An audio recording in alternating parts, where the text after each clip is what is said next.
This is ABC Sports coverage of the 2025 Sir Doug Nicholls Round. AFL. On your radio. ABC Sport Digital. And on the ABC Listen app.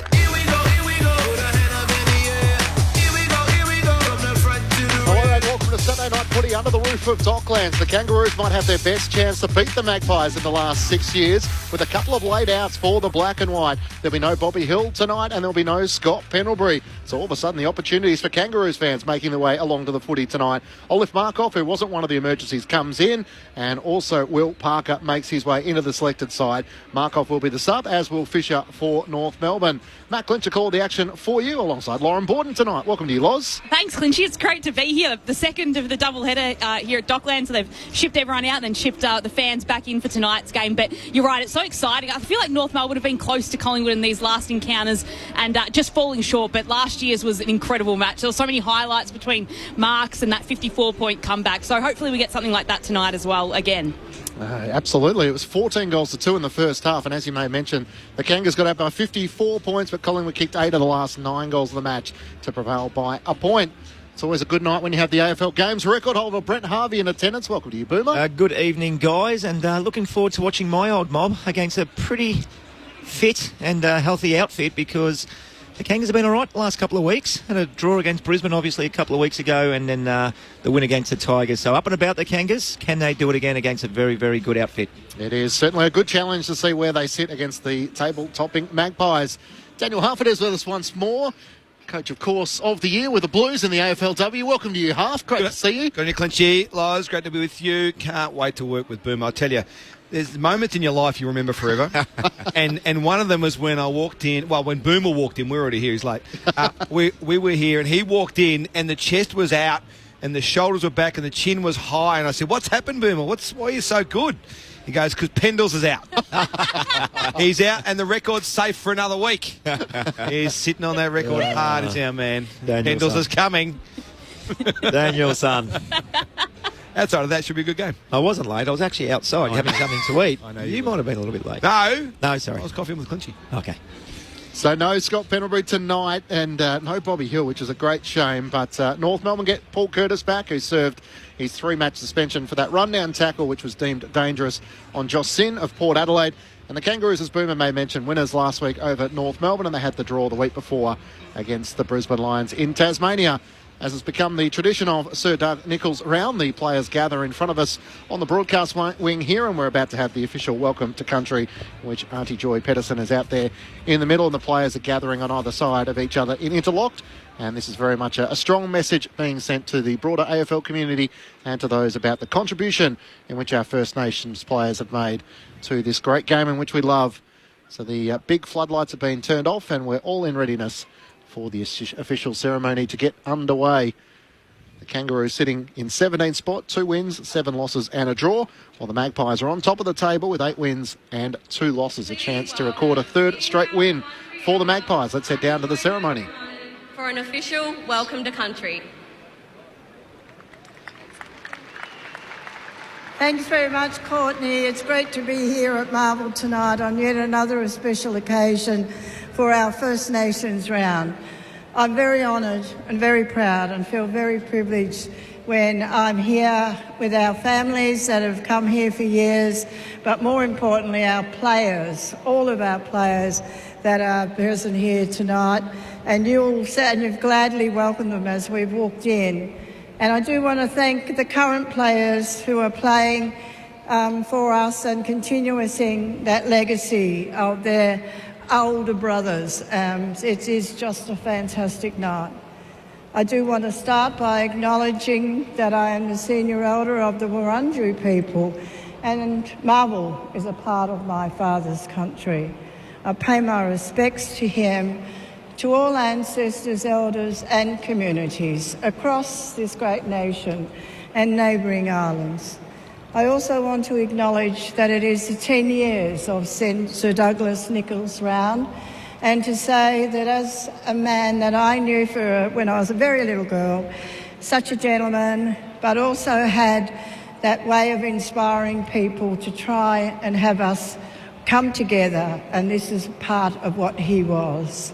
I also want to acknowledge ancestors, communities and fields are families across everything that we work with, no matter where they are, no matter where they come from. Keep reminding yourselves that you are unique.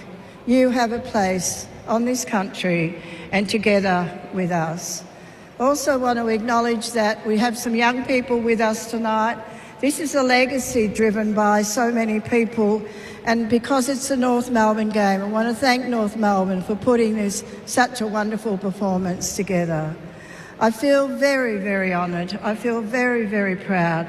And the most important thing is for you to enjoy what all of our players have to offer.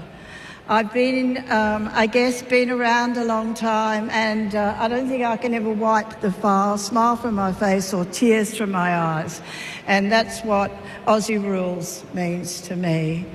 My language is the Woy Wurrung, Womenjakar Wurrunju Balak, Yemen, Kundi Beg, and you are most welcome to the traditional lands of the Wurundjeri Woi-wurrung people. Enjoy.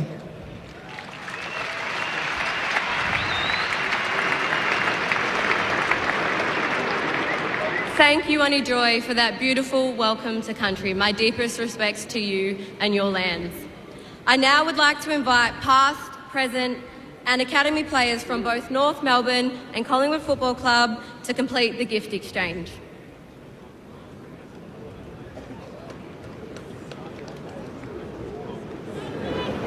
So Jai Simpkin, the North Melbourne captain, makes his way out, and Nick Dacos, who's captaining the Magpies for a second time.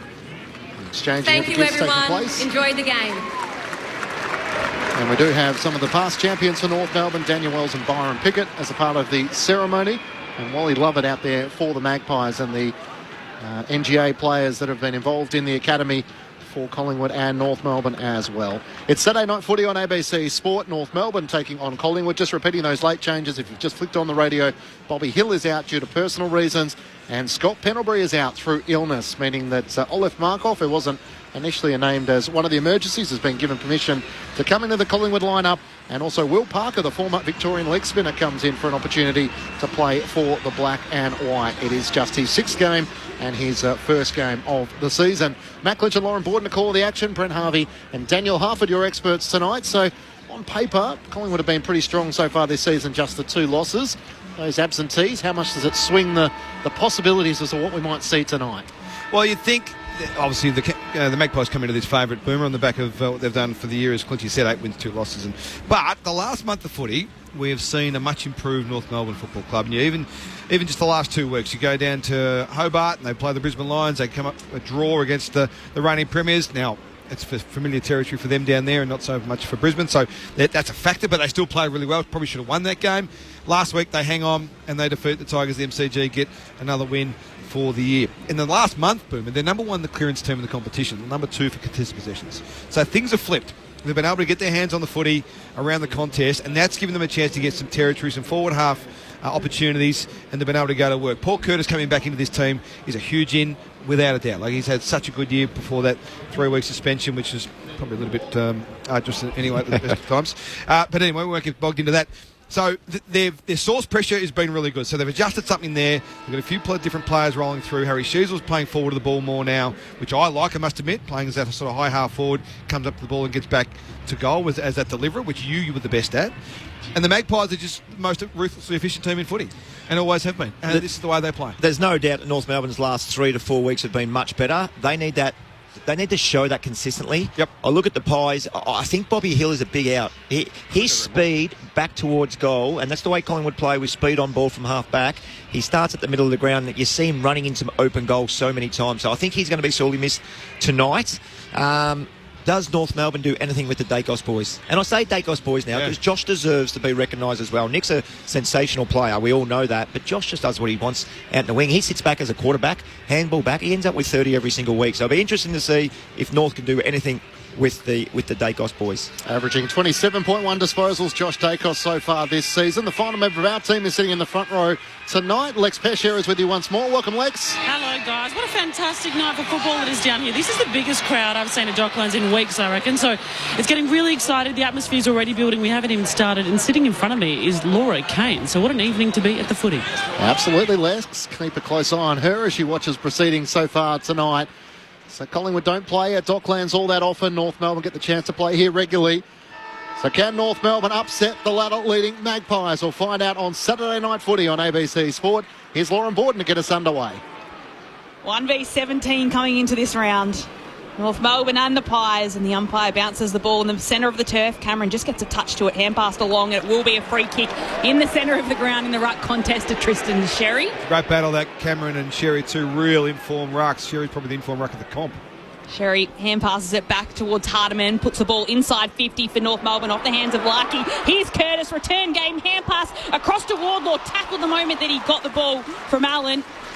And he stops Wardlaw running into an open goal. It's just rushed through for a behind for North Melbourne to start the match. They lead by that 1 point, just a minute or so through this first term. Saturday Night Footy on ABC Sport. But Nick Dacos starts at half forward on Caleb Daniel. Walks straight up to the midfield like you mentioned. Harry Sheasel should do so. No one going near him right now.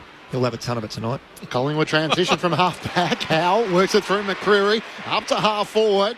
And Jamie Elliott took the mark, and Toby Pink was happy to make a bit of body contact there. And Elliott is slow to rise. He's grabbing at his hip. And now on all fours. So can look on the replay as to whether it was the body contact or an awkward landing. Pink's a big unit, and he did land flush on him. It's been all right, Toby Pink, since he's come back into the team. Played well last week. Charlie Coleman's been good for them as a key post defender. Elliott tries to put it towards the dangerous hot spot for the Magpies, but Paul Curtis flying across the defender, the forward come defender, who's helping out there in the back six, takes the intercepting mark, kicks out to Aidan Corr, who takes the mark in the right back pocket, and back across the face of goal to Stevens. Saturday Night Footy on ABC Sport. He looks out of defence to Pink, in from the side. Elliott tries to spoil it down. Ed Allen can't gather it. McDonald can. Hand pass to North inboard to Simpkin. From half back, kicks looking for Larkey. He rises on top of Howe. Can't take the mark. Feeds the hand pass out to Sheasel. And back now to Wardlaw on the wing. One way then the other. He drives it up towards the 50. Jack Darling on a long lead. And Frampton reaches over the top and spoils it out of play. Left half forward for North Melbourne. The Kangas leading by a point. 2 minutes gone. Saturday Night Footy on ABC Sport. There's the growth for Sheasel, I reckon. Boomer fed that ball back to Wardlaw and instantly retreated to get to the next possession. He goes forward. He draws another defender out. Wardlaw's got more time to make a better decision going forward. Sherry meets the footy, perfect tap down to Simpkin, just pops the ball right into the hot spot, goes past Frampton, allows Darling and in, gathers it with one hand. He's brought to ground though, and he's tackled to the turf by Howe. And the ball will be locked right there for a ball up right in front of North Melbourne's goal. They're kicking towards the Lockett end in this opening term where the North Melbourne cheer squad is. The umpire tosses it up. Sherry just pulls it out of the ruck. Hand passes it backwards towards Stevens. He's met by Nick Dacos, who shovels the hand pass out. Taken by Zerha in the end, and he's tackled to the turf by Long. So it'll be another ball up just inside the forward pocket for North Melbourne, leading by just that one behind earlier on in the quarter. A couple of minutes played in this first term.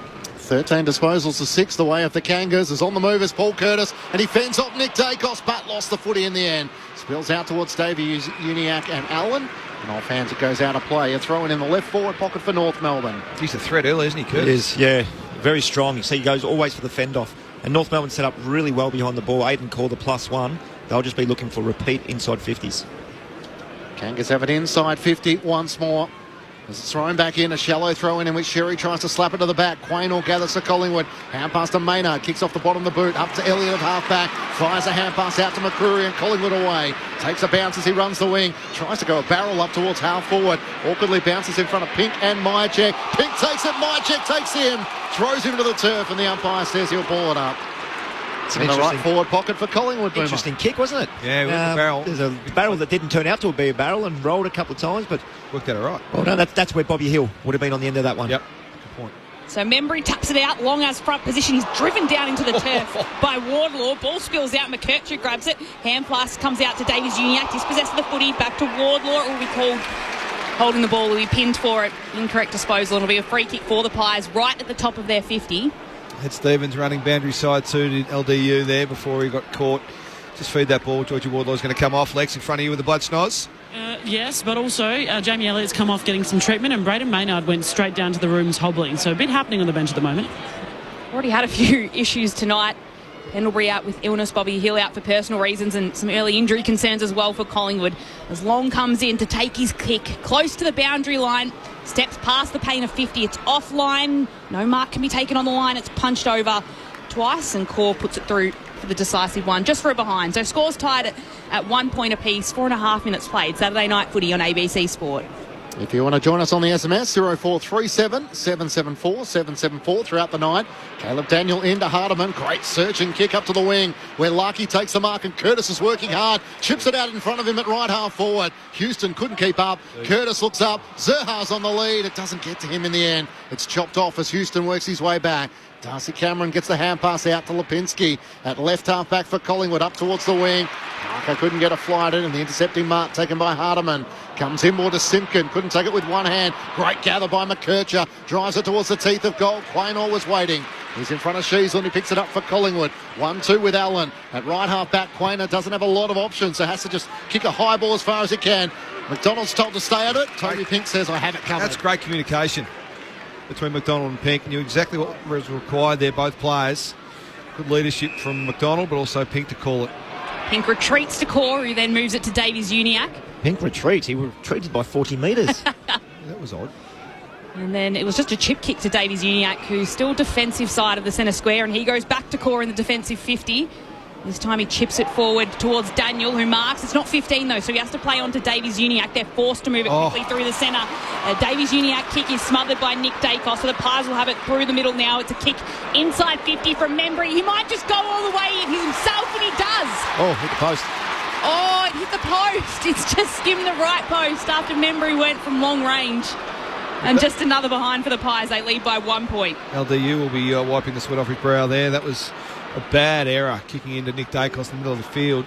Well, that's twice they've done it too. Paul Curtis did it going inside. Make it three times now. Core into Hardiman. Kick is smothered. Hoskin Elliott got it down to Nick Dacos. Over the top to Long. Feeds the hand pass away. O'Sullivan kicks to the top of the goal. And Membry this time will finish in the goal line. Up to the third tier for the first goal of the match. And the Magpies make the Roos pay the full toll with the turnover on half forward. Collingwood by 7 points, 1-2-8 to the Kangas, one behind. Daniel Hufford and Brent Harvey with you. Saturday night footy on ABC Sport. Well, just as we were calling it there, we spoke about the Paul Curtis one going inside 50 that got touched. The Luke Davies-Uniacke, I should say, Nick Dacos smother. We're calling it, and another one happens. Yep. So it's the ball use from the Kangaroos just not being composed with the football and just getting to their, taking a little bit of pride and a bit of care into it. Fantastic hands here by Long, who puts the Collingwood player into some space, and unselfish. Membry walks into goal and kicks a very, very, very easy one. Even then, I reckon Pink has to go to the receiver that Long fed the ball off. He's always going to feed that. Yep. So go to the receiver and cut that out and make Long do something special, turn back into goal and make it happen from 35 around the corner. At least make it more difficult. They've coughed a few up here, the Kangas, but they're in it up to their eyeballs at the moment. It's Cox and Sherry in the ruck. McCreary overruns a tap out. Davies-Uniacke picks it up, feeds it off to Parker, hand pass across to Simpkin, and he'll move it to Powell, who put the North Melbourne right directly inside 50. Big mark, up goes Zerha. It was Maley in the end. It wasn't paid. How's it not paid? So he came down, slipped out, and it wasn't paid. It's probably paid more often than not, but Josh Dacos takes the footy, kicks it down the wing, and it's Comben who'll take it now for North Melbourne. Steals it back, hand pass to Sullivan, who's wants to go left then right, and then just kicks it straight towards Davies-Uniacke. And again, he'll go slightly backwards where he finds Stevens right half back for the Roos. Wants to come through the corridor, kicks to Sheasel, who takes the mark in front of Nick Dacos. He switches out to the broadcast side. Hardiman had to wait for a while. In the end, takes the mark in front of O'Sullivan and works it out to left half forward. Luke Parker marks. He has Simpson working up from half forward. In the end, just had to hold his ground, but he wins the battle against Ed Allen and breaks away. Chips it inside the attacking 50, and Lucky sliding down low on his knees is able to take the mark. North Melbourne reluctant to go forward a lot half. They're going sideways a lot. And it might be a game plan where they want to try to make the Collingwood defenders, because they set up so well behind the ball, not kick it into them and let them, the Howes of the world intercept mark. So just a little ploy to watch and see if there's a trend for the rest of the quarter. Particularly through that defensive mid-area behind centre before the arc for the Kangaroos. Nick Larkey's hit a goal in every match. Out to the left, he fires on goal. It's off to the right. Doesn't quite have the journey, and offhands it goes through for a minor score. Collingwood by 6 points.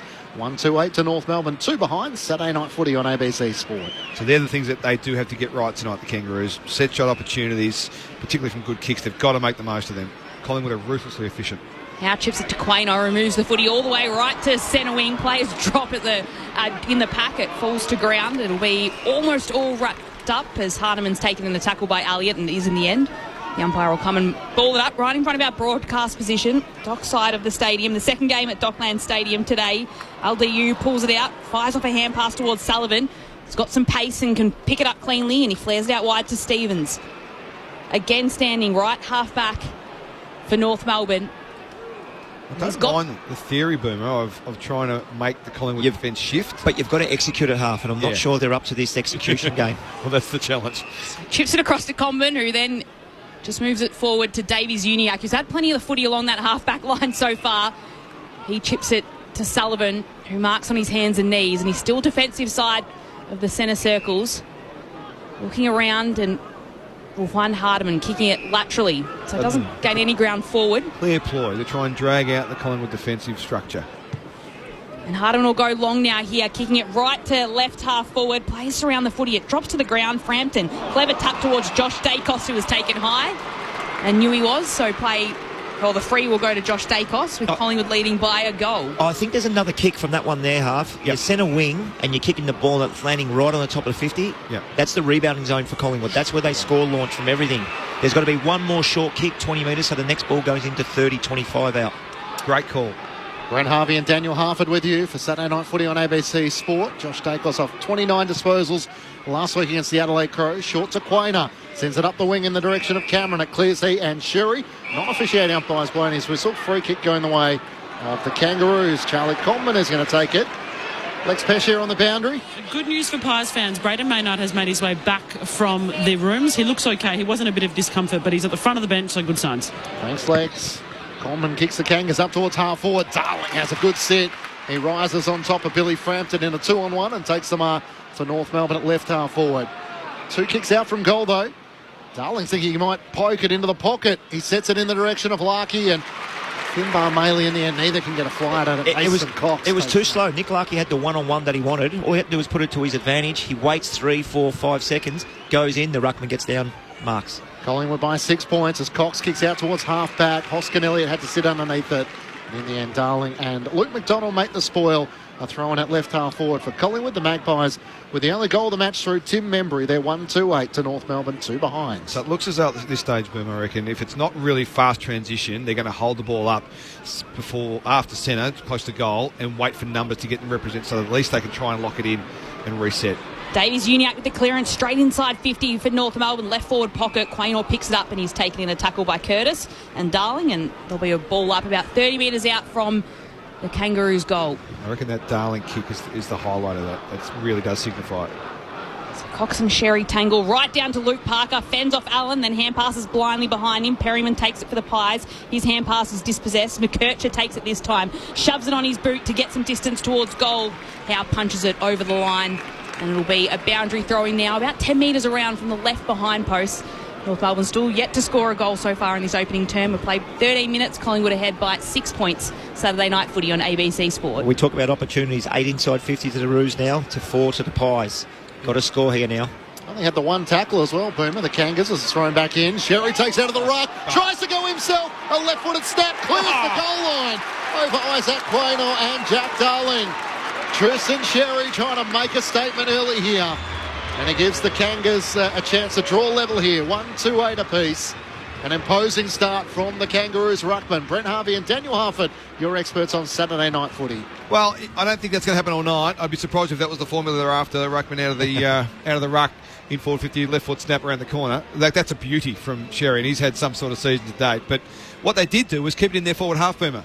So I reckon that's a real plan for the Kangaroos tonight, to hold the ball up. If they can't get quick flow ball into their forward 50 to one-on-ones or players getting back to goal, then I reckon they're keen to hold it up, get numbers in, lock it in, and let Sherry go to work. That's not a bad plan. That's not a bad plan if he can do that on his left foot all night. And he kicks a couple like that. It's fantastic. And the positive of keeping the ball inside forward 50, they can set their defence. We see, I called it earlier, Aiden Core sitting out as the +1. Yep. If the ball rebounds, hopefully he marks and kicks it straight back in and puts pressure on the Pies that way. So, good start by the Kangas.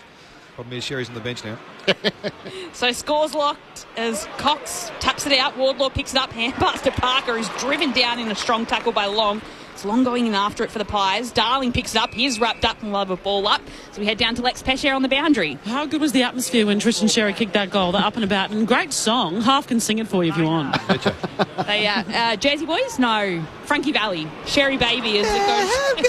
Oh, Inside 50. We're not up to that point of the game just yet. I bet you we are. McKercher picks up the footy, defensive 50 for North and flares it out wide to Constanti. Takes the mark and just chips it to Daniel. Might have been just 15, so he's paid the mark. He'll kick right down the wing towards Luke Parker. That hang on. should have been paid a mark as well. The free kick. Don't worry about the mark. The free kick was there every single day of the week. And you can hear that from the North Melbourne supporters as well as the kick comes out to Parker. Centre wing, they're still going. It's a good crowd in tonight as well. But it's the Pies that'll have an inside 50 off the boot of Parker. Comes down towards Myercheck. He brings it to ground. Lipinski has a go at it and will be dribbled over the boundary line for a throw in inside the forward 50 for Collingwood. Bizarre, Daniel. No, that was unusual. Most unusual. Was not looking at the ball. Made contact. Yep. It's a free kick every day of the week. Yep. It's amazing with 4 umpires sometimes. 1-2-8 apiece through the opening 15 minutes here at Docklands. Saturday night footy. Tumbling over. And was Myercheck, and the ball is stuck underneath him. And Darling are having a run in the ruck. So Cox runs back as the spare for the Pies in this situation. Forward 50 stoppage for them. Darling Their ruck stays out. Wins down the tap, knocked on by Lipinski towards Hoskin Elliott. Can't take possession. Pinballs around. O'Sullivan for North Melbourne can't gather. Lipinski over around the footy. Elliott just taps it out to Hoskin Elliott to Nick Dacos. Stole some candy around Pink. Couldn't get past Caleb Daniel. Hand pass forward to Myercheck to the goal line. It bounces through for a minor score. Going to take the lead by that behind. 9 plays 8. On the SMS 0437 774 774. Cheer to Jan. Great call. Go North. Been playing well and keep going forward and believing in yourself. Of course, no coverage on free to air on a Saturday night, so great to have you listening to us if you don't have access to the TV coverage. Well, Daniel with a short chip towards Finn O'Sullivan, who shoves it on his boot, gets plenty of distance on the kick. Outer side of the ground, ball to the back where Darling is, can just manage to get it on his boot, but it'll be met by Long of the Magpies. Hand passes back to Houston, who goes back to Long, and he'll flick it to Allen, who moves it across to Quaynor. Centre of the ground, he darts the kick across to McCreary, who'll mark centre half forward for the Pies. Gets plenty of distance on this kick. He's looking for Elliott, who rose over Pink, couldn't take the mark, falls down. Myercheck right next to the boundary line, tries to squeeze it through, but it's to the near side. And just a minor score, or we'll have a score review. Review. To potentially see if it grazed the right behind post, maybe? I imagine that's the only thing. Yeah. Can you please check to see if it hit the behind post? There we go. Review underway. Spot on, Loz. McCreary's kick inside 50 again, going to Jamie Elliott. 2v1. A great option to the pocket. Probably didn't have much on other than that, but you got 2 tall falls in Myercheck and remember he sitting up there. Well, Collingwood emptied out really quickly from defending that kick in. They got all their players outside their forward 50. I imagine waiting for the Kangaroos to maintain possession with that second kick, but they didn't. They got the ball back. Looking at these angles, there is insufficient evidence to determine if the ball hits the behind post or not. Decision on the scoreboard. So we'll have a behind. That'll be a behind. Caleb Daniel's already standing there ready to take it.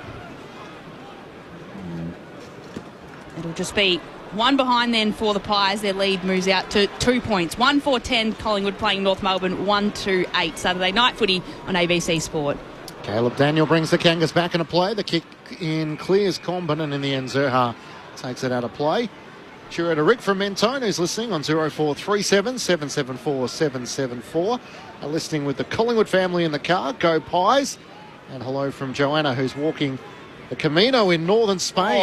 Shout out to Mum and Dad. Go Pies, love the call. So the ABC Listen app, boom, working right around the world. I'm going to do that. I need Joanne to just keep us up to date with what's going on there, because I want to do that. Sherry takes it out of the ruck, work Mason Cox underneath it, kicks up towards Zerha, couldn't take the mark, lays the tackle on Houston North, take it back through Stevens, hand pass to Costanti, works it to Wardlaw, who's streaming forward, kicks up towards Davies Uniac, got hands to it, couldn't take the mark. Costanti tried to knock it forward, but Collingwood have the numbers. Quaynor got it to Howe, hand pass now to Maynard at half back, kicks up to the wing, where Hoskin Elliott takes the mark. I'll give it. He almost ran off with it and then went back, and then he almost went again, but he's gone back to his spot in the end, and he's just gone with a little chip kick down the line. Not too many players around Nick Dacos there, Daniel. A little bit of space. In fairness, it was a 14-centimetre kick. So it was Nick Dacos the mark, kicked it down towards a pack though. Sheasel with the footy, hand passes to McDonald. He hand passes backwards to McKercher. will now be able to put the kick right down the wing, looking for Davies-Uniacke. Crampton got there, punched it away from him. And Allen picks it up for the Pies as well. He kicks towards McCreery, just can't mark it, but can run onto it. He's got a little bit of space to move right inside the 50, pulls the kick, has Cox at the front if he can take it, drops the mark. Sherry will pick it up for North Melbourne, hand pass to Cora, and Cora will exit defensive 50 for North Melbourne. He's kicked out to space where Stevens will get there, but Houston lays the tackle. It was over the shoulder, and the Collingwood fans aren't happy with that call. Unbelievable effort by Frampton out on the wing. He left Nick Larkey and went to Davies-Uniacke. I reckon he made up 30 to 40 metres. Sensational play. Although you had no idea he was there. Brent Harvey. Stuck up on him like a librarian, Dennis. Daniel Harford with you on ABC Sport. The kick up towards half forward. Maley gets the hand pass away to Larkey on the wing. He kicks out looking for Parker. It's over his head. He runs onto it against the boundary line. Just kicks a high ball into the pocket. It's Curtis and Allen getting back. Simpkin with the flight. Couldn't take it. Curtis off the ground. He volleys it through from minor score to the left-hand side. He is looking dangerous, Paul Curtis. He's just got so many ways of scoring. He's so strong. He probably benches the most at the North Melbourne Football Club, so he can mark one-on-one. He can hit it on the ground like he just did then. He can get forward of the ball. He can lead up at it. He's a great size to be a mid-small, tall player. He's kicked 4 goals 3 times this year and 3 goals 2 times this year. That's how he's got his 18 goals for the season. So it's a pretty good record for him. He's back in the side and looking lively in the first quarter. The kick comes out to right half back for the Pies, where there'll be a ball up. Cox is running off now defensively and fixing up his goggles as well. McCreery going after the footy. It'll be a holding free kick. It'll be going the Pies' way and to Perryman. So Perryman will have the footy at left half back. Tom Powell only to one touch. He's a very good player, Tom Powell, very fit, uses the ball well. Need to get the ball in his hands a little bit more, the Roos. Perryman with a long kick down the line. Cox flew, then fell over the top of Sherry as he dropped the mark. O'Sullivan able to gather it for the Kangaroos. Hand pass across to Parker, and he'll put the kick out wide, centre wing, outer side of the ground. Well done. Mark taken there by Zerha. Looked like a good grab, unless it touched the turf as he went to mark it, and Claymore wrapped him up. Good call. So it'll be a ball up now, outer side of the ground. He would have liked that one, Zerha. Hasn't touched the ball yet. Would have liked that little cheap one. Well, not a really cheap one. Would have been a good mark in the end. That one. He was damaging last week with 4 goals from the stoppage. Here's a chance of the Magpies as Long forces his way through. Squeeze the kick up towards half forward. Mycheck's caught behind. That's an easy mark for Toby Pinkett right up back for the Kangaroos. Assertive positioning from Toby Pink there. Gee, they're well set up behind the ball, Boomer. Collingwood haven't been able to penetrate with any great authority here in this first quarter.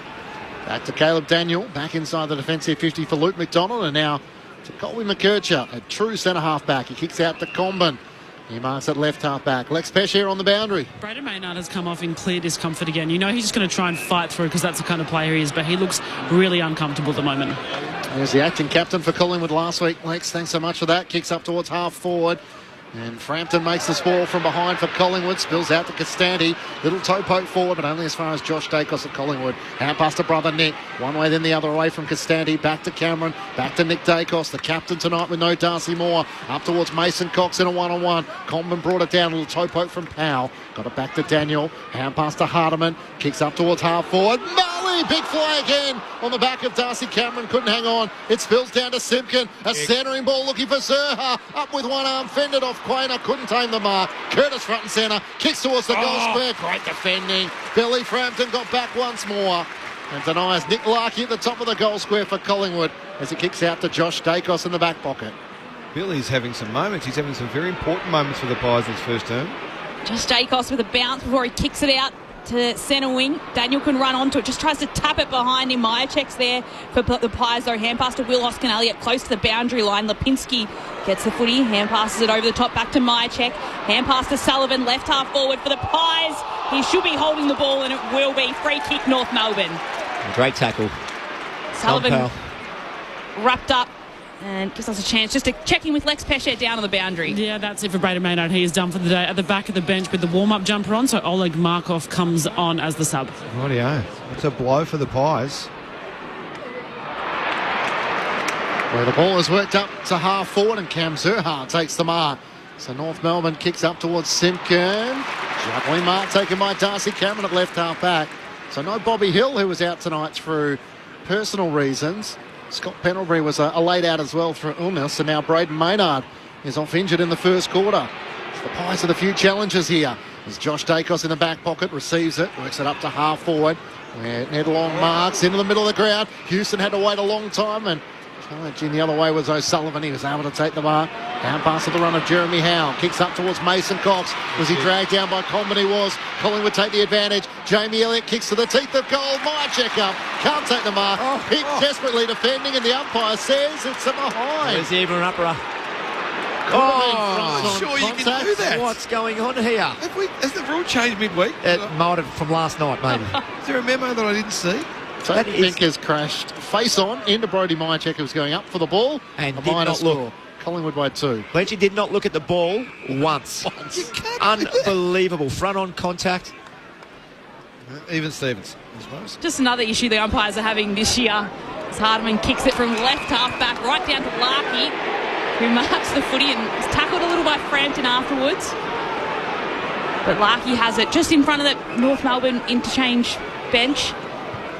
He'll choose to go backwards and not take the slow approach. Sorry, Loz. It's kind of had a heap of numbers back inside defensive 50 really quickly, so there was nothing they could really do to try and find any space in that forward line.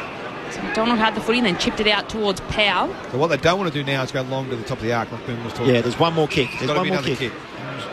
So what does Powell choose to do? He will go long to the pack that's forming right at the top of the 50 for North Melbourne.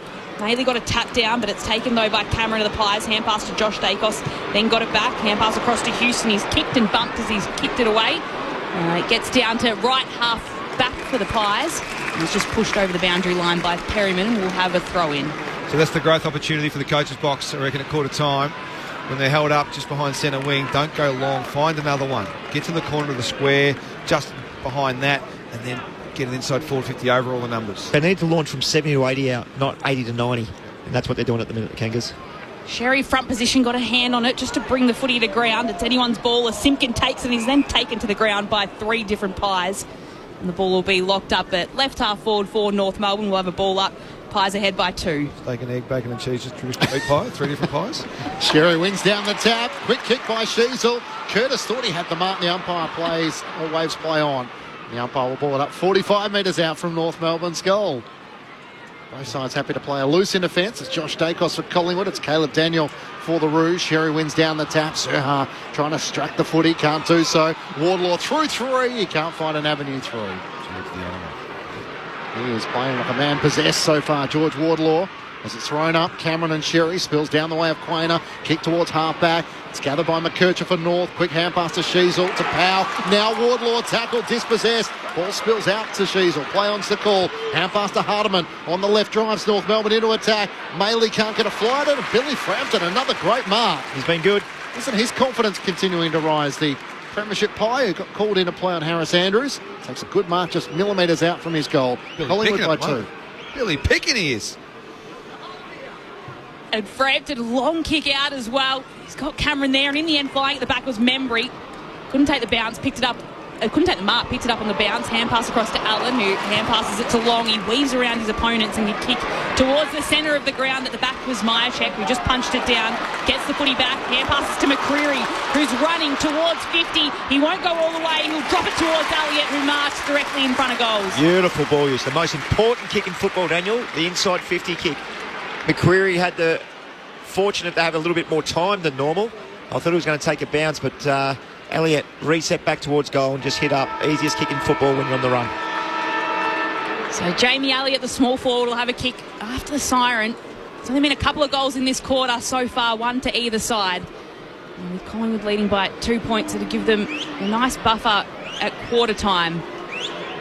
So he eases in from 35 metres out, puts it towards goals and puts it through. A nice one to end the quarter for Pies fans who have come out to Docklands tonight. And Collingwood's lead just pushed out to 8 points at this first break. 2-5-17 the Pies. The Kangaroos 1-3-9. The goal kickers so far, 2 for the Pies, have come by Elliott and Tim Membry as well, with the Kangaroos' only goal coming from their big ruck, Tristan Sherry. So it was a bit of a tussle in that opening quarter until Collingwood were able to finish with that goal through Jamie Elliott to hold an 8-point advantage at quarter time.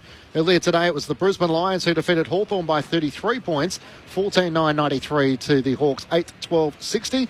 It was the 200th game as Brisbane Lions coach for Chris Fagan, as his side booted 7 goals to 2 in the second quarter in front of 57,000 fans at the MCG. Kalashi booted 3 goals and Dane Zorko had the 33 disposals, while the Giants had a victory in Toby Green's 250th game, 17-8-110 to the Blues 12-10-82, with Jesse Hogan booting 4 goals. The milestone man Toby Green himself kicking 3 alongside Cal Brown as well, while Charlie Curnow booted 3 for the Blues as well. On the SMS 0437 774 774. A cheerio to Mike, who's listening on the road to Broken Hill in Outback, New South Wales. Loving the call. How bloody good is Jamie Elliott at the minute? Should be knighted. Well, that's the beauty of the ABC signal, getting you loud and clear there in the road to Broken Hill. Larry from Mount Beauty, thanks for the call, guys. Love what you bring to us on a Saturday night, and great to hear Boomer with you as well. And Joanna's been in touch as well. Half. Oh, has she? Tell Half the Camino is ace, and he really should give it a go.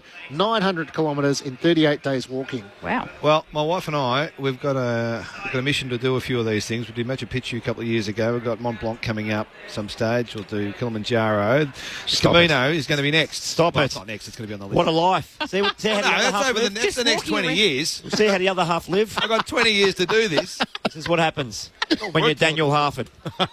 That's you start. All the places in the world we can go. We're under the roof on a Saturday night. Great to have your company on ABC Sport.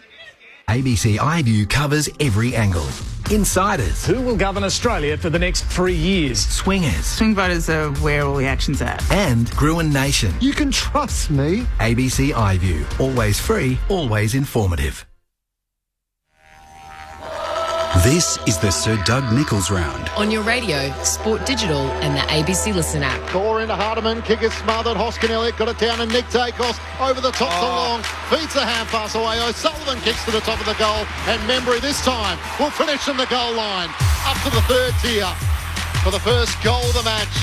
And the Magpies make the Roos pay the full toll with the turnover on half forward. It's the ball use from the Kangaroos just not being composed with the football and just getting to their, taking a little bit of pride and a bit of care into it. Thrown back in. Sherry takes out of the ruck. Tries to go himself. A left-footed snap. Clears the goal line over Isaac Quaynor and Jack Darling. Tristan Sherry trying to make a statement early here. And it gives the Kangas a chance to draw level here. 1-2-8 apiece. That's it for Braden Maynard. He is done for the day at the back of the bench with the warm-up jumper on. So Oleg Markov comes on as the sub. So Jamie Elliott, the small forward, will have a kick after the siren. Eases in from 35 metres out, puts it towards goals and puts it through. A nice one to end the quarter for Pies fans who have come out to Docklands tonight. And Collingwood's lead just pushed out to 8 points at this first break. The 2025 Sir Doug Nicholls round. On your radio ABC Sport Digital. and on the ABC Listen app. Saturday night footy under the roof of Docklands. The Magpies were a little banged up, but they lead by 8 points at quarter time over the Roos. 2-5-17 to North Melbourne at 1-3-9. Matt Clinch and Lauren Borden calling the action. Lex Pesher is down on the boundary. The AFL Games record holder Brent Harvey alongside the AFLW Coach of the Year, Daniel Harford. Well, Boom, it was a pretty impressive quarter from the Kangaroos, I reckon. They set up the ground really well, set the game up really well, didn't maximise their chances. And as we know, against the Magpies, you have to do that because they will. In the end, that last little goal gets them in front, gives them a nice lead at quarter time. But we've seen a real positive shift in the way the Kangaroos have played. Their contested possessions up, +6 for the quarter. Clearances up as well, inside 50s 13-10. A clear plan to mark the ball and try and draw the Collingwood defence out.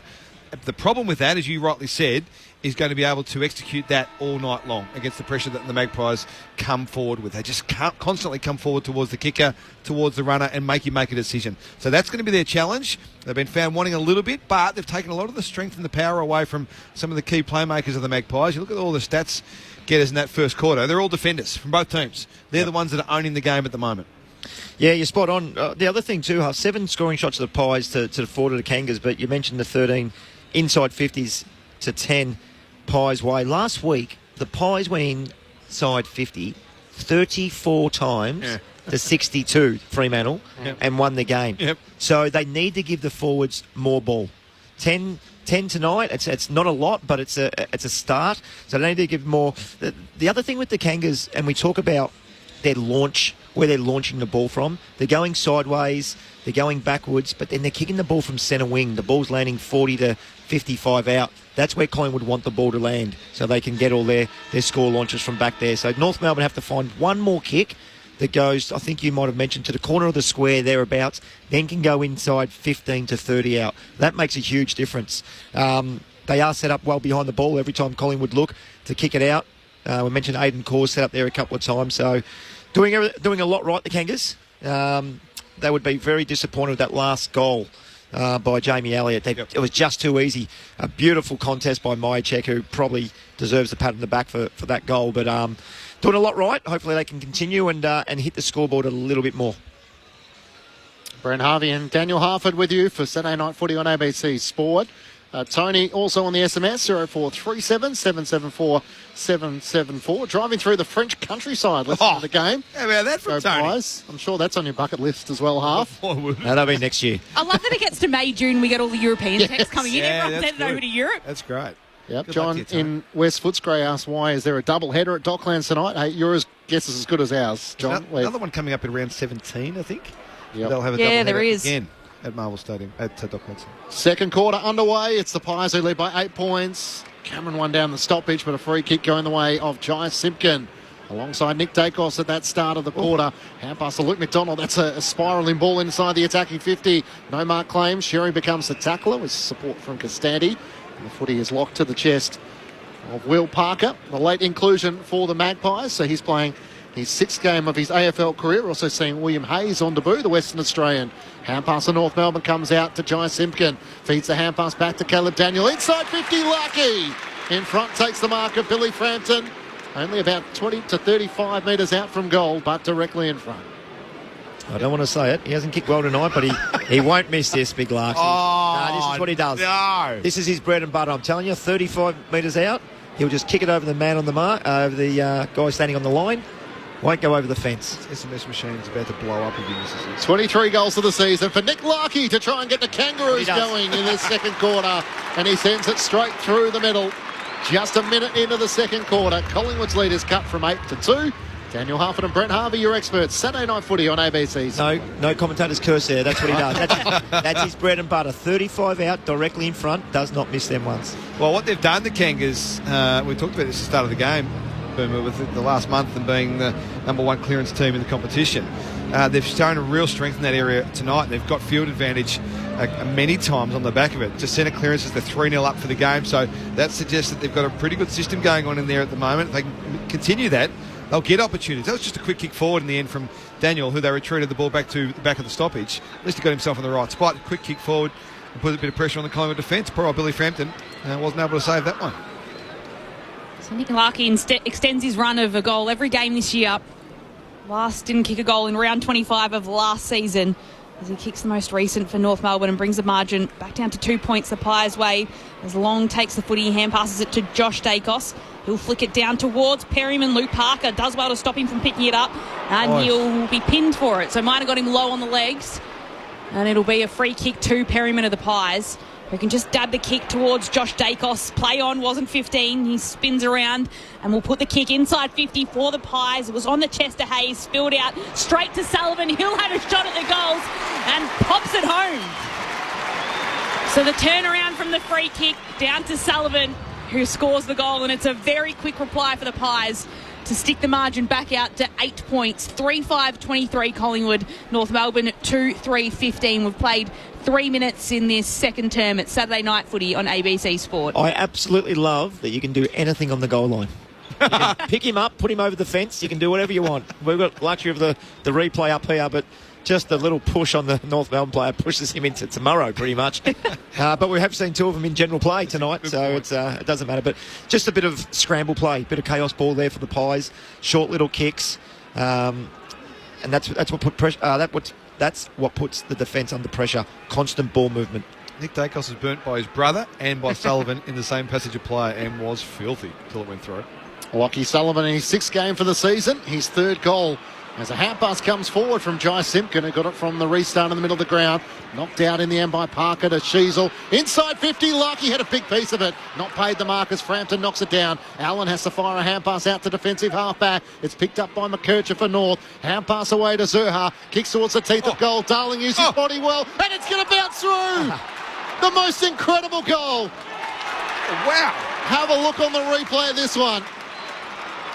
As I don't think anyone really thought that was going to bounce through the major opening, and it curved wickedly right, and Cam Zurha's in full celebration. Even he can't believe that. North Melbourne closed the gap once more, back to 2 points. Collingwood 3-5-23 to North Melbourne 3-3-21. This footy, you never know which way it's going to bounce, and there was another classic example. We had 3 goals in the first quarter. We've had 3 in 3 minutes here, so a great start to the second term, but... talk about leg spin, off spin. Will Parker's the only one that makes a spin like that around here. Exactly right, Daniel. I was waiting for it. Thank you. I was just thinking the same thing. That was unbelievable by Zurha. Took a right turn twice. Why did Jack Darling try and keep it in? What was he doing on the goal line? Some odd things happening here tonight. Odd things. But that was a ripper. That was a corker from Cam Zurha. He'll never kick another one like that. It's 52 metres out or something like that. Bounced 38 of them. And he's worked it through amazing. So back to 2 points. Again, North Melbourne sticking with Collingwood. It's been tight in the last encounters between these two sides. It was another centre bounce clearance loss. That's what it was. That got them territory and got them the chance. So secondary stoppage in the centre of the field. Cameron palms it down, picked up by Davies. Uniacke is tackled, just gets the kick away.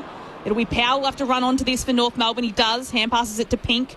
He'll just put the hand pass in front of O'Sullivan. Works to gather it. He's got his left arm being tackled, then shrugs off the tackler.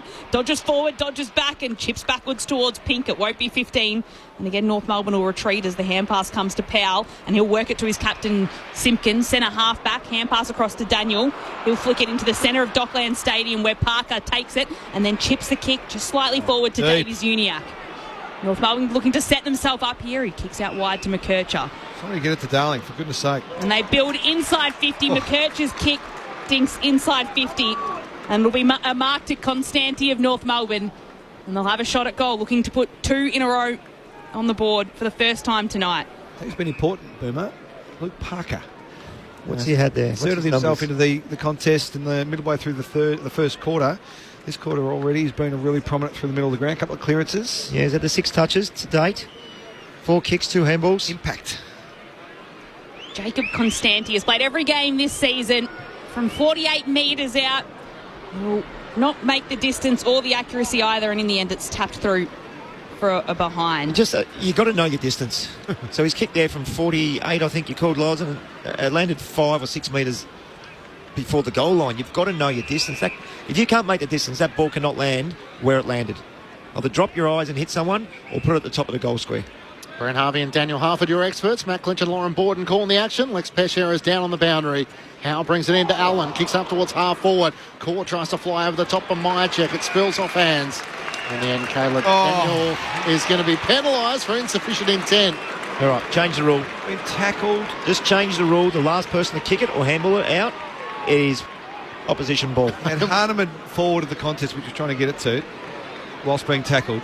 That's brutal. And Will Hayes thought he was getting his first touch in AFL footy and said the umpire said no, it's Ned Long's kick.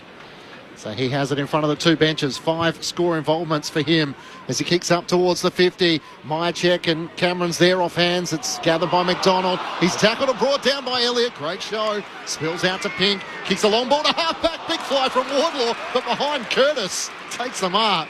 So they have a couple of threats in the air. And now almost 50 against Josh Dacos, who'd stepped over the mark trying to hold Curtis up. Kicks looking for Stevens. That won't work. Mark off the sub is into the action. He spoils it down to Allen. His underground hand pass picked up by Caleb Daniel. Works it around the boundary line and then just shimmies the kick up towards Curtis. Not 15. Call to play on. Hand pass to Stevens. He has to win the tackle. Holding the ball. No. Pryor? He got assaulted by 3 as he received the footy. Also, for a kick that didn't go 15 metres, it's a hefty price to pay. And now he might get his first touch, Will Hayes on cue. There is Will Hayes, and he gets the cheers as well. In his first game, the Western Australian out of Claremont will kick it right to the top of the 50 for the Pies. Elliott flew, couldn't take the mark. Sherry ends up battling with Davies Uniacke for the footy. Hand pass comes out to Simpkin. He kicks it, it goes past Markov. Perryman's there, Houston Rather's there to collect and put the Pies back inside 50. Long ball in there. Hoskin Elliott can't mark. McDonald's there to gather it for North Melbourne. Hand pass back to O'Sullivan. And the youngster moves the footy out of defence by finding Wardlaw. He chips the kick to centre wing, broadcast side of the ground, and Maley will mark for the Roos. They're trailing Collingwood by just 1 point.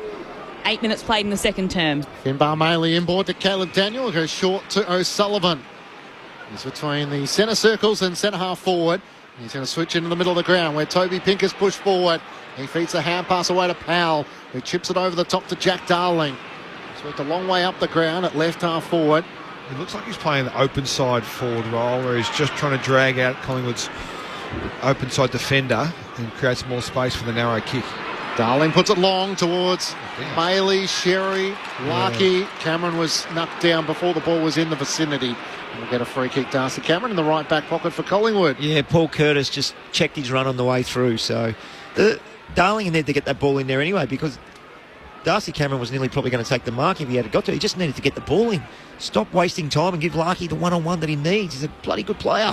Collingwood by a point, 3-5-23 to the Kangaroos 3-4-22 as Darcy Cameron kicks out close towards the boundary line, and offhands it goes out of play. Well, I reckon we've got a bit of a system issue, Boom, with the Kangas. If they're going narrow sides, the skinny side where the ball is and keeping it sort of on that line, then you can wait a little bit. But if you're going open sides, you've got to go faster. And I reckon the Kangaroos are overdoing the possessions when they're changing the shape of the play. Sherry taps it down. Lipinski takes it though and can get the clearance for the Pies. Elliott running onto it. Just gets a hand to it. Membry has a go at it. In the end, it's Wardlaw that tries to control it. Can't. He goes past it. And then he goes after it. Can't gather it, but he's helped out by McDonald, his teammate. Hand passes behind him. Long goes in after it. Wardlaw's driving himself in again to gather the footy. He's tackled though and he'll be wrapped up. And we'll have a ball up on the outer side of the ground. So it's the Pies ahead by 1 point at the moment, as there's a blood rule as well. The umpire will send Wardlaw off. So is it a surprise? He had that issue in the first quarter too. Yeah, blood nose again. Running off towards Lex Pesha on the boundary. He can't catch a break with that poor nose. It was so yuck, sorry, George Wardlaw, before when he came off, and he just keeps touching it, the poor thing. Got the black boots on, runs off, the shirt tucked in as well. Old-fashioned. So good. God love him. You don't see enough black boots anymore, but Wardlaw just rocks them there, and it seems like it's just his personality. So he's off, and we'll get that tended to, as the umpire will toss the ball up again. Collingwood ahead by 1. Comes down to Simpkin, hand passes it to Daniel. Flat, low kick. Will just find its way towards Curtis, close to the boundary line. Kept in by Lipinski, who did well. Hand pass to Nick Dacos. Goes back to Lipinski, who moves it on to Josh Dacos. Hand passes it to Crisp, who can just flick the ball back to Josh Dacos. Will now put the kick inside 50, almost to Membry, who taps it out. McCreary will pick it up. A long hand pass inside 50. It'll come across to Allen, who hand passes it to Elliott, who snaps towards goals and puts this one in. So it was Collingwood's lead 1 point, and then from the stoppage moved it quickly inside 50, and Elliott finishes off with a snap, as he so often does. It's the Pies 4-5-29, North Melbourne 3-4-22. 12 minutes played in this second term, and it's Collingwood ahead by 7. Saturday night footy on ABC Sport. The Kangas didn't do nothing wrong there. They got beat 6 or 7 times. They were pressing hard, and it was a really good handball. I'm not sure who it was. Might have been Josh Dacos who got Hoskin Elliott, the really long one out, and that's the one that broke it open. But the Pies were fantastic. 5-6 handballs to create the goal, but North Melbourne were pressing, and they got beaten 5 or 6 times. And as a coach, they often say that if they're going to beat us, let them beat us 5-6 times, not once or twice. Yeah, I couldn't agree more. I reckon their pressure's been all right. Collingwood really clever with the way they position themselves. Their spatial awareness and where they need to be in those scenarios is first rate. I reckon they're best in the business at getting forward by hand and knowing how to position themselves. Tristan Cherry waited for Mason Cox to jump early and then takes the clearance, kicks inside 50. Curtis feeds it to Castandi, bounces it towards the goal mouth, and through it goes. North Melbourne answer immediately, straight back. And the former Swan, Jacob Castandi, puts through the Kangaroos' 4th goal. They've dominated the inside 50s, 20-14 the Kangaroos' way. And an important goal to cut Collingwood's lead back to a point. Daniel Hufford and Brent Harvey with you on ABC Sport. Centre bounce, Daniel. Centre bounce. Another centre bounce goal. So that's 5-1. And it was great play by Sherry, because he let Mason Cox jump very, very, very early. Took the ball out the ruck, punched it forward. A great contest by Darling, and Castandi was in a great spot. And again, Oh, very lucky bounce. Oh. There's 2 for the Kangas this quarter. Zurha, now Costanti. A little bit of luck, but that's all right. You need that every now and then. Yeah, and you throw in the Sherry goal in the first quarter. They've had a little bit of luck, but I reckon they've earned the right to have a bit of that, the way they've played this game so far. Collingwood are a long way from their best here at the minute. I reckon the Kangaroos have taken a fair bit of their strength away. Pies just hanging on to that 1 point lead as Sherry takes it out from the middle. Hand pass to McKercher. He's taken a strong tackle by McCreary. Umpire calls play on. Hardiman takes it for the Roos. Hand passes into some space. Luke Parker runs onto it. Dispossessed of the footy. Allen grabs it for the Pies. He's tackled by McKercher. The umpire's blowing his whistle for a holding free kick. Going the way of the Pies. And going to Lockie Sullivan. All the players I thought was the other way. They'd all gone... The umpire actually called it the other way at the start. He called it the other way. It's Lockie Sullivan who's kicked a goal tonight, who loads up on the kick and puts it inside 50 for the Pies. Punched away by Combin. Ball comes to ground. O'Sullivan gets a touch to it. Then Caw's got the footy for North Melbourne. He takes it under it. He's happy to take the tackle.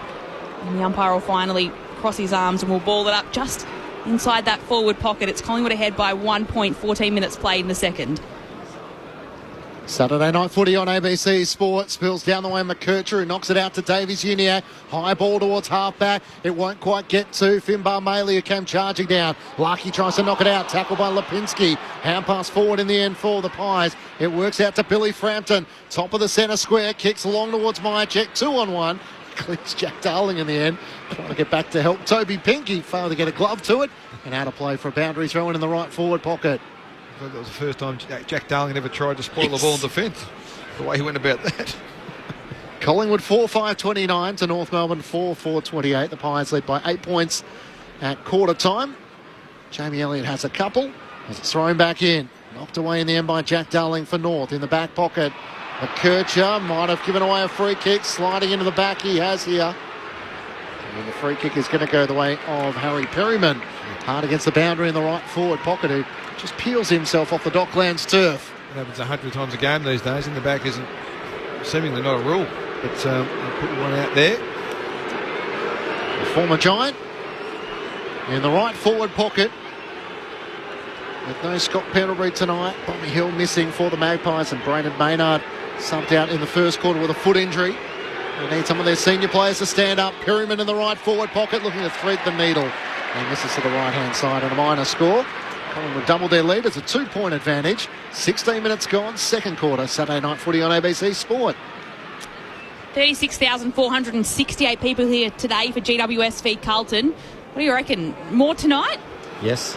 So more tonight than today, you think, Boomer? We'll Yes. see in the last quarter. It does look pretty packed here for one of the few times Collingwood heads here. Well, this is a North Melbourne home game. The ball's made its way out to the outer side of the ground. Will there be a stoppage? We'll head down to Lex Pesce on the boundary. Plenty of work on George Wardlaw's nose, but he does look better now, and I feel kind of bad for saying it was yuck. Everything looks clean, and he's ready to come back on. Thanks, Lex. So from the stoppage, Josh Dacos fires out a hand pass towards Lipinski, and he's wrapped up in a tackle by Luke Davies-Uniacke and stops the footy from going any further. Centre wing, outer side of the ground. Collingwood ahead by 2 points. Saturday night footy, ABC Sport. Cameron and Darling. Darling did well, got rid of Darcy Cameron, but couldn't get boot to ball. He was tackled, holding the ball. So did well initially, but couldn't follow up. Something that looks like he's found some good footy, Jack Darling, after transitioning from the West Coast Eagles to North Melbourne. Not so much on the scoreboard, but just in his general movement, up to 11 goals for the season. As the Pies take it through Lipinski. Goes short to Olive Markov, who was the late inclusion for Bobby Hill. Wasn't originally one of the emergencies. The GM of footy, Laura Kane, signed off on it. And works it up to Nick Dacos inside 50. And Darcy Cameron all on his own. Some loose checking there as they looked for where Sherry was. And in the end, they were expecting Charlie Coleman to pick him up, given that Sherry is on the bench. So that's the first real time we've seen Nick Dacos with ball in hand in open play relatively. Had some time to work off the mark and make a quick decision on what he wanted to do with it by foot. He's had 3 kicks and 7 handballs. So the Kings have done well in sort of limiting his influence on the game by making him handball more often than not. So Tristan Sherry kicked a goal in the opening quarter. While he's sitting on the bench watching, Darcy Cameron looks to respond from just inside 50. It's out to the left. It won't be a goal. It's through the hands of Myercheck and through for a minor score. Collingwood lead by 3 points. Saturday night footy on ABC Sport. 18 minutes gone, second term. Yeah, you're spot on, Half. No real influence on the game, is there? 10 possessions, going at 60%, so a little bit of pressure on the ball when he gets it. A lot of handballs, as you mentioned. Power with the footy, just chips to Sheasel. He's at the top of the defensive 50. He'll go backwards towards McKercher. Cox does well to stop him from marking it. And we'll hold McKercher there. And it'll be a free kick towards McKercher. He might have got him high. So Colby gets away with that one. And he chips out to right half back where Comben goes to take the mark. And it was tapped out of his hands as well by Myercheck. So Comben with the footy chips back towards to McKercher. Moves it forward to Sheasel. And Sheasel marks right half back for the Roos. Goes on a little run before sending a dinky kick towards Luke Parker. Has front position. Taps it down smartly to Stevens. Hand passes towards McKercher. Spills over everyone's hands until Allen can grab it. Hand pass to Elliott. Hand pass across to... Got him! Debut is caught. He's caught by George Wardlaw. I love George. And George, coming on after his blood nose, wins the free kick against the player on debuting Will Hayes. If the ball's within 10 to 12 metres, he ain't getting beaten or he's winning it. There's only two options. Very happy with you on ABC Sport as Wardlaw kicks up the wing. Finbar Maley leads up and takes the mark. Moose. He has been impressive overhead. It's his kicking which will be his area of improvement over the rest of his career. He kicks a flat ball up towards half forward. Sherry in front position, can't take the mark. Cameron spoils it away, running onto it Parker. He's tackled and brought down by Howe. Got the hand pass out to Maley, trying to get it to Sherry, chopped off by Howe. Knocks it out to Hayes of the Magpies. Hand pass to Perryman, risky hand pass into the middle of the ground. Sullivan was clever, slapped it on looking for Houston, but chopping it off is power for North Melbourne. Hand pass away to Hardiman, kicks a long ball looking for Curtis, one-on-one with Quaynor. Quaynor went early, made the spoil. Curtis kept his feet, runs onto it. He looks short, trying to get it towards Larkey. It's chopped off by Frampton. He denies another entry inside 50. Zerha tries to knock it out to Larkey. Markov lays the tackle. The reinforcements arrive, and the ball is locked in the left forward pocket for North Melbourne. How did the Kangas not score there? It's because he was too unselfish. He needed to take responsibility there, and he's a very unselfish player, Paul Curtis, but he's on his left side, perfect opportunity.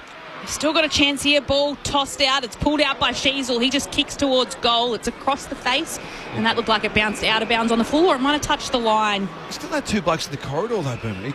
He was trying to get it to one of them, I think. It was. I think he should have had a shot. That's in his kit bag, 100%. He's a very skillful player. So the umpires come together. Jeremy Howe tells them it hit the post, makes the decision for them, and it will be out of bounds on the full and a free kick to Jeremy Howe. Is he the one making the call? Just walks over, taps the post and says, "It's my ball, boys." How does that work? Kicks out and gets it out of defensive 50, but O'Sullivan's again there to mop up and chips it towards Sheasel. Just marks outside of 50. Having a good night, O'Sullivan. Sheasel down low for Maley, takes the mark. Sliding on his knees, slightly right of centre. He'll kick from about 40 metres out. Not sure it was meant to go there, just quietly. Oh, I don't know. Yes, didn't spin right, and he didn't look there, and there was nobody there. My word, there was Big Finbar. The Moose was there. He was loving every minute of it.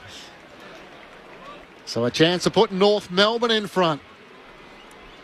And they haven't really led since the opening couple of minutes of the match. Finbar Maley comes in, drags it to the left-hand side and slams into the left goalpost. And a poster, a minor score. The Magpies leading by a point. There you go. So ball comes out. It could be turned over here. It'll stay inside 50 as Maley takes the footy. Hand pass to Luke Parker. He'll have his shot at goal. Couple of posters. Hit the post? No, just let it through. Just glance to the right-hand side. But that margin comes back down to 1 point. Collingwood's advantage, 4-7 playing 4-6. Saturday night footy on ABC Sport. Again, had their opportunities, the Kangas. They probably should have kicked a couple now. 23 inside 50s to 17. Josh Dacos with his 15th disposal into the back pocket for Houston. Kicks up towards the wing. Cameron can't take the mark. Pink sand pass. Davies Uniacke ducked out of one tackle and then a second. He did turn it over eventually though. Chris for Collingwood up towards half forward. Surely Comden was taken high. No whistle. Play on's the call. Membry fires a hand pass forward. Collingwood at left half forward. Myercheck long. Mason Cox one-on-one. Getting back Hardiman. Provided good support to Aidan Core. As Mason Cox is slow to rise and it's rushed through for a minor score. Collingwood by 2 points, Saturday night footy. Charlie Commons copped one behind the right ear and one behind the left ear and play on the umpire reckons. It's bizarre tonight. It's some big calls. Really odd things. Or lack of calls, I should say.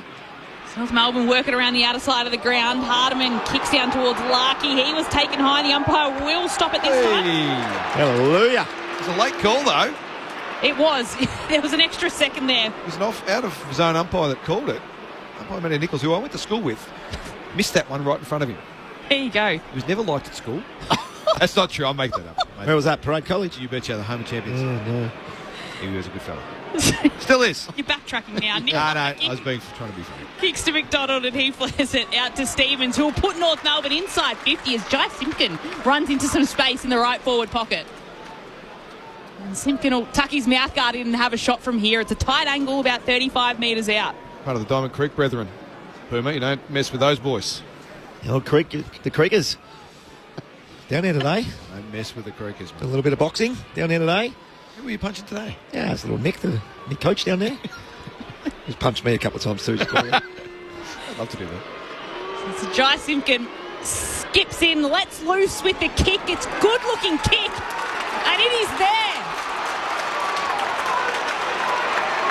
He gets mobbed by his teammates, and he puts North Melbourne back into the lead. They score back-to-back goals for the first time tonight, and North Melbourne are ahead by 4 points. 5-6-36, Collingwood 4-8-32, 24 minutes played. It's Saturday night footy on ABC Sport. Your experts, Daniel Harford and Brent Harvey. And that 1 minute a bit to him too, Daniel. He'd done the love heart to the sky there. His grandmother passed away last week, so that's why the boys got around him clearly, and very emotional last week after the game, Jai. So that one meant a lot to him, you could tell. Worked super hard to get the football, by the way. Ran 30, 40 metres to make some space, and gee, it was a beautiful finish, wasn't it? Beautiful finish. Laser through the middle of the ground, and one looks at the sky and says, there's one for you, Nan. Second lead change of the match as North Melbourne take the lead. They've had a lot of inside 50s. 24-18, and finally they make it count on the scoreboard. Back in the middle of the ground. Cameron up against Sherry. Nick Dacos there with Powell for company. As it's tapped down by Sherry beautifully to Davies Uniacke, who runs away from Perryman. Cuts onto his right-hand side, kicks up towards Curtis, who gave up front position, and Quainer takes the mark for Collingwood. Left half back for the Magpies. Cute Curtis there. Quainer access to the footy, but another centre bounce clearance. Territory battle's been won by the Kangas. Quainer out to the broadcast wing towards Myercheck, who's nudged underneath it. A dangerous push in the end, and he has landed awkwardly on that knee. Right in front of Lex. And so the doctor has come straight out. Darcy Cameron's taking the footy, but Brady Myercheck costs a lot of physicality most weeks.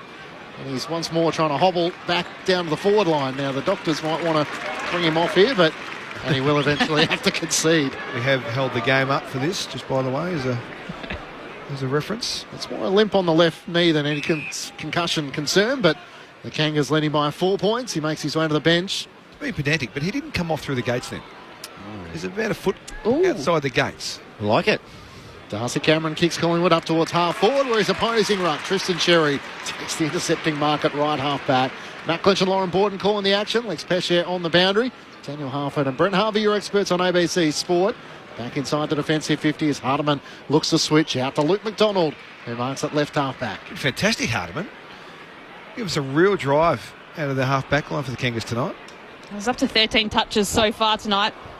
So McDonald chips it out towards Zerha, who's marked the footy left half back for North Melbourne. Long kick right down to centre wing. Frampton was at the back of the pack and able to get two hands to it and get a good grip on the mark. He's been really good. We're calling Raul Dravid, I think, from here on in. He's the wall. So Frampton will send it back the way it came, right to right half forward this time for the Pies. Plenty of hands on the footy, and it's made its way over the boundary line for a throw-in. North Melbourne leading by 4 points. Let's head down to Lex Pesce on the boundary. Brady Myercheck has just headed down to the rooms. He looked like he was walking better than when he came off, not quite through that interchange gate, as you guys so kindly pointed out. So hopefully that's okay, but into half-time I'll check on that.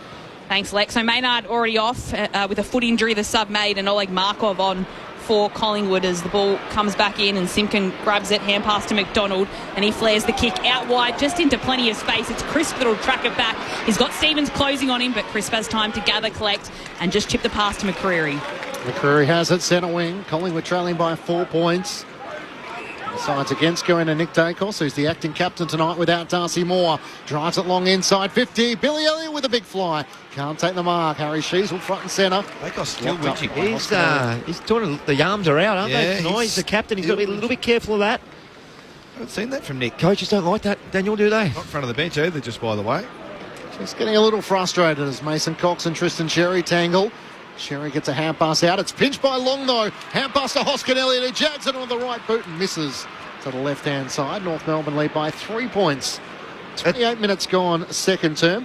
Just give you an update of the match between Walliup and Port Adelaide. The Atapulti taking place. It's the Dockers 3-3-21 to the Power 3 straight 18. He normally gets tagged super heavy every week. He's got someone with their finger in his back and right next to him. Tonight he's getting nothing and he's not getting the football. They're not giving it to him. What are you laughing at, Daniel? Nothing. We'll keep a watch on it as Al gets the footy back for the second time in a couple of possessions, but still in the defensive 50 for North Melbourne. Just glad his back came out then. Thankful for it. It's back to Comben and he moves it to the right back pocket where Pink marks. Loads up on the kick, long kick towards Darling, marks it in front of a couple of pies. Looks at the bench, they got the 1 minute sign up, so he's just saying, do you want me to hold it or go in? Sounds like they said, slow it down a little. So defensive side of centre, Luke Parker takes it and gives it a fair bit on the kick to right half forward. Cameron got two hands to it, tried to juggle the mark, couldn't. Larky's there at the drop to pick it up. He chips it towards Paul Curtis, uses his body to mark. He's just a few metres out from goal, slight angle. But that's what North Melbourne fans want to see now. Paul Curtis is back in the side. You talked about him being a big bench press man. I reckon last time we covered the Kangaroos at Docklands, we spoke to him or one of his teammates about his bench press. It was him, wasn't it? Yeah, it was. It was Paul. Chad Wingard's a big fan. Yeah, love the bench press. So here comes Paul Curtis. Return game. Eases this one through the middle. And Paul Curtis puts North Melbourne out further to a game-high 9 points. So close to half-time. It's the Kangaroos 6-6-42, Collingwood 4-9-33, 30 minutes played in this second quarter. Now, some would argue that Isaac Quainer is as strong as anyone in the competition. Big rig. And Paul Curtis just moved him out the way, picked him up and said, excuse me, little fella, I'm going to mark this one, I'm going to slot another goal. So he's just super strong. And as I mentioned, he's got so many avenues to goal. He's a great forward crummer. He's a great mark for his size, a beautiful kick. Very important player. Welcome addition back into this team, no doubt about that. Daniel Harford and Brent Harvey with you on ABC Sport. 6 individual goal kickers for the Kangaroos, while Jamie Elliott has a couple for the Magpies. Closing in on half-time. The Kangas by 9 points with the last 3 goals of the match. Cameron wins down the tap for Collingwood. Sherry races after it, but Long knocks it on. In the end, he competes against Caleb Daniel as the ball spills back towards Darcy Cameron. He knocks it out to Perryman. He kicks inside 50. Intercepting mark taken by Luke McDonald. He looks out to the far wing where George Wardlaw's in space. He rises but can't complete the mark. Olaf Markov gathers for Collingwood. Hand pass to Perryman over the top, looking for Lipinski hard against the boundary. Is there time for one more goal? He kicks up towards Elliott, who marks in the right forward pocket. And this will be like quarter time after the siren here. As Jamie Elliott marks where the 50-metre arc is almost near the boundary line. Just a little bit unsure why Luke McDonald need to go so quick and kick to a 50-50. Yep. And the problem is, there's no better player in the competition at this moment. 50 metres where the boundary line intersects the 50-metre line. There's no one better. Normally does it from the left-hand side. So you're backing him? Yep. He moves the plastic chair out of the way. Jamie Elliott after the half-time siren from 50. It's an absolute shocker. He went for a torpedo, feeling like clearly 50 metres was beyond him. And it never spun correctly out of bounds on the full. So no change to the score. It's North Melbourne who lead by 9 points at the main break. 6-6-42 to the Pies, 4-9-33. If you've just flicked on the radio, there was a couple of late outs. Bobby Hill was out through personal reasons. And Scott Pendlebury was out through illness, meaning that Olaf Markov, who wasn't initially part of the selected squad, has come in. And also Will Parker, the former Victorian cricketer. It is the debut for William Hayes. Didn't get a lot of the footy, had 2 touches in that first half, and the Kangaroos lead by 9 points at the main break. 6 individual goal kickers, Simpkin, Larkey, Curtis Sherry, Costanti and Zurha. While for the Magpies, 2 goals to Jamie Elliott, individuals to Membry and to Sullivan. Daniel Harford and Brent Harvey, your experts, the Kangas by 9. Well, it's been a pretty well set up game from the Kangaroos from the start, Boomer. We were a bit taken aback with how they were choosing to move the football in the first quarter, the first 5-10 minutes of the first quarter, trying to work out what the system that was that they were going to implement tonight against the Magpies. And when you see it live here, you see it from an elevated position where we're lucky enough to watch the games with our broadcast. You can see what they're trying to do, trying to drag the Kangaroos out from sitting back in. Drag the Magpies out from sitting back in their defensive half. Yep. Because they're so quick on the counter-attack. They've got such good transition speed and ball movement when they get the ball back in their back half. That's where they are so efficient when they're scoring. You talked about their inside 50s last week, 32, and they still win the game against Adelaide. So that's how they can beat you in transition. So if you can own the ball and work it up to a position where they've got to come out and meet the ball carrier, be they in motion or a mark or a free kick, you can create more space, but you'll also get representation in your forward half to lock it in and create secondary opportunities. So there's no doubt it's a really clear plan from the Kangaroos tonight. They're executing it really well, and what they've added in that second term was a little bit of transition speed and getting the ball inside forward 50 really quickly when they get it to the open side. So that's the challenge for them to continue that. If I'm Craig McRae, I'm sitting going, okay, righto, all right. So we might have to restructure things a little bit here. We're good enough to change a few things, to flip a few magnets, to transition from our one-speed counter-attack game to a more full ground, stretch the ground, make them defend us all across the ground game, which I think is what they can do in the second half to get back into this and get back into the lead. The Kangas have got the game on their terms. Yep. That quarter, if I'm right, 36-9 marks. Yep. So they're controlling the football in the back half like we've seen all night. Yep. But they've been able to do it up the ground a little bit more as well. So 36-9 marks in the second quarter alone, which is huge. The Pies have only had 21 inside 50s, 11 for that quarter. Again, just not giving their forwards enough opportunity to kick a big enough score. I really feel the Bobby Hill type player for Collingwood is missing that excitement, that speed. Yep. McCreary's been pretty good. Spark. He's been pretty good, but Bobby Hill is the one that can get goal side. So when McCreary's running with the football and taking a bounce, he can kick it over the back. I'm a little bit concerned just around the inside 50s for the Pies. It's a couple of weeks in a row now where it's been a little bit down. On the other hand, I thought the centre bounce work of the Kangaroos was exceptional that quarter.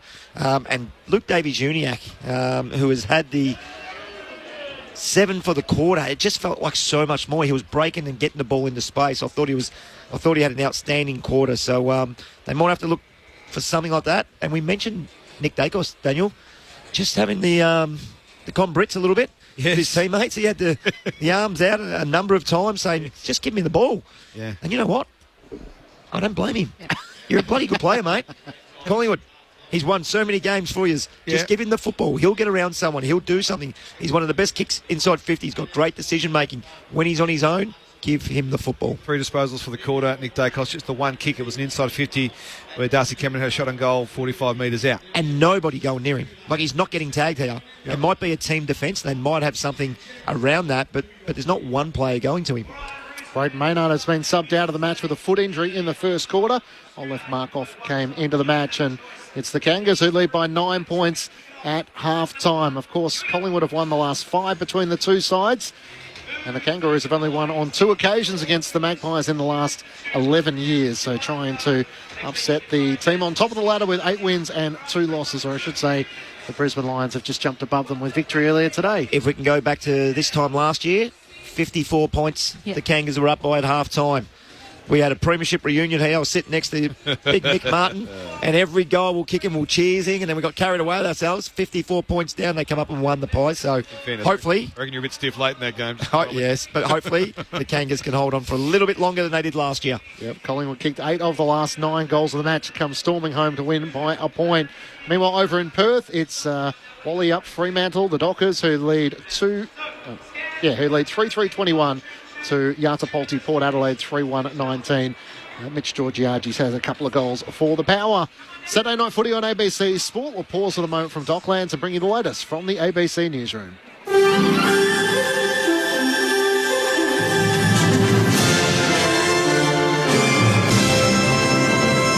ABC News, I'm Thanmaya Navada. New South Wales authorities say there's been a drop in flood rescues over the last 24 hours as conditions ease across the mid-north coast. More than 750 rescues have been carried out across the state since Monday, with the majority due to people driving through floodwaters. Emergency Services Minister Jihad Dib says efforts to assist residents are continuing, including using drones for medicine drops. Move now into other forms of incidents where people may need support in terms of getting back into their home, in terms of assistance with the clean-up, but also in terms of assistance with other essential items. Meanwhile, residents have begun to assess their homes for damage as floodwaters start to recede in some areas. Over 1,600 insurance claims have already been filed, a number expected to rise as up to 10,000 homes were impacted. Thousands are still without power or isolated, and a handful of emergency level warnings remain in place. This resident was able to go back home and counts himself lucky. We've been here for 4 years. We started the renovation with the first flood in 2021 and it sat just under the floorboards, and it's basically done the same thing this time where it's come right up to the bottom, lost all the power, lost all the produce, and just a massive clean-up, but luckily enough it didn't enter inside, which is awesome. Israel says scores of aid trucks have gone into Gaza in the past 24 hours, but the United Nations says nowhere near enough aid is getting to the Palestinian population there. The UN is calling for it to be allowed to send much more aid to the 2.1 million people cut off by the Israeli blockade. At the same time, a number of Palestinians have told the Associated Press news agency that Israeli troops are systematically forcing Palestinians to act as human shields, sending them into buildings and tunnels in Gaza to check for explosives or militants. The Israeli military says it strictly prohibits using civilians as shields, a practice it's long accused Hamas of using. A football club in Melbourne southeast has paid tribute to two former premiership players who died of methanol poisoning overseas last year by hosting a memorial match in their honour. The Beaumaris Sharks Football Club says it's created special Guernseys for the match, featuring the numbers of Holly Bowles and Bianca Jones, and will host a memorial round annually. The teenagers died in a hospital in Thailand last November after drinking cocktails tainted with methanol while holidaying in Laos. Bianca Jones's father, Mark Jones, says both families are incredibly grateful for the support they've received and are thankful to the football club. Every day's hard, but work through it. We've been supported incredibly by our families, by close friends and by the community. I mean, you can see here all the communities come out to support the game, to support the girls, and both families have felt that. WA Aboriginal Affairs Minister says all appropriate procedures were followed to hold a major surfing event in the state's southwest. Traditional custodians say WA's Department of Planning and Heritage allowed the World Surf League's Margaret River Pro to be held on a culturally significant site despite their objections. However, Don Punch says traditional owners from the local area were consulted by the World Surfing League, and full support was provided by local group, the Underlip Association. The event has been placed on hold over the weekend due to weather conditions and is expected to resume on Monday. 6 members of the Territory Response Group has been deployed to the remote Northern Territory community of Wadeye after a major disturbance in the town yesterday afternoon.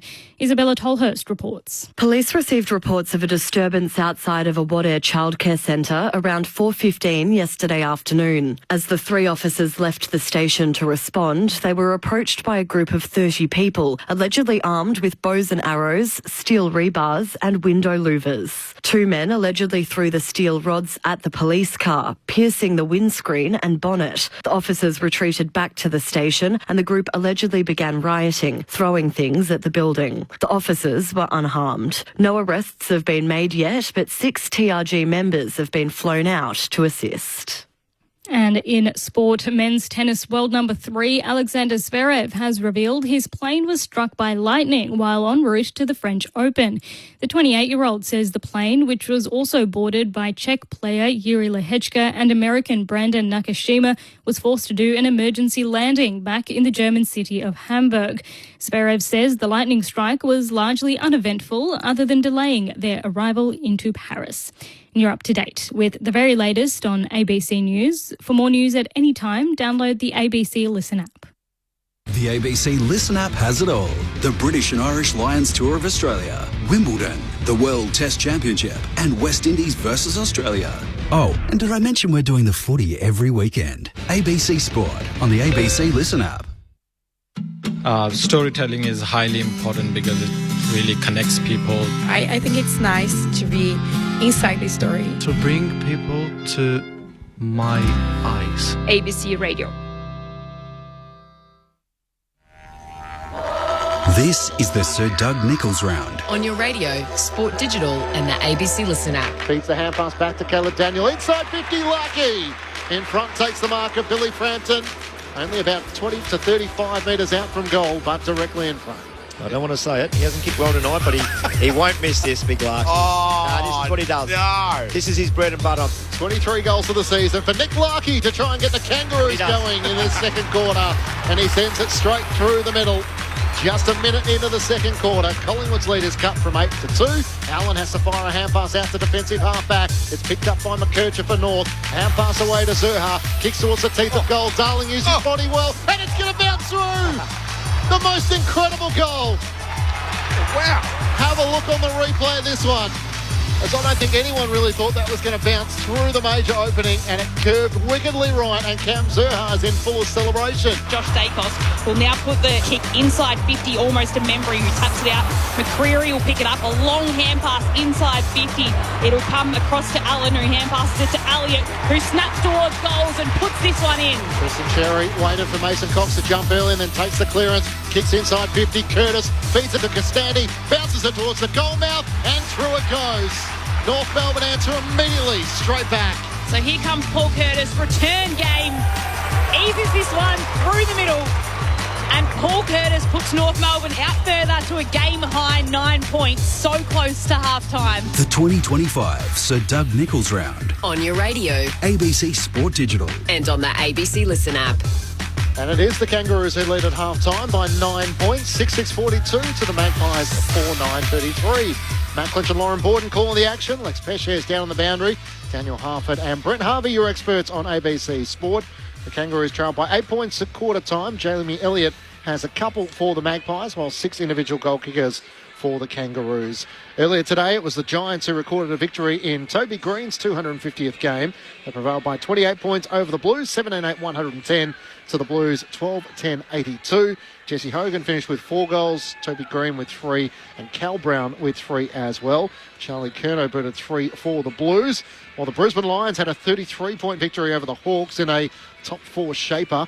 The Lions back at the MCG after their premiership success, 14-9-93 to the Hawks, 8-12-60. There was 7 goals to 2 the way the Brisbane Lions in the second quarter, and then 3 goals to 1 goal 4 in the final term. Cal Archie booted 3, and Charlie Cameron kicked 3 as well. Dane Zorko had 33 disposals, and Cal Archie got the 3 votes in the ABC Footballer of the Year. Did you know, Clinchy, can I just jump in? It's the first time in 21 years that the Brisbane Lions have beaten Hawthorn at the MCG. There you go. There's a stat for you. There is a stat for you. On a Saturday night. So the Hawks have been pretty dominant at the home of footy. When you walk in the Camino. Yes, exactly right. I've got some more correspondence for you as well. Good. We'll bring you a bit of Chris Scott as well once our post-match comes to a feature. And Chris Scott, who was with the Saturday AFL team, Corbin Middlemass, Mick Malthouse and Luke Ball earlier today. So the coach of the Cats with his thoughts on their win over the Western Bulldogs and some of the antics of Bailey Smith over the last 24 hours. On the SMS, 0437 774 774. Kimberly in Yarraville doing the dishes in the kitchen with the radio on, TV on mute in the lounge room. Much prefer listening to you guys. Thanks, Kimberly, for your thoughts. Jan has also been in touch. She's a North Melbourne fan but has a soft spot for Jamie Elliott. Said he's a friend of hers and was his under-18's team manager. There you go. Oh, there you go. So good to hear that. Got a link there with the Euroa, I think he's a. Is he Euroan? Yeah. Yeah. A Euroan? Is that what they are? Oh, sure. Have to be close. Just trying to get this mouse to work, which is giving me no joy at the moment. The little things in life that you kind of need to help you. Matt from Clifton Springs. If the North players want to continue pushing the Pliers players in the back going for marks, they should set him up and see how he likes it.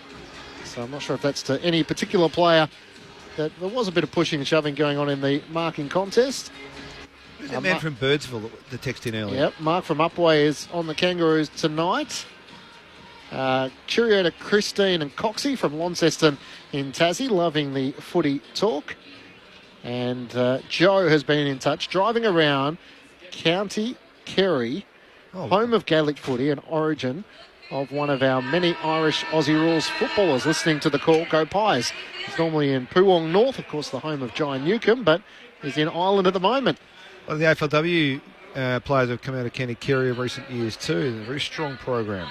He might be. Is it Mark O'Connor that's County Kerry? Is he? I think so, yeah. That's Kerry yet? Chriso's on the same train of thought as I am. 0437 774 774. Enjoying the call from under the lids. Certainly not walking the Camino in Spain tonight. I am jealous though, but I am walking the Kelpie. So close enough. Bellerive Beach under the shadows of the Bellerive Oval Ground. Go the Roos. Let us know where you're listening and taking in the call. 0437 774 774. Just as you're reading out those texts, one of my favourite ever teammates is on the field and on the big screen, Byron Pickett. Oh. When I used to be getting tagged, Daniel, there was two players I used to love, him and Glenn Archer, for obvious reasons. Yes. I would stand on one side of the contest with my opponent, Byron would be on the other side, and I'd say, Choppy, I'm coming through. And he'd say, bring him past me. That's it. And then, you know what? Past me. 9 out of 10 times, Byron wouldn't even worry about what I was doing or what my opponent was doing. But my opponent certainly was, and would give me the metre that I needed. So, one of my all-time favourites, Byron. So it's great to see him out there. Well, I saw a couple of weeks ago while we were on that topic, I saw Brendan Crummell for the first time. Oh, yes. In a long time. In about 20 years I haven't seen Crummy. It looks great. His face is rearranged a couple of times from Byron, but he's fine. He's fine. So we're all big Brendan Crummell fans. Is that the biggest hit you've ever seen? Oh, my goodness gracious me. By a mile. I was on the bench, I think. Oh, man. And I heard it. I wasn't that far off. And Waverley was a big ground. And I nearly collapsed. I didn't even get hit. I nearly collapsed through fear. My goodness. That was something. But very, very hard play, but very good too. All-Australian as a back pocket. Norm Smith-Medal as a forward pocket. Very, very good player. Also on the SMS, BM says, as with Moz Jamie Elliott, given the fact that he started so promisingly. Josh from Kingsville says, hate the lack of footy coverage on free-to-air TV. I borrowed KO. It's on mute because they're awful. You guys are great. Thank you, Josh. So 0437 774 774 is the SMS number throughout the night. Matt Clutch and Lauren Borden calling the action. Daniel Harford and Brett Harvey with you. So I guess with the absence of Scott Pendlebury tonight, Bobby Hill, and now Braden Maynard out with that foot injury in the first quarter. The Magpies are looking to, you mentioned the frustration from Nick Dacos, the acting captain tonight, 10 disposals. He could probably do with a bit of Byron Pickett love to clear a bit of path for him, and Josh Dacos leading the way with 15. But the Kangaroos have been dominant, especially in the middle of the ground. When you look at their work around the clearances, they had 36 marks to 9, Boomer, as we may mention, throughout that second quarter, and they've scored 3 goals to 1 from stoppages. So very dominant around the work of Tristan Sherry in the middle of the ground and the ability to try and capitalise on that. Remember, you mentioned the 36 and 9 marks. That was in the second quarter. Yep. It is 71 to 27 marks. Yeah, it's 35-18 in the first. Yeah, so just getting played on their own on their terms. So Collingwood need to do something different, and whether that's going down back and manning up so they can't chip around and go around you, they just got to try something different. But I'm thinking a big second half from the skipper, the Pie skipper right now. Yep. I think he'll go in, realise, rightio, I'm not even getting tagged, let's just do this. He'll run riot right now, and there's no one going with him. So Simpkin will be in the centre bounce with Uniac and Parker. It's not a hard tag, so he'll be looking to get it off the leash this half and give the Pies a little bit of drive. Well, they're sweating on North Melbourne turning the ball over, and they're not doing it until they get deep in proceedings more often than not. So 41-26 contested in that second term in favour of the Kangaroos. So they're getting mauled at the contest as well. So they're waiting and sweating on the mistake. They might have to go and start winning it themselves this half to get back into this contest. Good news for Pies fans. Brody Myercheck is out there for the third quarter after that heavy contact just before half-time. North Melbourne by 9 points as we get the second half underway. Here's Lauren Borden on ABC Sport. So North Melbourne ahead, but it's all about whether they can hang on in this second half. Davies Uniac, hand pass back to Stevens, who hand passes across to his captain in Simpkin. Will put North Melbourne directly inside 50. Darling flew, couldn't take the mark. It comes out. Dacos tries to gather. He can't quite gather it. McKercher has a go. Josh Dacos will pick it up and hand pass it across to Long. He finds its way to Perryman, and then we'll hand pass it to Markov. The late in for tonight, hand passes it right to Nick Dacos in the centre of Docklands. He points to where he wants to put it, inside 50, and he goes that way towards I got one. One hand on it. Probably the softest one tonight, Daniel. I'm going to call this as the soft. At least he looked at the ball. Well, that one is the one I wouldn't have paid. I'm with you. That doesn't make any sense what's happened in that rule. Maybe a bit of feedback in the main break? Possibly, yeah. Possibly right there, Clinchy, I reckon. I think you're on the money. But Dacos through the middle of the ground all by himself. And when you say by himself, we're talking 20 metres by himself. So the free paid against Pink, and Myercheck puts this one towards goals and delivers one for Collingwood to start the second term. They bring that lead of North Melbourne's back down to 3 points, and we've only played a minute in this third term. It's Collingwood 5-9-39, North Melbourne 6-6-42.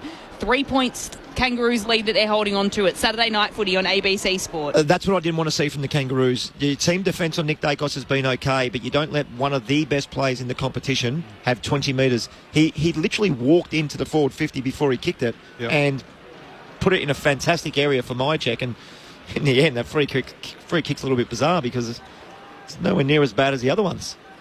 No, I reckon that's a bit off, that one. But great for the Pies. They've had to find a way to put some pressure on this Kangaroo defence. They've been so well set up behind the ball, so they did it really quickly through the middle of the ground through Nick Dacos. Let's see if that becomes a pattern in this third term. Kangas booted 5-2 in the second quarter. Collingwood strike first in the third. Sherry wins down the tap. Davies-Uniacke streaming through, but going defensively. Got a hand pass eventually to Parker.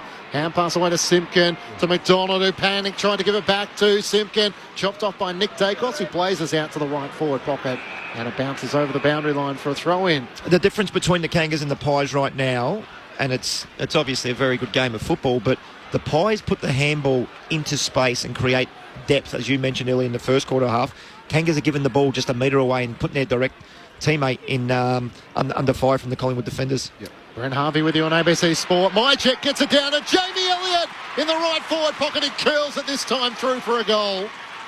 Couldn't finish after the half-time siren with a barrel from outside 50, but this is more his go. Right forward pocket, ever dangerous, and he puts the Pies back in front.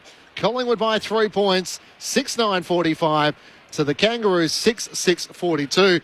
Jamie Elliott with his third goal of the match. I don't want to harp on it, but Dacos was the one that put that ball inside 50 once again. Ball goes out of bounds and there's a stoppage, yes, but Elliott, that was a good finish, wasn't it? Yeah, well, a ripper, absolute ripper, almost a bit of a check side on the run, facing the wrong direction. It was a very impressive finish. Just gets caught up. Parker misses the ball, fumbles the ball, and Elliott was at the back of the pack just waiting for someone to make a mistake. They're sweating on mistakes at the moment, the Pies.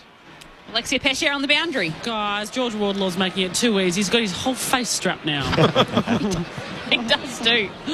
The old Voldemort strapping right across the whole face, the whole nose and behind his head. Play brought back in the middle as Long takes it. He's taken in a tackle by Davies-Uniacke. Not a free kick towards the North Melbourne midfielder. Play on. Sherry goes in after it. He can't extract the footy. Allen can for the Pies. Hand passes it to Long, who puts a long hand pass inside 50, allowing Allen to keep running, have a kick at goal. Almost it dribbles towards Myercheck and it just dribbles through for a behind rush through. And a minor score. Collingwood's lead is out to 4 points. 6-10 playing 6-6. 4 minutes played in the third quarter. Saturday night footy on ABC Sport. Certainly a rejuvenated Pies coming out after half-time. Yes, you wonder what Craig McRae said as the mark is taken by Comben at half-back. Kicks up towards the wing. Larkey can't take the mark against Billy Frampton. Running around the back is Josh Dacos. Another disposal for him. Hand pass down low to Crisp. He picked it up cleanly. Hand pass to Lipinski. Chips it up to half-forward. Where the mark is taken by Hayes. On to Boo. He can link it over the top. Chris kept running. Of course he did. And he marks in the left forward pocket just inside the 50. As those have fallen down around him. Still side bottom wrestled this week. Bobby Hill, Scott Pendlebury, Jack Crisp just keeps running on. I was in an SMS earlier I was reading someone from Birdsville, apologies I forget the name, asking Boomer, what does he do in the bye weeks? Does he go through withdrawals? Jack Crisp. Yeah, exactly. Doesn't get to play. That's a fair call, actually. I reckon he might sleep. Just get the kids out and replicate a game. Bit of backyard football, maybe. His 248th consecutive game for Jack Crisp. He's out to the left. He'll have to produce his best here as he fires on goal. It's right to the goal line. In from the side, Tristan Sherry to the pack and spoils it through for a minor score. All one-way traffic in this third quarter. Collingwood by 5 points. We played 5 minutes on ABC Sport. They looked to have a spare play all the way around the boundary then, but it was the North Melbourne defender that was the spare one, but he kept retreating backwards and not coming forward. Riley Hardiman with a long kick out of defence. Over the top is Howe, who just flew over and punched it 20 metres out of bounds. And it'll be a throw-in. Left half back for North Melbourne. So the kick was almost going to Darling. Darling had to backtrack, and it was punched over by Howe. So they do look like they've switched on Collingwood in this second half. Down by 9 points at half-time and now ahead by 5 points. Just early stages of the third quarter at Docklands. Saturday night footy on ABC Sport. Cameron and Sherry tussle in the ruck. Spills out to Simpkin, who can hand pass it towards McKercher. He's in a tangle with his own teammate Davies Uniacke, who picks it up in the end. Moves it across to Stevens, who kicks to the top of the 50 to left half forward, where Maley will mark for the Kangas. Maley just holds on to the footy to find the perfect kick that he wants to make inside 50. He'll kick to a pack in the end. Top of the goal square. Larkey, couple of hands to it. Couldn't mark. Lipinski takes it. He's tackled to ground by Curtis and holds on and pulls it under him. And the umpire will cross his arms and ball it up. Larkey was getting held in that marking contest as well. Quite easily could have been a free kick. Quainer, who was undersized, had no option but to hold him. North Melbourne with their second inside 50 of the quarter. Free kick in the ruck contest. Which way? It's going Lucky. the way. Oh, no way! Darcy It's just a Cameron. guessing game, isn't it? I just watched a replay of that. I don't know how anyone pulled a free kick out of that. Tristan Sherry was lying on his back when the decision was made. He got up with arms outstretched across the half-back line for Collingwood as Nick Dacos kicks out, and it's spoiled out of play by Hardeman by North Melbourne. A boundary throw in at right half forward for the Roos. Collingwood leading by 5 points. 7 minutes gone in the third term. Meanwhile, over in Perth, it's the Dockers. Wally up leading 6-5-41 to the Power, 4-3-27. Thrown back in. Cameron wins down the tap. Sherry lost his footing. Wardlaw with that nose bandage kicks North Melbourne towards full forward. Maley was caught behind, and the mark is taken by Isaac Quainer. Hard against the left behind post on the last line of defence. He can poke it over the top to Nick Dacos. Call to play on, it wasn't 15, so he has to kick into the middle of the ground. Crisp is the target, knocked down by McDonald, knocked forward by Long to Sullivan. It may work. Josh Dacos streaming through the middle of the ground, takes a bounce, looks up inside 50. They're on the break here. Elliott racing back to goal. Great defending. Toby Pink made up ground desperately and gets a fist in there to spoil out of play. Aiden Core, I think it was. Yeah, that's okay because he made up a lot of ground too. Jamie Elliott is very fast when it's an open space in front of him. That's the Bobby Hill kick I was talking about earlier in the game. That's Bobby Hill. It goes to a little bit more space, and it's a ground ball. He can turn players inside out. Did he make some ground there, Aiden Core? Yeah, well done. Brilliant. Good punch over the line, forces the throw in as Sherry tries to tap it away against Membry towards Davies Uniacke. In the end, Elliott does the tackling. And he pulls one leg of his opponent in Simpkin. He was pulling his leg. There will be another throw-up just inside 50 for the Pies. Sherry taps it down towards Davies Uniacke, tussling with Hoskin Elliott in the end. It spills out to Core, who just shoves it on his boot to get some distance on the kick. Maley had front position, went up to try and mark it, but he was in a pack, couldn't take it. And Quaynor does the tackling and wraps up Sheasel. And we'll have a ball up centre of Dockland Stadium. Just love the way Maley jumps at the footy. It's a bit unconventional. It's a bit all over the shop, baby giraffe style at the minute, but gee, it's aggressive. So Collingwood ahead by 5 points. Wardlaw comes in after it with his whole head strapped after having a blood nose a couple of times. And the umpire will come in and throw the ball up again right in the centre of Docklands. Wardlaw alongside Nick Dacos, one to watch as Dacos read the tap of Tristan Sherry, and Nick sends it inside 50, looking for Membry, use his body against Comben. Getting back, O'Sullivan spoils it out of play. And a throw in 50 metres out from the Magpies goal. Collingwood by 5 points, 9 minutes gone. Third term, Saturday night footy on ABC Sport. Nick Dacos, 5 possessions, 5 kicks. I think you might have to stamp him. Now, you've got to set someone, maybe not to go to him and fully tag, but just be super aware of him. Colby McKercher alongside him at this stoppage. It's thrown back in. Cameron tried to bump his opponent. Sherry out of it, but Sherry gets the clearance. Kicks up to Maley. He's tackled. Can't get a hand pass away. Eventually he does as Markov laid the tackle. Out to Powell. Kicks out towards the broadcast wing, and Harry Sheasel takes the mark. And Sheasel stands by himself in front of that interchange gate. He looks at Finn O'Sullivan, who comes onto the bench and then loads up on the kick to try and get it just inside 50 for North Melbourne. Maley went up again, couldn't take the mark. Chris was there at the drop for the Pies. Hand pass to Josh Dacos, who hand passes to his brother Nick. Moves it into the centre of the ground towards Sullivan, who'll now kick to centre half forward. Pink at the front, got 2 hands to it, tips to his fingers, couldn't mark it. Myercheck runs onto it, has a shot at the goal and misses to the left-hand side. Well, do you know what, Boom? I don't reckon you have to worry about Nick so much as Josh at the minute. He's the 7th defender, so they've released him as the spare behind the ball. Yep. And he's the one causing all sorts of trouble in transition from half-back for the Magpies. That's how Josh is getting freed up, because they're running and drawing the Kangaroos players through the middle of the ground. Nick gets on the end of it. It's Josh, I think, who's the architect of everything behind the ball. Collingwood by 6 points. McDonald kicked up towards the wing. Cotman had a big piece of it. Cameron trying to break away, but he's tackled. And the umpire will ball it up. Magpies 6-12-48 to North Melbourne 6-6-42. Simpkin from the stoppage. Hand pass to Powell. Hand pass was over the head of Parker. He goes to gather. Allen lays the tackle, but he gets kicked down the line. Flying in the air was Costand. He couldn't take the mark. Now becomes the tackler. And the umpire will ball it up as Ed Allen was tackled immediately. And the umpire will toss it in the air once more. Cameron and Sherry. Cameron wins down the tap for Collingwood, but Simpkin for North. Hand pass away to Parker. Feeds it back to Wardlaw, to Powell. He got bumped by Crisp as he kicks up towards half forward. Maley just crashed the pack and gave away the free kick. In fact, he got a push. He got it. So he gets the free kick. So left Markov gave him a push from behind in the eyes of the umpire. And Finbar Maley has it. 55 metres out from home. He veers out to the right and sends it in the direction of Larkey. He flies in the pack and can't take the mark. The pack is crashed as Davies Uniacke gets a hand pass out to Caleb Daniel. Stevens couldn't take it cleanly. Ned Long lays the tackle on him. Ball spills clear. North still a chance. It's socket forward by Costandi to Dan Houston, who's tackled immediately. And the umpire will ball it up 40 metres out from the Kangaroos' goal. Pressure's been good from both teams. 9 tackles to Collingwood already this quarter. 5 to the Kangas. So umpire tosses the ball up in North Melbourne's forward 50. It's Long that takes it for Collingwood, flicks it across to Lipinski, who just hand passes it straight back to Stevens of North Melbourne. Has a shot at goal and he just hits the post. He just scraped the post on the inside too. So it was a good-looking kick too. It was. The North Melbourne fans went up, but it's just a behind. 5 points now, Collingwood's advantage. As Jeremy Howe looks to bring the Magpies back into play. Markov leads into space, a set play as he runs away from Sheasel and has it in the back pocket. Takes a bounce as he clears the defensive 50. Up to the wing, Sullivan in from the side. McDonald makes the spoil for North. Onto it Ed Allen for Collingwood. Hand pass to Crisp, to Nick Dacos. Quick giveaway to Allen. He streams up the wing. Centering ball in the direction of Hoskin Elliott. Had to wait underneath it. Hardiman makes the spoil. Myercheck comes racing out. He lays the tackle on Hardiman. Ball spills clear. Stevens was desperate. He wins it back for North. He looks into the middle of the ground. Asked a lot of Darling. He couldn't get there. A little bit more on that. Houston takes the mark. Just had to get that little bit of height. Give Melly a little bit of a run at it. It's a bad option. I reckon all the Magpies were on that side of the ground. He had to find something on the open side or go long to the one-on-one with Frampton and Larkey. It's just a bad option, I reckon. I think it was a bad option. It was bad execution as well. Just flat when he needed to go high.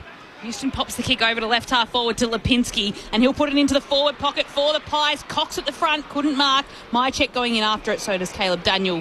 And it just bobbles over the boundary line for a throw-in, just a few metres around from that left behind post for the Pies. Kicking towards the Coventry end of Dockland Stadium tonight in this third quarter. They're leading by 5 points. Early stages of this third term. Sherry and Membry just hold on to each other and tussle in the ruck.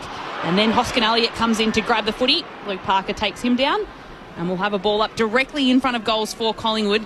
We've got a 5-point lead, 13 minutes played in this third term. Collingwood have kicked the only 2 goals of this third quarter so far. Membry lays the tackle on Sherry and the umpire will ball it up. Both came in the opening 3 minutes though. So we've had 11 goalless minutes since then as this arm wrestle of a match continues. Membry wins down the tap against Sherry to Wardlaw. It ricochets off Hoskin Elliott out towards the boundary line. It stays in. Lipinski's hand pass to Elliott. He hand passes it to himself. He gathers and fires on goal. It's across the face. No! In it goes. Jamie Elliott with his 4th. The goal umpire went racing to the left, and he is proving the difference so far for the Magpies as they skip out to an 11-point lead. 3 unanswered goals so far in this third term. 7-12-54 to North Melbourne 6-7-43. That's his second for the quarter, Elliott. He's 3 for the game. I think Elliott's got. Is that right? Yeah. 4. He's got 4. 4 for the game, yeah. That's the difference, isn't he? You miss a Bobby Elliott and... a Bobby Hill. And then little Elliott pops up out of nowhere. He's had a fantastic year. He's probably the All-Australian. So look at the replay, Boom. He's facing away from goal. Jai Simpkin goes to cover Nick Dacos because he's been so dangerous, which means Elliott's got time to spill that ball, get back, and then turn around and kick a goal. So the Nick Dacos impact is real, not only for when he's got the ball, but when he hasn't got the ball, he's in the vicinity. So that's what happens. Jai Simpkin should have gone to Elliott on that occasion to defend that, but went to Dacos because he's hot. So the Pies now out to a game-high 11-point lead as Chris takes the footy and he gets tackled by Parker, and Parker wins the free. So Luke Parker has had a solid game tonight as well in his first season in the Kangaroos colours. Puts plenty on the kick to get it inside 50 for North Melbourne. A whole pack forming. Howe at the front just pushes it down, but he pushes it straight into the path of Powell of North Melbourne, who goals. On his left foot. He didn't have much time. Took the footy when it was presented to him, and goals for North Melbourne. It's their first of the third quarter. They break a string of 3 straight Collingwood goals, and that margin comes to below a goal. 5 points, Collingwood's advantage. 7-12-54 are the Pies, leading the Kangaroos 7-7-49. 16 minutes played in this third term. Saturday night footy on ABC Sport. Out of the 14 goals, half, I would love to know, and I haven't got the stat in front of me, direct goal, not direct goals, but the team that's won the centre bounce before that, gone forward and be able to set up in defence before the ball comes back out and score. That was directly from a centre bounce, but it would be significant. It would be significant tonight, I would have thought. Yeah, I reckon you're right. And you spoke about that young man at the start of the game, Boom. Pally, about how talented he is. He hadn't had a lot of the footy, but I'll tell you what, if he can get his hands on it a bit more often with finishes like that, they'll be very pleased, the Kangaroos. On the opposite side of his body was beautiful, wasn't it? Centre bounce clearance is 9-4 the way of the Kangaroos as the umpire is calling for a free kick. Is it Nick Dacos' way? No, it's a North Melbourne free kick. And now you can hear the Collingwood fans who are irate. They thought it was going their way. It's Jack Darling who gets the free kick. He feeds it around the back to Caleb Daniel. Takes a bounce with the helmet on. Gets to the edge of the centre square. Kicks looking for Curtis. Quainer working way to the front. 1-1. Experienced defender takes the mark. 1-1. Didn't get in. See, he got off Curtis there, didn't he? He didn't want to engage in body contact. Smart play. Collingwood by 5 points. Kicks to the back pocket for Frampton. He works it up to Hayes. Here's Will Hayes on debut. The Western Australian. 180 centimetres, lightly framed, getting his opportunity in the big time. He kicks long around the wing. Membry and Cox are the 2 in the pack for Collingwood. Jack Darling across the front. Spoils it out of play. Lex Pesh here on the boundary. Did you know Will Hayes is the 5th West Australian to debut this year? After last year, they said that it was the worst WA crop they've seen in a while. So stick it, whoever said that. Just remind us, where are you from, Where are you from, Lex? Western Australia. Just checking. Will Hayes out of Claremont. He's just turned 19, and there you go, another Western Australian debuting as back from the middle. Long takes it, hand passes it to Berryman, hand pass to Josh Dacos, and he kicks it across to Hayes, who marks it right half forward now. He's not one of those horse trainer brothers, is he? He's not. For a second, I thought Will Hayes has gone to a third club, but no, it's not. It's not quite the Will Hayes that's joined his family in the horse trading business. That kick's gone 8 metres to Nick Dacos. It has. To be paid a mark. Barely gained any distance, and Nick Dacos now will pop it right into the hot spot inside 50. Cameron could put both hands up, couldn't mark. Perryman went in there, Hoskin Elliott as well. They trip over each other. Curtis is there for North Melbourne. Daniel as well. It's just spilling between players' hands. Long will have a go and dive on after it, and players will just jump on top of him to slow things down and cause a stoppage right at the top of forward 50 for Collingwood. Bit of a rugby scum, wasn't it? There? Just scum. Rugby scum. There's been a few sporters who have been called scum over the years. Rugby scrum. Rugby scrum. Josh Dacos kicks inside 50 for Collingwood, and Luke McDonald takes the intercepting mark. Switches the ball for the Kangas out to right half-back. Stevens has it. He doesn't have a lot of options, so kicks around the boundary line in the direction of Jack Darling. Had a good third term. Jack Darling's been important. He's worked high up the ground. This is the moment. He looks inboard. Risky kick to O'Sullivan. He takes the mark. Finn O'Sullivan in his 10th game, yet to get a Rising Star nominee across half-back, works it to Toby Ping. Hand pass in the middle of the ground for Luke McDonald. Long kick for the Kangas, going to get out the back. Zerha flies and takes a superb mark. Good mark. Good hand. Had eyes on the footy, had to reach over the top of Billy Frampton and was able to hang on to the footy. So that's the kick there by Luke McDonald. He's still got it, but he was able to penetrate and get that ball. Now he's only kicking from probably 30 out half. Yeah, 25, yeah. Instead of landing 40 out. That's the difference. There's 10 to 15 metres that is absolutely huge in this game. If you can get the ball into there, you're a better chance of scoring and a less of a chance of the opposition rebounding the ball on you.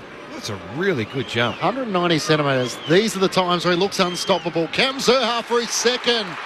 He continues. The Kangas fight back as they take the lead.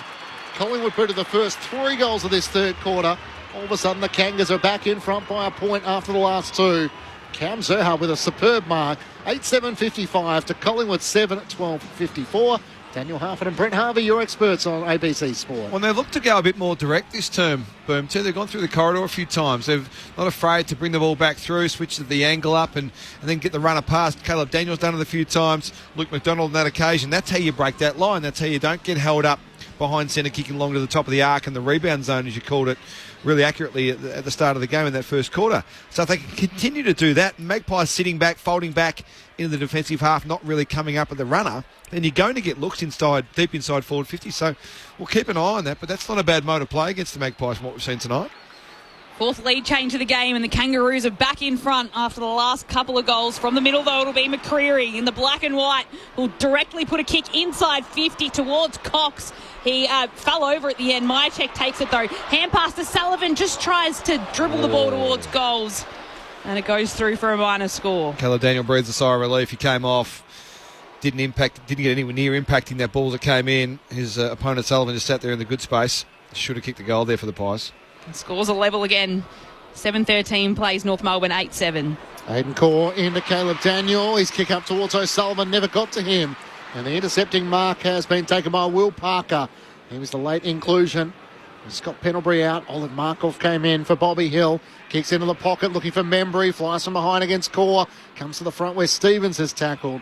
And the umpire will ball it up in the left forward pocket for Collingwood. One of the better games I've seen Core play for a while too, Boom. He's stood strong a couple of times in one-on-ones. He's in front of the contest by himself, knows he's going to get hammered. He stays the course. Cox tried to take another ruck for Collingwood, couldn't do so effectively. Spills out the way of McCreery. High searching ball inside the attacking 50. Off the hands of Mychek. Ricocheted off Hardiman. Back to Mychek. Lost his footing. Hand pass out to Allen in the right forward pocket now. Feeds it back to Markov. Little dink kick to Long. Was that 15? Oh, He got taken high and a show of strength. Simpkin got him high. What's he doing, Simpkin? He didn't need to do that. He knew it was going to be a 10-metre kick. Gives the hand pass off to Jeremy Howe on the runway. It's off to the left and it clears in the end. Tristan Sherry and Mason Coxon through for a minor score. Collingwood lead by that behind. 22 minutes gone. Third term. Saturday night footy on ABC Sport. It was crashed, that roundhouse from Simpkin. Yeah. Oh, we might... it wasn't amazing. That will be under scrutiny. No, nothing in it. Scrutiny. So Caleb Daniel moves it out to Core, who kicks it out to the wing. Zerhard dives on top of his Pies opponent. The umpire will have to come and wraps his arms. And we'll ball this up. Frampton's down, on the other side of the ground. He's got a trainer coming to him. He was the one trying to take the mark as the ball came out. I'm going to roll it on his shoulder a bit, I reckon, Billy. Running off now to be a part of this stoppage. Sherry just taps it out towards Sullivan. Curls it around to the top of the 50 for the Pies. Cox at the front. Comben does well to stop him from marking. It'll spill inside. Hoskin Elliott goes after it. Surely a push in the back from O'Sullivan. No, umpire will say play on, and the ball will be moved outside of defensive 50 by North. And at right half back is Luke Davies-Uniacke who'll mark for the Kangas. LDU doesn't have a lot of movement down the wing, so he has to go short and works it over the top where Luke Parker takes the mark. Turns it, comes inboard to Powell. Ball spills out back to Davies-Uniacke. Switches play to left half back where Pink can run away. He looks up inside 50. Finbar Maley the target in a wrestle with Howe. It's spoiled away by Howe. Awkward bouncing ball for Hayes. Couldn't take it cleanly. Allen, was that over the shoulder? Umpire said no, and the ball up will take place at left half forward for North Melbourne. And Jacob Costanti will probably feel a little hard done by. Free kicks not being paid tonight, Daniel. But every time the Magpies get outside that channel of pressure from the Pies, they look really dangerous. Kircher hand pass to Daniel, who hand passes to Hardiman, and he goes back inside 50 for the Kangaroos. It was Frampton that tried to take the mark, did enough just to get it to Howe, who can clear the kick to the left back pocket where Crisp will mark, and he can kick it out to the wing where Hoskin Elliott marks all by himself. Stops with the footy though and will chip towards Elliott, who marks centre wing, city side of Dockland Stadium, chips towards McCreery, and Collingwood are moving the ball quickly. Barrel! A huge taunt from McCreery all the way to the top of the goal square, but it's rushed through for a behind. And Nick Dacos is filthy that the ball didn't get kicked to him either. It was a great build-up from the nearly intercept mark from Frampton down back to Hoskin Elliott working super, super hard, bringing the ball back in on the 45. Really good change of play by the Pies, and a little bit unorthodox by the big torpedo, but I didn't mind it. But the Kangas had three in between the ball carrier and the pairs that were forward of them, goal side of them. So they had a lot of players in the area, so you had to clear it. I don't mind the play. It was actually a heads-up play from Bo McCreery. Daniel Harford and Brent Harvey, your experts on ABC Sport. Matt Clinch and Lauren Borden calling the action. Lex Pescier down on the boundaries. Saturday night footy on ABC Sport. As the Kangas switch to the back pocket, down to Toby Pink and down to Lex Pescier. I reckon, as you guys just called it, Nick Dacos was screaming from the moment he left the bench. So he's an angry captain tonight. And he's getting the ball on cue here. Gets a hand pass away as he worked it away to Parker and back to Josh Dacos. Now the hand pass to Ned Long. Got it to Perryman in the middle of the ground. He dumps a kick inside 50. Awkward bouncing ball for O'Sullivan, who's tackled by Elliott when he doesn't have the footy. Where's the whistle? Hand pass to Cotman, who switches towards Caleb Daniel at halfback. Bouncing ball in front of he and Crisp. Now it comes over Hoskin Elliott. Crisp doesn't need him. Kicks into the pocket and finds Myercheck, who leads up and marks in the left forward pocket. Yeah, fantastic craft there by Crisp. Just pushing Caleb Daniel off balance at the very, very right time. Just through the sort of the core area and had no chance to stand up, Caleb Daniel. Jack Crisp, well done. Still trying to work out how they didn't get a free kick. Yep. You and me both. Holding the man. Oh, tackle when he didn't have the footy. Brody Myercheck from the left forward pocket for his second to extend Collingwood's lead. He does so by 1. It's a 3-point lead at the 27-minute mark of the third term. Saturday night footy on ABC Sport. Kind of keep the last 4 behinds of the match, so they just lead by 3 points. As Stevens works it with Core to bring the footy out of defence, and it's a long kick from Core right to centre wing, outer side of the ground, and Zerha will mark. He's going to have to hold up. He does. He's just got to wait for all these teammates to move forward ahead of him, and instead just chips out wide towards Luke Davies-Uniacke, who marks and then will chip it backwards towards Daniel. A kick that's just 15 on the logo outer side of the ground. And again, he'll just go forward by 15 metres to Stevens. That's that one that Boomer's been asking for, that extra one. They're in the corner of the square effectively now. And this long ball will get to 20 metres out. Well, it's off the side of the boot a bit. Yeah, it didn't come off the boot well from Stevens. Inside 50, Allen pushes it down towards Houston, then gets the footy back, and Allen can hand pass to Long, who hand passes to Nick Dacos. Puts the footy above his head, takes a bounce, and hand passes out of defensive 50 to Markov, across to Quaynor. Hand pass into Long in the centre of Dockland Stadium. He'll put it on his boot now and get right inside 50 towards Membry in a battle of Pink. Pink does well to win out, take the footy, then he's taken to the turf. Well done. Well done, Toby Pink. Big win. Huge win. Wrapped up, he stopped a quick run from Collingwood, and it means we'll have a ball up inside 50 for Collingwood, who are leading by 3 points late stages of the third term. Saturday night footy on ABC Sport. That's what happens if you don't get that ball deep enough. It's going to come back at speed. Ned Long doing the ruck work against Tristan Sherry, who tries to spin out of traffic. Hand pass towards the boundary line where Wardlaw is knocked over.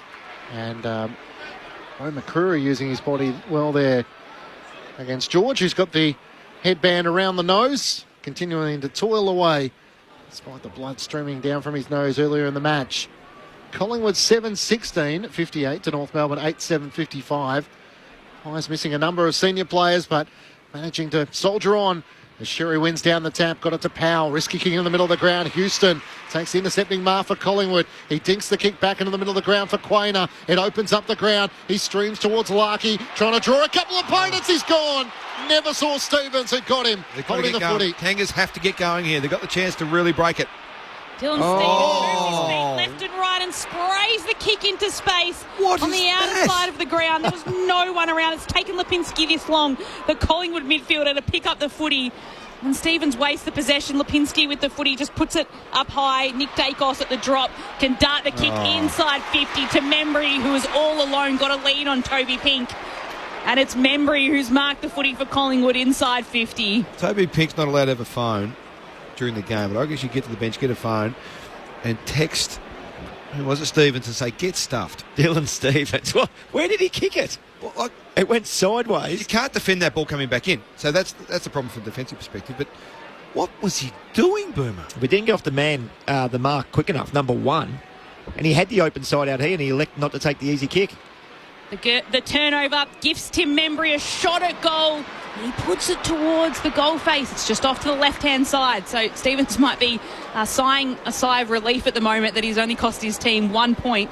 Collingwood's lead now out to 4 points. 29 minutes played in this third term. 24 scoring shots to 15. Pies way. Yeah, Collingwood 3-7 in this third quarter. Brent Harvey and Daniel Harford, your experts on ABC Sport.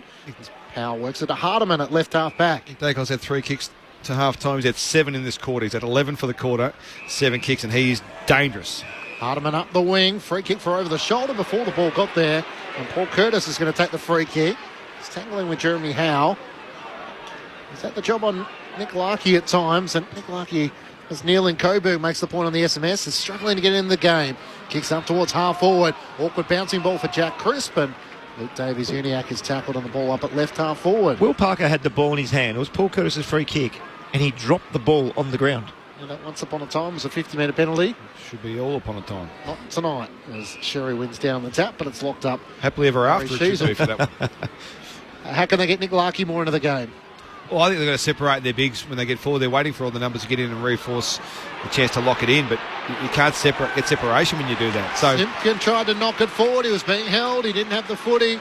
And the North Melbourne captain has it in the left forward pocket and will now have a shot on goal. The other way is to get a little bit more flow on the ball. Yeah. Stevens had the opportunity to put flow on the ball and bring it out here. He was the obvious target too. This is going to be after the three-quarter time siren, with Collingwood leading by 4 points. A chance to put North Melbourne in front heading into the final term. This is about the spot he put the finger up for the shush last week or 2 weeks ago, wasn't it? I think it was. Jai Simpkin looking to try and strike some damage here. Collingwood inaccurate in front of goal. Simpkin's kick is out to the left and just scrapes in for a behind. So Collingwood's lead is 3 points at three-quarter time. The Magpies have been wasteful in front of goals. 7 goals, 17-59 to North Melbourne, 8-8-56. In that quarter, Collingwood kicked 3 goals, 8 to North Melbourne's 2 goals, 2. For the Magpies, 4 goals to Jamie Elliott, individuals to Membry, Sullivan and Myercheck. While for North Melbourne, 2 goals to Cam Zurhaar, individuals to Simpkin, Larkey, Powell, Curtis, Sherry and Costanti. Three-quarter time here at Docklands. Collingwood hold a 3-point advantage. Meanwhile, over in Perth, it's Wally up the Dockers who lead Port Adelaide by 8 points. Yatapolti. So heading into the third quarter there in a few moments' time. But Mitch Georgiades has a couple of goals for Port Adelaide. In fact, he has 3, and Reid with 2 goals for the Dockers. Three-quarter time with it all still to be played. Collingwood leading by 3 points. Saturday night footy on ABC Sport. Why scroll when you can listen on the ABC Listen app? Listen to shows like ABC News Daily, ABC Sport Daily, and Conversations. Get on the ABC Listen app today and every day. This is the Sir Doug Nicholls round. On your radio, Sport Digital, and the ABC Listen app. The free paid against Pink, and Myercheck puts this one towards goals and delivers one for Collingwood to start the second term. They bring that lead of North Melbourne's back down to 3 points, and we've only played a minute in this third term. Myercheck gets it down to Jamie Elliott in the right forward pocket. He curls it this time through for a goal, and he puts the Pies back in front. So Luke Parker has had a solid game tonight as well in his first season in the Kangaroos colours. Puts plenty on the kick to get it inside 50 for North Melbourne. A whole pack forming. Howe at the front just pushes it down, but he pushes it straight into the path of Powell of North Melbourne, who goals. Hand pass in the middle of the ground for Luke McDonald. Long kick for the Kangas, going to get out the back. Zurhaar flies and takes us a third mark. Good mark. Good man. Had eyes on the footy, had to reach over the top of Billy Frampton, and was able to hang on to the footy. These are the times where he looks unstoppable. Cam Zurhaar for his second. He continues. The Kangas fight back as they take the lead. Collingwood through to the first 3 goals of this third quarter. All of a sudden, the Kangas are back in front by a point after the last 2. The 2025 Sir Doug Nicholls round. On your radio, ABC Sport Digital, and on the ABC Listen app.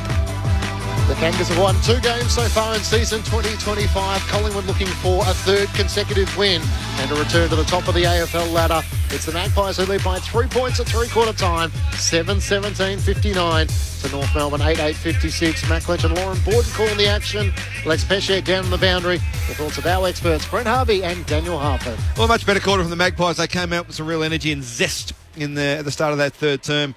Clearances were going their way for a little while, though the Kangas ended up on top in that category again for the quarter. But it was Nick Dacos who turned the game around. Went into the middle of the ground, had 11 disposals for the quarter, Boom, 7 kicks. He only had 3 to half time and was unbelievably efficient with those. Created a lot of scoring opportunities for the Magpies inside their forward 50 on the back of his sublime skills. So that was a really big win for them. Dropping a 7th defender, it was Josh Dacos for most of the quarter. He was the architect of what was happening up behind the ball, and they were able to get some real flow into their game, particularly in transition. Just going through some of the numbers, it makes a fair bit of sense. Like Collingwood had in the first quarter 10 inside 50s, 11 in the second, 20 in the third. For 3 goals, 8 though. Yeah, for 3 goals, 8. So that's the kicker for them. But they were able to get the ball in their forward half and take it off the Kangaroos, who only had 25 marks for the quarter when they've had 35 and 36 in the first and second, respectively. So much more pressure on the Kangaroos to try and find another way, but also keeping the ball inside their forward half and giving themselves some scoring opportunities. 3 goals, 8 is not the answer, but it's a pretty good start. And I think we've seen a number of times Collingwood where they love launching the ball, and you mentioned Josh Dacos getting back and being that spare. They love launching the ball. That's their whole score launches. That's their game. Yep. They turn the ball over 50 out from the opposition's goal, and they're so quick in their transition that they can go the full length of the ground. We've seen that a number of times today. It was only by a couple of special efforts. Toby Pink, one of them. Charlie Comben, another one, who nullified them scoring. As you mentioned, 20 inside 50. They only had 21 in 2 quarters. They had 20 inside 50s that quarter. So peppered the Kangaroos. They actually did quite well to hold up. Really good start by the Pies with the first 3 goals, and then the Kangas kicked the last 2 just to even it up a little bit more. Handball received, was strong. That rebound handball game was really strong, and the Kangas couldn't find a way to put the clamp on that. So that's something that Alistair Clarkson and his team will have to try and identify to stop in this last term if they're to have a chance of winning this game. 7-17 to 8-8. So you don't win too many games kicking 7-17, but they might get away with it the way things are going. Just in that game in Perth, there was a collision in which Darcy Byrne-Jones for Port Adelaide went back courageously with the flight with Alex Pearce coming the other direction.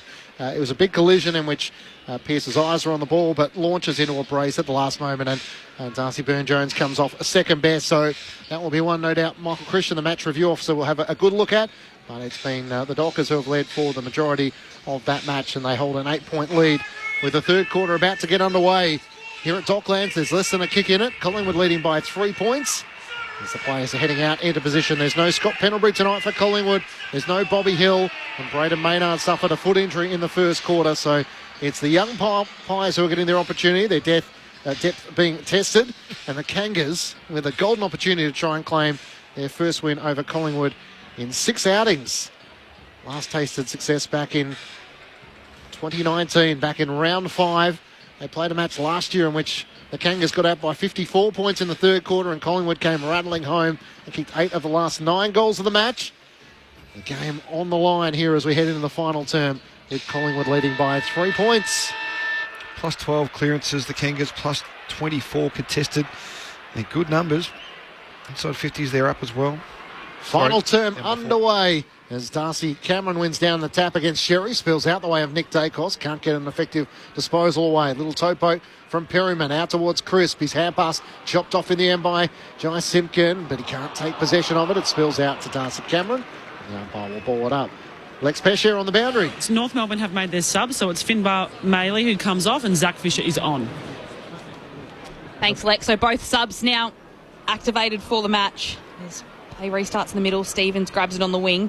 Hand pass across to Powell, who hand passes it back to Hardiman. He'll put it on the boot here and just puts it wide of Stevens. And it'll be a boundary throw in just forward of halfway. Half forward for North Melbourne, who are kicking towards the Coventry end of Docklands in this final quarter. They're trailing by 3 points, the Pies.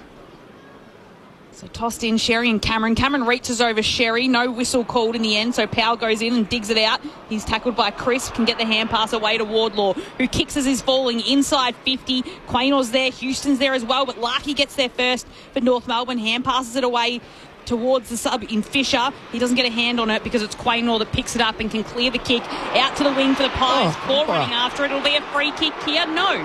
So no free kick will be played towards Cox, and it's Core who can grab it for North Melbourne. Hand pass to Daniel, who hand passes it across to Hardiman. Hardiman drives it inside 50. Zurhar in from the side. Can't take the mark. Dowling's the crummer. Trying to get a hand pass away to Zurhar, but Darcy Cameron stands in the way. Feeds the hand pass back to Quaynor. Hand pass away to Houston. Around his body up towards Hoskin Elliott. Simpkin got rid of his opponent but dropped the mark. Hoskin Elliott, his opponent, pinches it back. Kicks up the wing. Bouncing ball for Comben. Trying to get away from Mason Cox. Feeds a hand pass back to Core on the wing to Hardiman.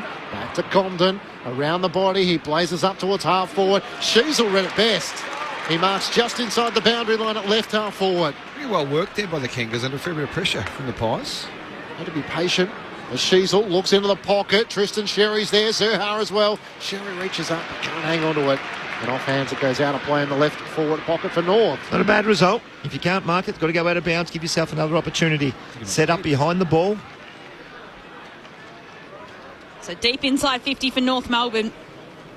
They lost by 1 point against Collingwood last year. And they're down by 3 points in this last quarter. Ball tossed in. Sherry just picks it out of the ruck himself. Hand passes it towards Simpkin. He's dispossessed by Cameron, who tries to push the ball out of a pack. But again, it's locked in. We'll have another stoppage inside forward 50 for the Kangas. They're in a good little patch of form at the moment. The Kangaroos, they won last week. They drew with Brisbane the week before. And they're looking to claim a scalp and a win against Collingwood tonight as Dacos, though, gathers it. And it's Nick that just kicks it outside of defensive 50. Fisher's there, the sub. Has some fresh legs on him. Hand passes it across to Davies Uniac. The inside 50 will come back in for North Melbourne. It's Hoskin Elliott who tries to hack a kick away. Fisher's there to pick it up for North. Hand pass across to Simpkin. He hand passes back to Wardlaw, who just brushes off Will Hayes with his left hand. And then will dink the kick inside 50, looking for Larkey. Two hands. Couldn't hold on to the mark. Fisher's there again. Hand pass back to Zerharl, trying to curl the ball towards goals. It's Quaynor that intercepts the footy and marks. Hand pass to Frampton. Hand pass across to Howe, and he'll be able to clear out of the danger zone for the Pies. Kicks up towards Membry, who takes the mark from the kick of Isaac Quaynor. Membry looks to come inboard where Dan Houston can take the mark. Left half back for Collingwood, just threads the needle, found Jack Crisp. He wants to try and get it over the back to Mason Cox or Jamie Elliott, and Elliott takes the mark. Did it bounce off Cox? Umpire says Cox wants the free kick. Just let Elliott have it. He's shot on goal, and he's Jamie kicked Elliott. 4. It's going to be his 5th. Cox had glasses.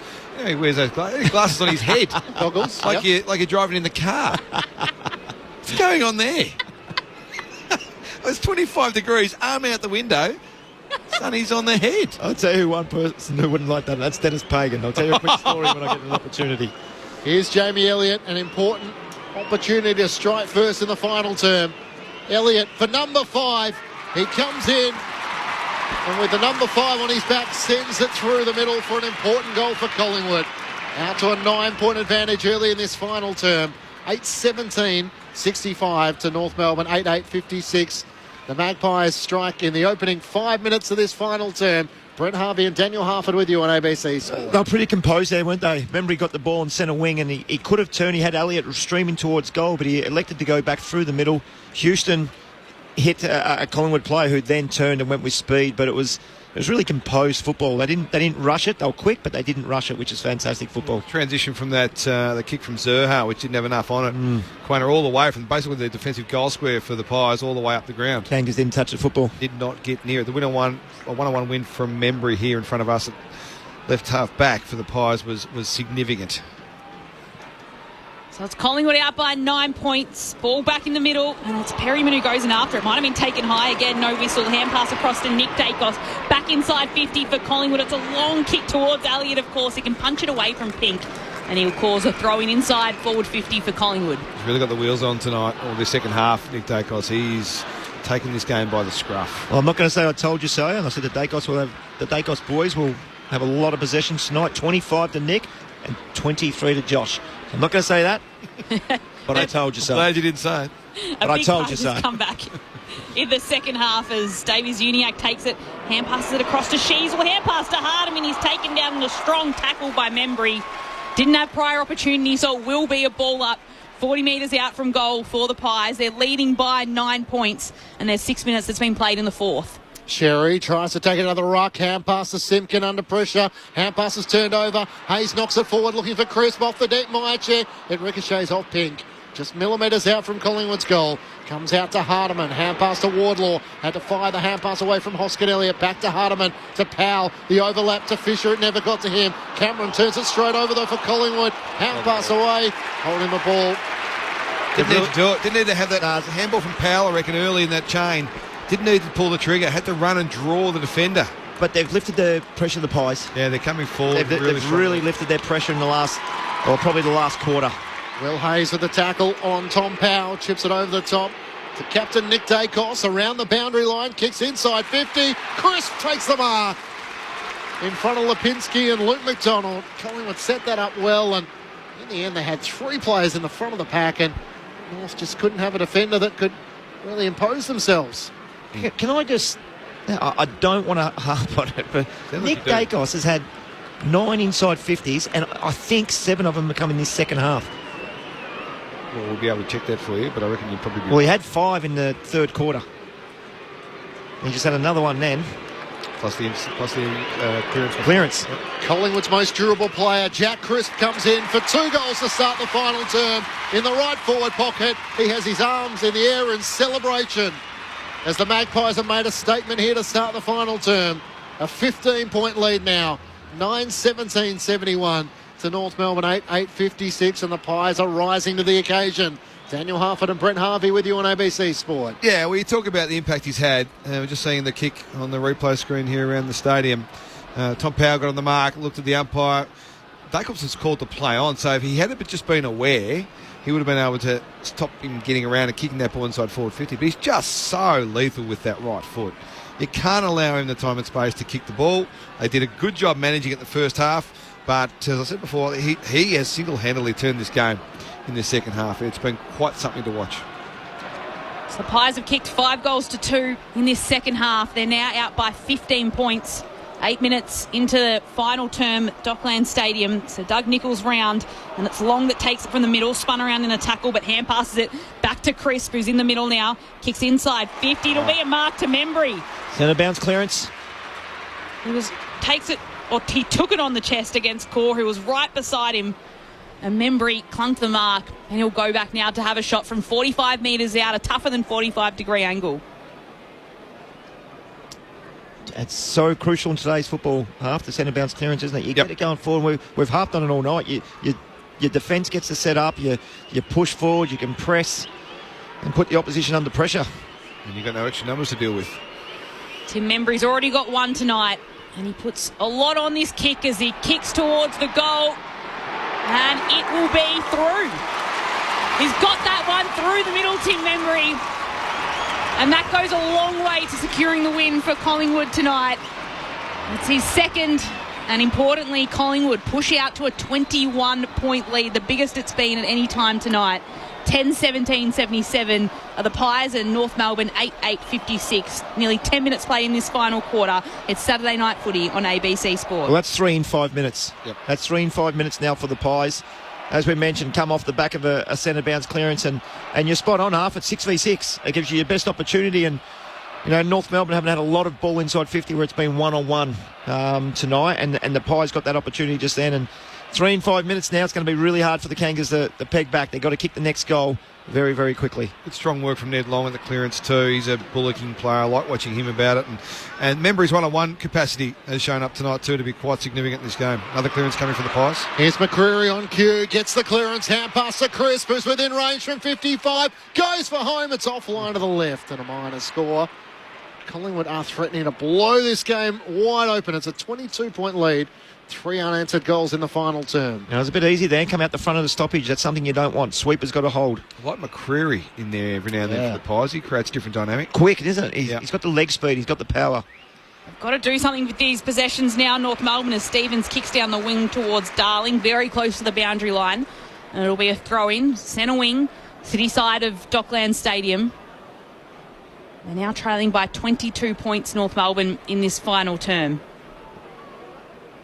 It's Cox in the ruck against Sherry, and Sherry just 2 hands takes it away from Cox, falls to the ground, just finally gets rid of it. Umpire will call it against Sherry. So holding the ball against the North Melbourne ruck. Free kick to the Pies. Long will take it, chips it across to Lipinski. Centre circles will flare it out across ground and switch it towards Allen, but he'll be able to put a kick right directly to the top of the 50 to Crisp, who'll mark. He's having some sort of quarter. He's just outside the 50, about 55 metres out from goal. Dacos has just come on.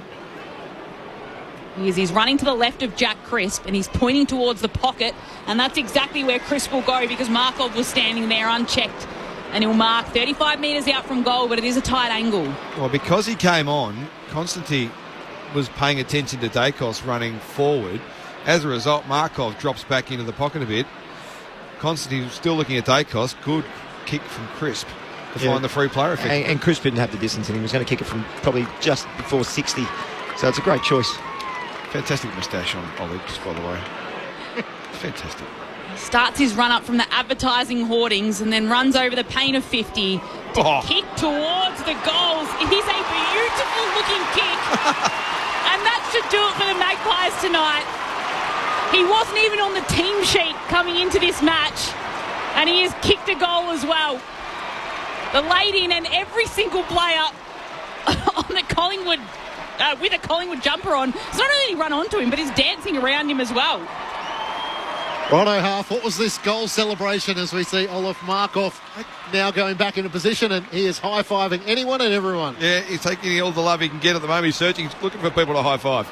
I don't know what the celebration was. It looks a little bit NBA-ish, I think, Boomer, for those sports fans around the world. Like a marching soldier or something, wasn't it? Stomping, marching type situation. Is it sort of a LeBron James sort of... He does the stomping, doesn't he? Yeah, it wasn't quite as LeBron as it could have been. I hope it wasn't, because he's done a really bad version of it. but he's enjoyed every minute of it, which is the highlight of it for There we go. Oleg. Arms in the air, high knees, Lex Pesce on the boundary. That's exactly how I want Half to do all of his walking that he's planning on doing. Marching.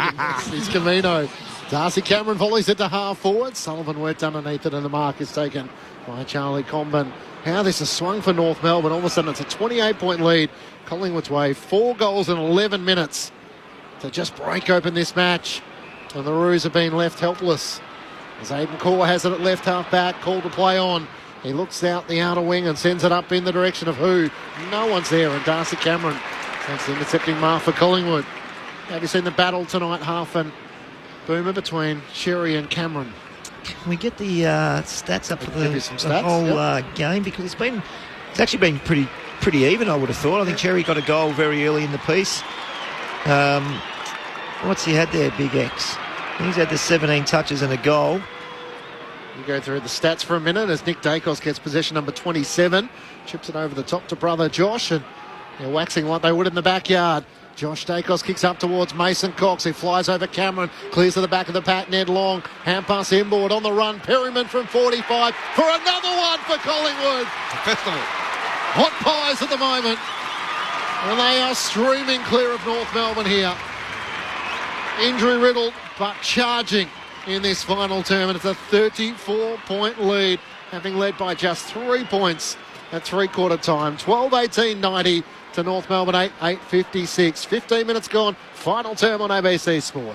Oh, great finish. 5 goals. It really has opened up very, very quickly. They've been able to run out this game much stronger than the Kangaroos, the Magpies. And coming into it, we mentioned this at three-quarter time, 7-17. They had dominated the game up until that point. It was 7-17 to 6-6 or whatever it was at 8-8. At three-quarter time. So they really had dominated shots at goal. It was just a matter of trying to find a way to make it a bit more efficient. It seems their ability to find space now as the Kangas start to tire a bit, Boomer, is going to cause all sorts of trouble in this last 15 minutes or so. It's quickly become a big margin the way of the Pies. 34 points in this last term as Luke Davies-Uniacke runs onto the footy. He's grabbed by Allen and he's taken in a tackle along with Perryman, and the umpire quickly gets the ball underway and tosses it up. Sherry has a go at it. Allen does as well. Josh Dacos can just get a hand pass away to Nick, who hand passes it to Markov, gets a cheer from the crowd and then kicks it towards McCreery, who shrugs off his opponent. Can't take the ball though. In the end, tackles Luke Davies-Uniacke short, holds on to him, and hand pass goes back to Finn O'Sullivan, who will put the kick to the top of the 50 for North Melbourne. And it'll be Maley who had the kick, kicked into the man on the mark though. It won't go any further for North Melbourne. Parker comes in to try and help his teammate in Constantine rather, and it'll be a ball up at half forward for North Melbourne. So they're desperately trying to do something with the footy here. 16 minutes have been played in this last term and they're down by 34 points. Josh Dacos will be the one that takes it out though and hand passes it across to O'Sullivan. Hand pass to Parker. And it's North Melbourne emerging with the footy here. Here goes O'Sullivan doing his best to get a rising star nod today. He kicks inside 50 though, and it's intercepted by Quainer. Oh, his kick is almost chopped off as Powell came in from the side. Spotted away from Will Hoskin-Elliott and goes out of play for a boundary throw in. Collingwood by 34 points, 12-18-90 to the Kangas 8-8-56. What's your thoughts on the double fist? Mark the ball. Well, we 2 fists to it, get 2 open hands to it, can't you? Yeah, that was an opportunity for a turnover goal. You've got to take that and try and mark that ball. If you drop that, that's okay. Toss back into play. Tristan Cherry up against Darcy Cameron. Comes down to the front where Powell's onto it for North.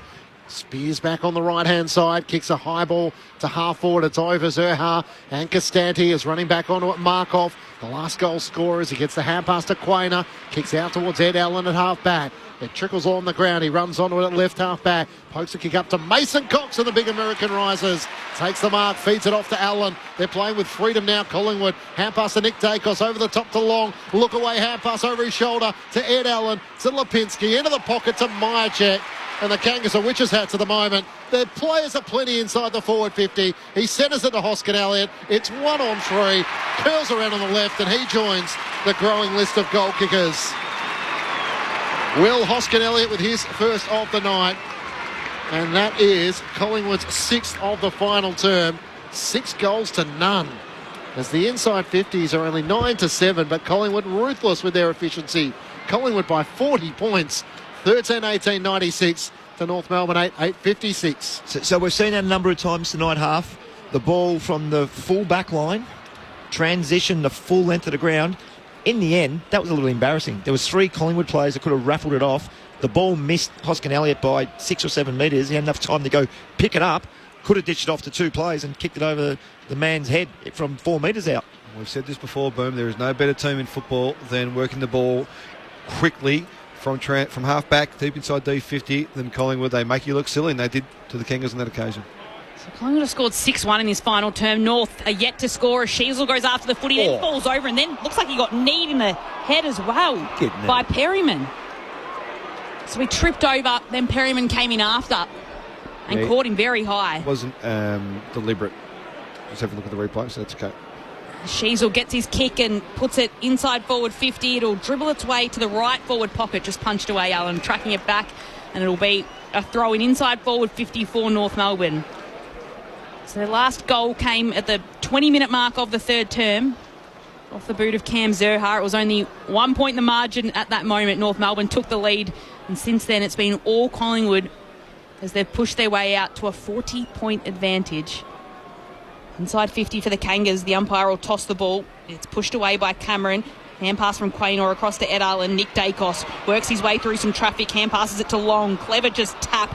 He was looking for his teammate in Perryman. In the end, it's Wardlaw who tried to gather it. Perryman takes it back. Hand pass to Long.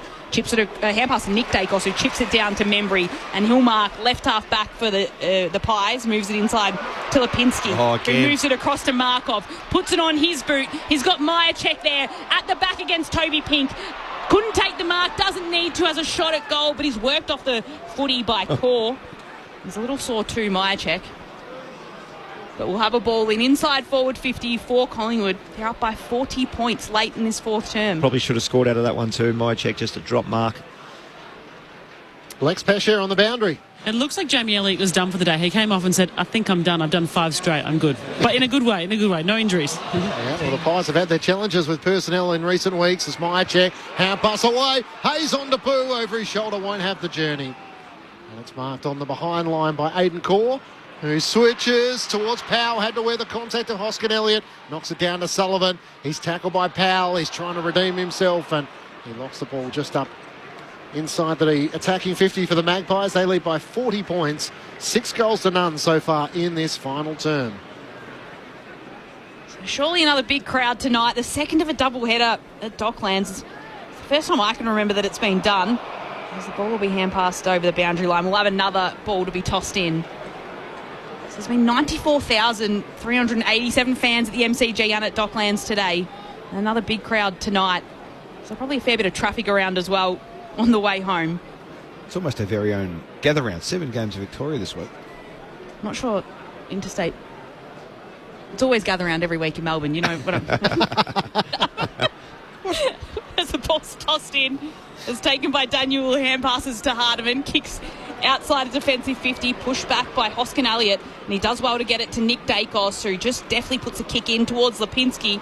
At the front was Sheasley. Wilby paid the mark. He plays on quickly anyway in the end, and just tips to Luke Parker. No, it will be coming back. Don't tell Lex, by the way. She'll get upset. WA perspective. But I know where you were going with that half. It's interesting. Games in Geelong. It's a couple of games tomorrow as the kick comes across to Combin, and he chips it to Zach Fisher, to Lex Pesce on the boundary. I live here now. I live here now. Before you were very much in the other state. But I back them. I was going to say, you want to talk about gatherings on the other side of the Westgate on a Thursday night when you're trying to make your way down from Geelong. There's a long wait there.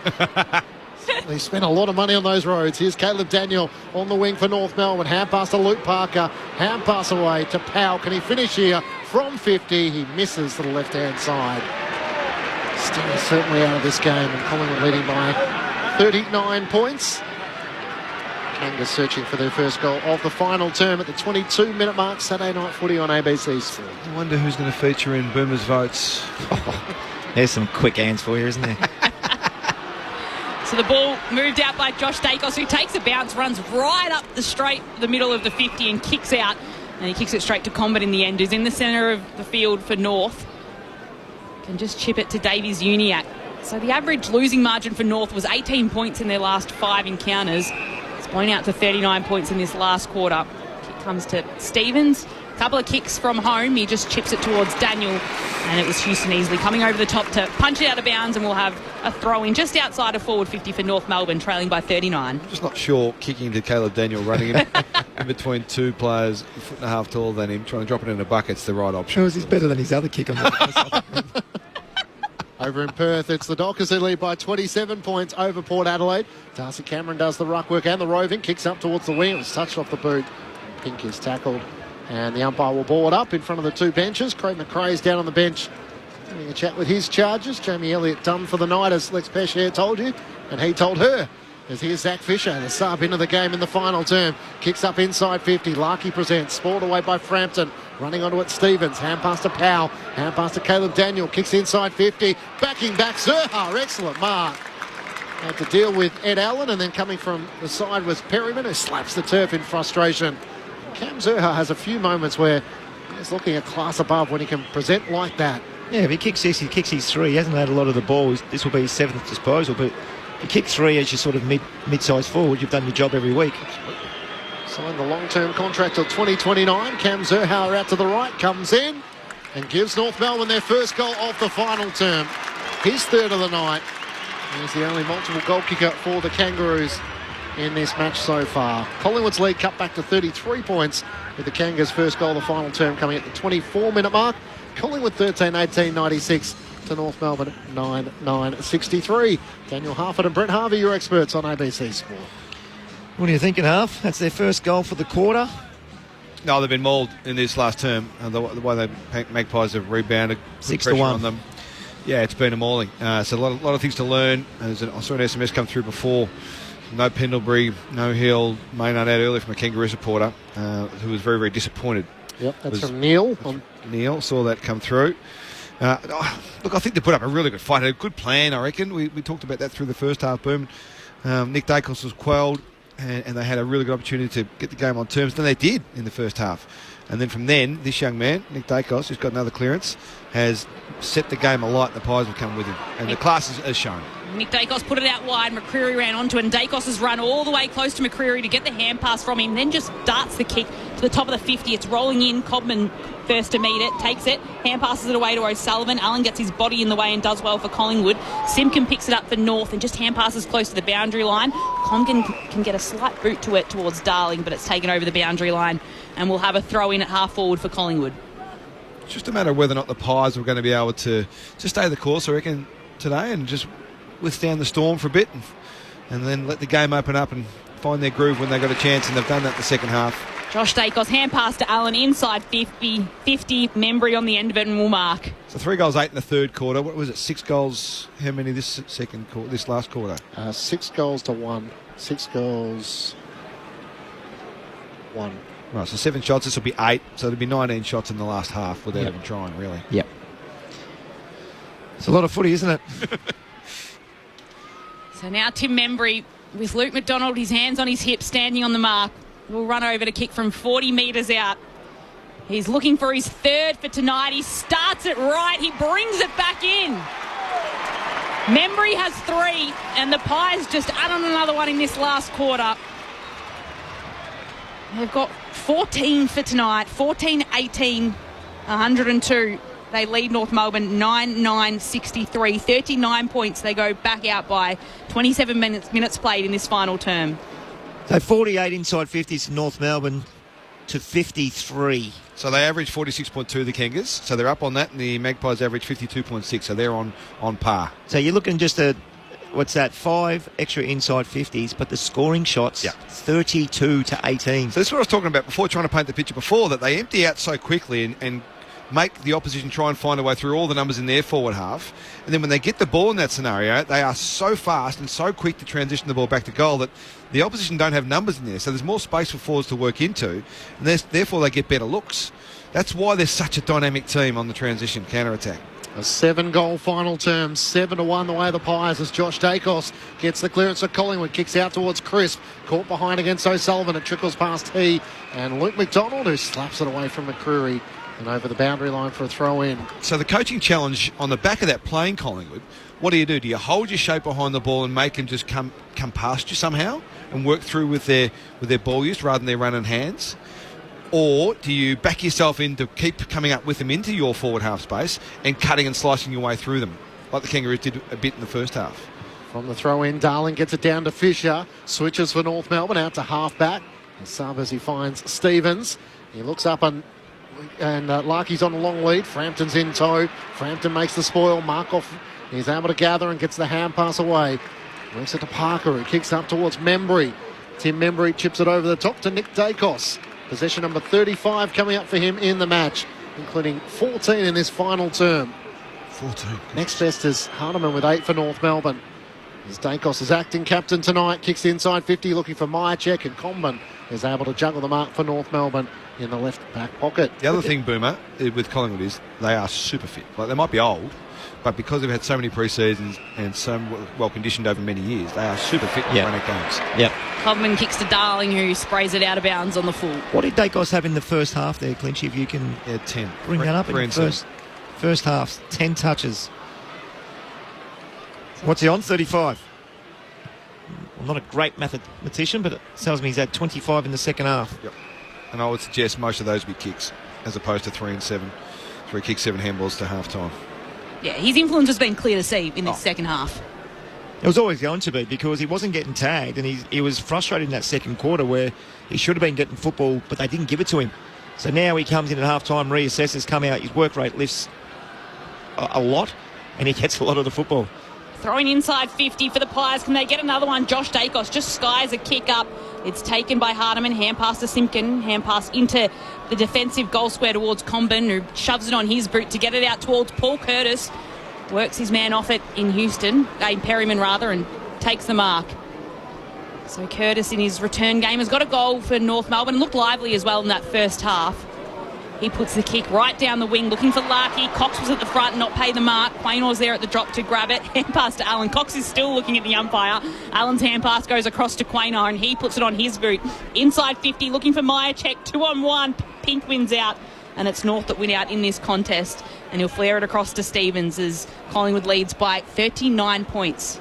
No one's on the mark, so Stevens can play on. Looks up to the wing. Turns it straight over. Dan Houston takes the intercepting mark for Collingwood. A few frustrated North Melbourne players now. What you looking at, Daniel? What'd you see? I think we need a one-on-one session with Dylan Stevens. Can you do it, please? You're a Kangaroos champion. Just with decision-making and skill execution. Just turn the ball over way too often tonight. I'm just a past player engagement officer at the football club at the minute. Nick Dacos, 1-2. That gets him up to 37 disposals. Kicks inside 50. Off the hands of Pink. Myercheck isn't done with yet. Curls it around his body for his second. He's had his troubles in front of goal tonight. 2 goals, 3. But everything's starting to click for Collingwood in this final term. That's 8 goals in the final term to 1 for North Melbourne. As Brodie Myercheck puts through his second, and Collingwood are 45 points clear. 15-18, 108 to North Melbourne, 9-9-63. Kangas haven't had 100 points conceded all that many times this season, but Collingwood have run rampant in this final term. Well, that was just... They played. Who wants the football? Nick Dacos kicked it backwards 4 metres, got the handball receive again. It's just... What's he had now? He's gone up to 38 disposals. He's going to have 30 and a half. That's what's going to happen here, Boom. That's sort of your days. 30 in a half. Have 30 and a half. So 10 in the first half and 11 in the third quarter. and now he's up to, 16 in the final term. 17. 17, yeah.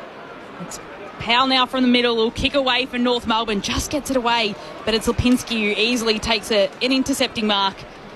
And on the outer side wing of the ground, just a minute remaining in this match as he chips it down. It'll be intercepted, though, by Hardiman of the Kangaroos. He's been good. Yep, he's been very, very good. 28 disposals coming up for. It's interceptor, kicks the ball really well. He's only played 10 games, but has been important tonight, Hardiman. Long down the wing he goes. At the back is Markov. The laid in, kicked a goal, and the celebration to match as well. Hand passes it across to Perryman. Hand pass to Chris through hand passes to Frampton. He'll hand pass over the top of 3 North Melbourne players to Markov, who flicks it across to Houston. He'll just put his kick right to centre wing where Long will mark, and he'll be able to run ahead for Collingwood. And he plays on. He's trying to get it out the back to Myercheck. Pink in front. Can't juggle the mark as he knocks it in front. Myercheck lays the tackle, and the siren sounds. The injury-depleted Pies surge clear in the final term. It was a 3-point ball game before the Magpies booted 8 of the last 9 goals of the match to win by 45 points, and they're still on top of the AFL ladder. Side by side they stick together to uphold the Magpies' name. See the barricades are shouting as all barricades should. Oh, the premiership's a cakewalk for the good old Collingwood. The late outs of Bobby Hill and Scott Pendlebury didn't impact the Magpies. They lost Braden Maynard with a foot injury in the first quarter, and still Sidebottom was managed throughout the week. Collingwood led by 8 points at quarter time, North Melbourne by 9 at half time, and the Pies by 3 points at 3-quarter time. Collingwood kicked 8 goals to 1 in the final term to run out 15-18, 108 to North Melbourne 9-9-63 in front of 40,479 fans. The Pies on top of the ladder still. Collingwood forever, they know how to play the game. Side by side they stick together to uphold the Magpies' name. See the barricades are shouting as all barricades should. Oh, the premiership's a cakewalk for the good old Collingwood. Jamie Elliott booted 5 for the Magpies. He was rested in the final stages of the last term. 3 goals to Tim Membry, 2 to Brody Myercheck, individuals to Harry Perryman, Jack Crisp, Will Hoskin-Elliott, Lockie Sullivan, and Olive Markov, the name who wasn't even on the team sheet at the start of the night but came in outside the squad as a replacement for Bobby Hill.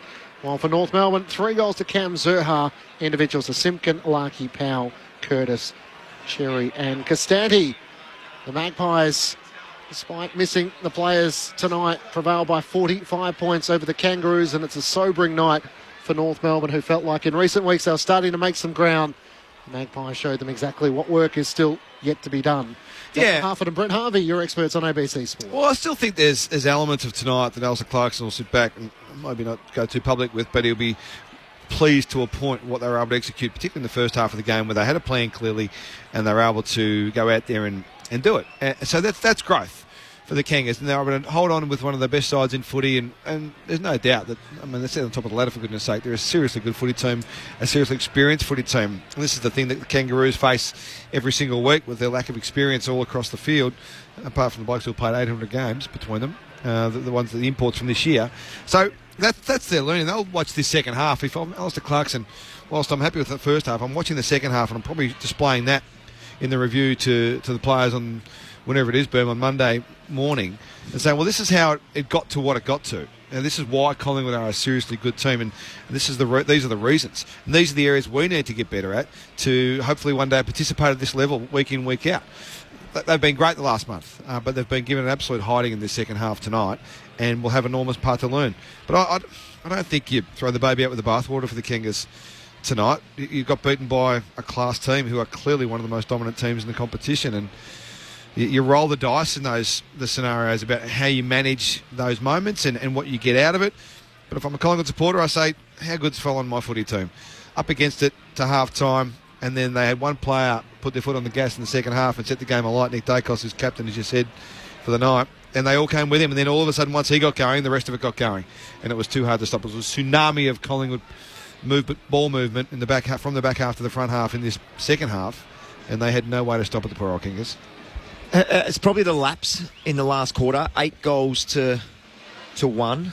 That's probably the big thing. You look at the scores at quarter time. Pies are winning by 8. Roos by 9 at half time.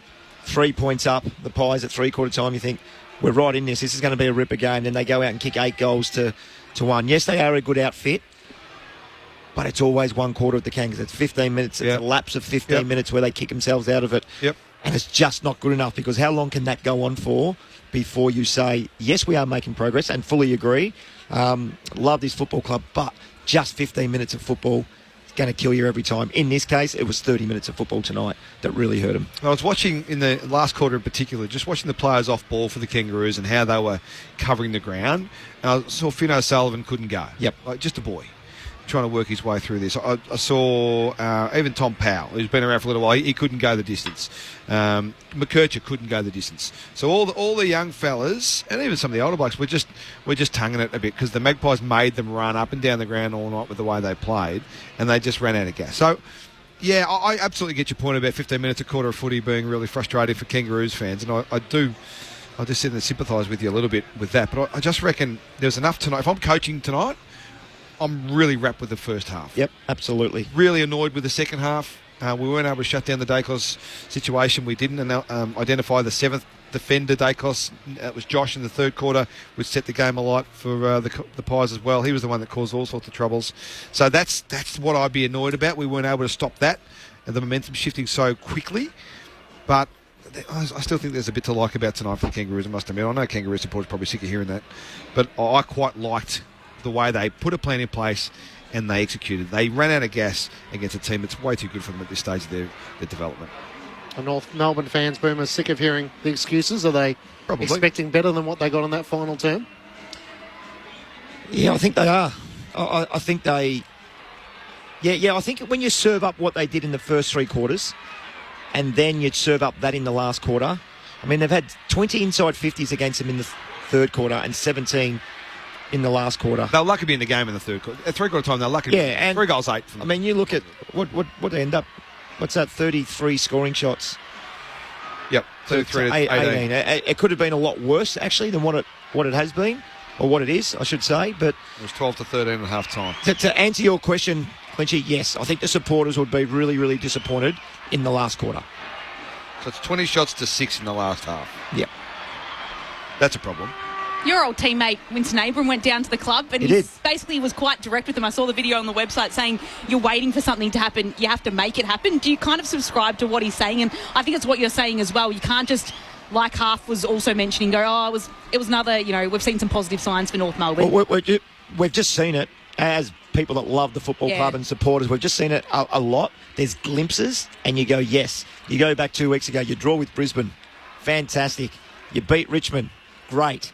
And then you serve up 3 quarters against the Pies, and you go, we're on. And then it's just that lapse there. But this is why Clarko, this is, and far be it for me to tell Alistair Clarkson how to suck eggs and coach. But if I'm reviewing this, I'm reviewing the second half. Yep. So we'll talk about the first half and what we're able to do. Agree. But this is where it broke down. And this is where we need to get better. So that's if I'm him, I'm focusing right on that. How did this go from really good to, boy, look at this. That's gone pear-shaped real quick. Yep. That's what I'd be focusing on. That's where they've got to find solutions to their problems. And they are a young team. So you're going to have fluctuations in performance. And we're not talking week to week. We're talking within games.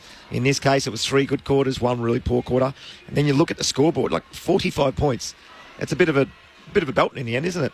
Yeah. And it could have been worse when you look at the inside 50s, you look at the shots on goal. It could have been a little bit worse. It could have been a 10-goal win. And then you walk away super disappointed. He would no doubt take some positives out of it. You have to. But there's also some stuff that you need to look at and review pretty closely. And I talk about that Will Hoskin-Elliott goal down the end. They could have raffled it off.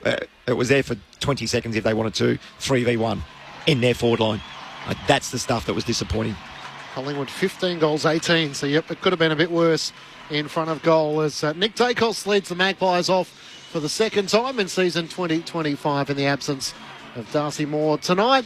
Collingwood winners by 45 points, 15-18, 108 to North Melbourne, 9-9-63. Nick Dacos finished with 38 disposals, 5 clearances and 721 metres gained. He had 12 score involvements as well. Ned Long had 15 score involvements. He's good. He's been a good pickup for the Magpies alongside his 29 disposals. Good Northern Knights boy. Yes. Daniel, that's all I'm getting at. That's all I'm saying. As the Magpies make their way down to their change rooms, winners by 45 points. Lex Pesher is there to greet them. Not a bad place to be, this change room, that's for sure. Lots of injured players, but lots of smiles, which is a bit of a juxtaposition, I suppose, down here. We'll hear the song in a second, guys. Very, very happy Nick Dacos. He's calmed down. Will Hayes in the middle for his very first game debutant. Lots of Gatorade about to be thrown around. They do that awkward thing where they go really slow. Yeah, they do. Yeah, and I They feel do. awkward now that I'm down here. I feel just as awkward. No, still side bottom those, so see who takes control. We know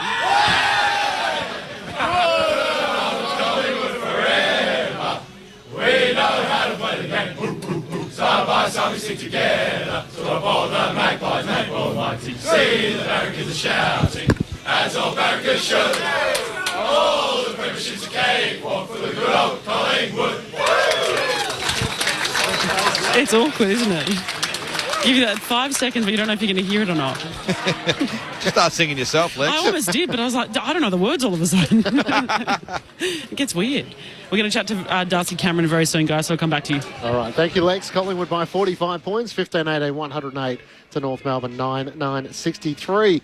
The good side's half. They have great depth and they find ways to thrive under adversity. Collingwood did that tonight, a couple of late outs with Bobby Hill and Scott Pendlebury, and at one stage in the first half we wondered where that spark was going to come. It's the type of spark that Bobby Hill traditionally provides, and in the end it was quite a few who pitched in, but the Olaf Markov celebration, who wasn't on your team sheet at the start of the night, with the high knees looking like a guard at Buckingham Palace in the March of Celebration, will no doubt be a personal favourite of Craig McRae, I'm sure. No doubt. They celebrate those things at the Magpies. They celebrate good things from their teammates better than just about anyone, I reckon. Craig McRae's really been strong in that since he stepped into the doors at the Magpies, and everyone's embraced that philosophy about everyone getting a lick of the ice cream and celebrating your teammates' success. And I think it's such a strong message that they send to the footy world when that happens and you get those Markov moments. And that was brilliant. Like, you're expressing yourself, show a bit of personality.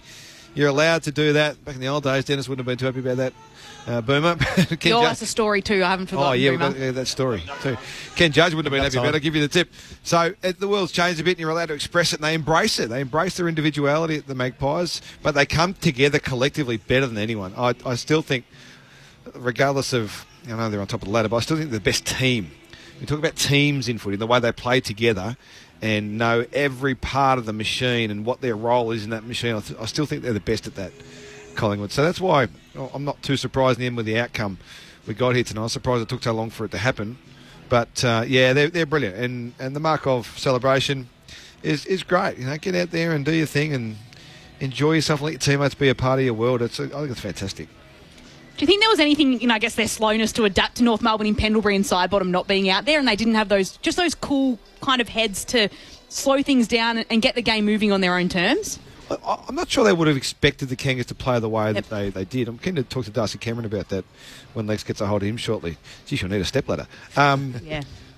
I want to find out what they expected from the Kangas and what they actually felt when they were out there in that first half in particular, because it looked like there was a different sort of energy about them in the second half. In that third quarter, we saw obviously Dacos come in and have a huge impact, but I just reckon they moved the ball a bit differently. They really ran at the Kangaroos when they had the ball, really pressed up really fast and hard on them. I thought that pressure lifted. Yeah, I reckon that's right, Boom. And they sort of sat in their heels a bit in the first half, but after half-time at the third quarter, they really pressed really aggressively and made them get past them, and they couldn't do it. They weren't good enough to do it. Yep. And as a result, they got really good looks on the counter-attack. And I just wonder what the conversation was at half-time and what they had expected from the Kangas coming into the game, what they got in that first half. What about the form of Jamie Elliott in season 2025? There were some questions. Are we ready to go? Yeah, let's head down to Lex Pesher in the Collingwood rooms. Hello, no secret, I've found another West Aussie to band with myself. I've got Darcy Cameron with me. Darcy, firstly, congratulations on the win. It's a cliche question, but I want to know, what the hell was the message at three-quarter time? Look, our pressure was really good all game, we thought, but there's a bit of structural stuff that wasn't really right, that we couldn't really get right for the first 3 quarters, and a bit of like role stuff from personnel. But we figured that out in the third quarter and the last quarter, and obviously it showed with putting the scores on. So what do you change in that moment? Because we saw Nick Dacos just absolutely pump the gas, 14 touches in the last quarter. But what do you actually change? What is McRae saying? After half time we held 6 ahead of the ball, and that sort of helped our structure. We were really predictable, and then Dakes just did what he does best. He got his hands dirty. We weren't really stepping in for the first half and letting them get their win contested possession and clearances. So Dakes really led that in the second half. Barring that last quarter, this is the second week in a row that maybe scoring shots haven't really been in your favour. Is it a trend yet, and is it something to worry about? No, I don't think so. At least we're getting shots on the board. That's really good. And for your battle with Tristan Sherry tonight, one of the two of the informed rucks in the comp, what do you make of that? Yeah, it was a really tough battle. He's a great competitor, really strong. His fight all day was unreal. Psyched myself up for this one, and really wanted to, obviously get the win, but nullify his impact. I think he still had a really great impact on the game, obviously. But I'm just happy we got away with the 4 points. And before I head you upstairs, I just want to talk about Will Hayes, the West Australian. He ran his guts out and he just didn't stop. What do you make of him? He's a superstar. He's going to be a really great player for the club. I was lucky enough to have him for 4 weeks pre-Christmas living with me, and he's a little weirdo. He loves the brain rot stuff on Instagram, and he's got a weird snack that he likes, the rice cup drowned in soy sauce. So I'd like to get that one out there. Daniel Harford and Brent Harvey, I'm sure you've got a couple of follow-up questions after that. I'm going straight to the rice cup, Das. Yeah. Daniel Harford, mate. What do you mean the rice cup, sort of the microwave plastic cup? Yeah, the 90-second one. Yeah, throw it in there. So he'd come down about 4 o'clock, pre-dinner snack that Adriana's whipping up for him.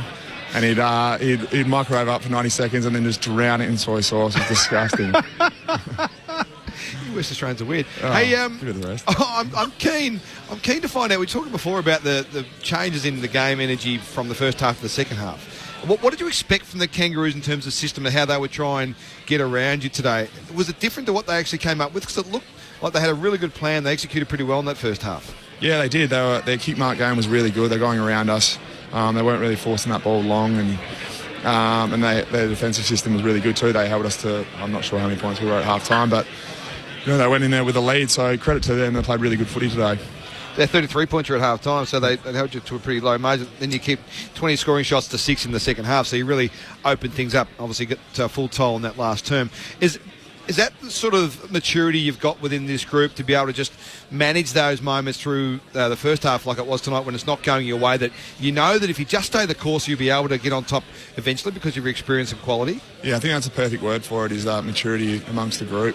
We obviously we're out there without Sidebottom, Pendlebury today, who are the leaders of that and managing those moments, but other people are able to step up, and that's what we've been able to do really well over the last few weeks. We don't rely on one person every week. There's always someone playing their role and doing their thing each week.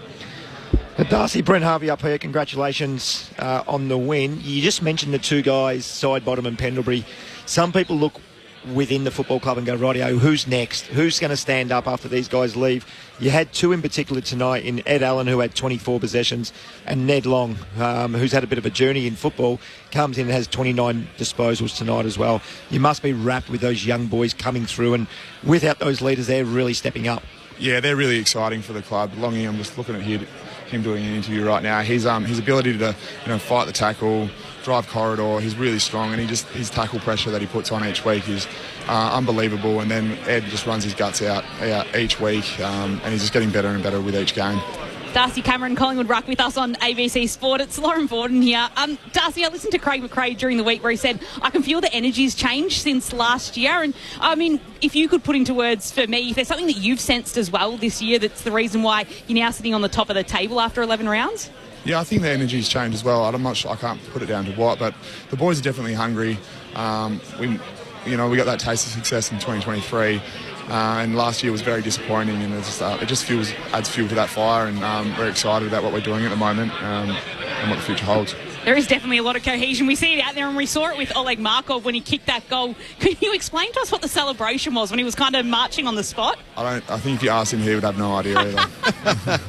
So he just came up with it. Yeah. He did one in the VFL about 4 or 5 weeks ago. If you dig that up out of the files, that was even funnier. There you go. He'd be a rice cup sort of soy sauce man, wouldn't he? Yeah, definitely. Hey, Darcy, as we let you go, what sort of captain has Nick Dacos been in his 2 games as he's captained the side? What you'd expect, really. He's really cool, calm and collected. His pre-game speech is really... he's spot on, and so is his half-time address. He just nails it, and then he obviously backs it up with his performance each week. Yeah, we mentioned he had 10 disposals to half-time. He finished with 38 for the match. Were you aware that he hadn't been as involved in that first half? No. Far out, 28 touches in the half's not bad. It's some numbers, isn't it? Darcy, congratulations on the win. We'll see you next week against the Hawks. Cheers, guys. Good one. Darcy Cameron, the Collingwood ruckman, joining us after Collingwood's 45-point win over North Melbourne. 15-18, 108 to the Kangas, 9-9-63. So I've just been going through some of the numbers in terms of experience from both teams today, Boomer. So the Kangaroos had 10 players who have played less than 50 games. Collingwood had 5. They had 6 players that had played 100 games. Collingwood had 9.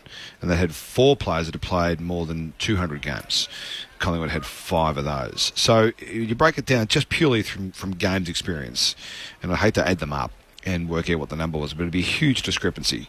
So that maturity that I was sort of asking Darcy about, I think it plays a really important role. And there was a lot of talk about the Magpies at the start of the season about how old they were and how that could be a detriment to them in their quest for another flag after the relatively disappointing season last season post 2023. It's proven to be the absolute opposite.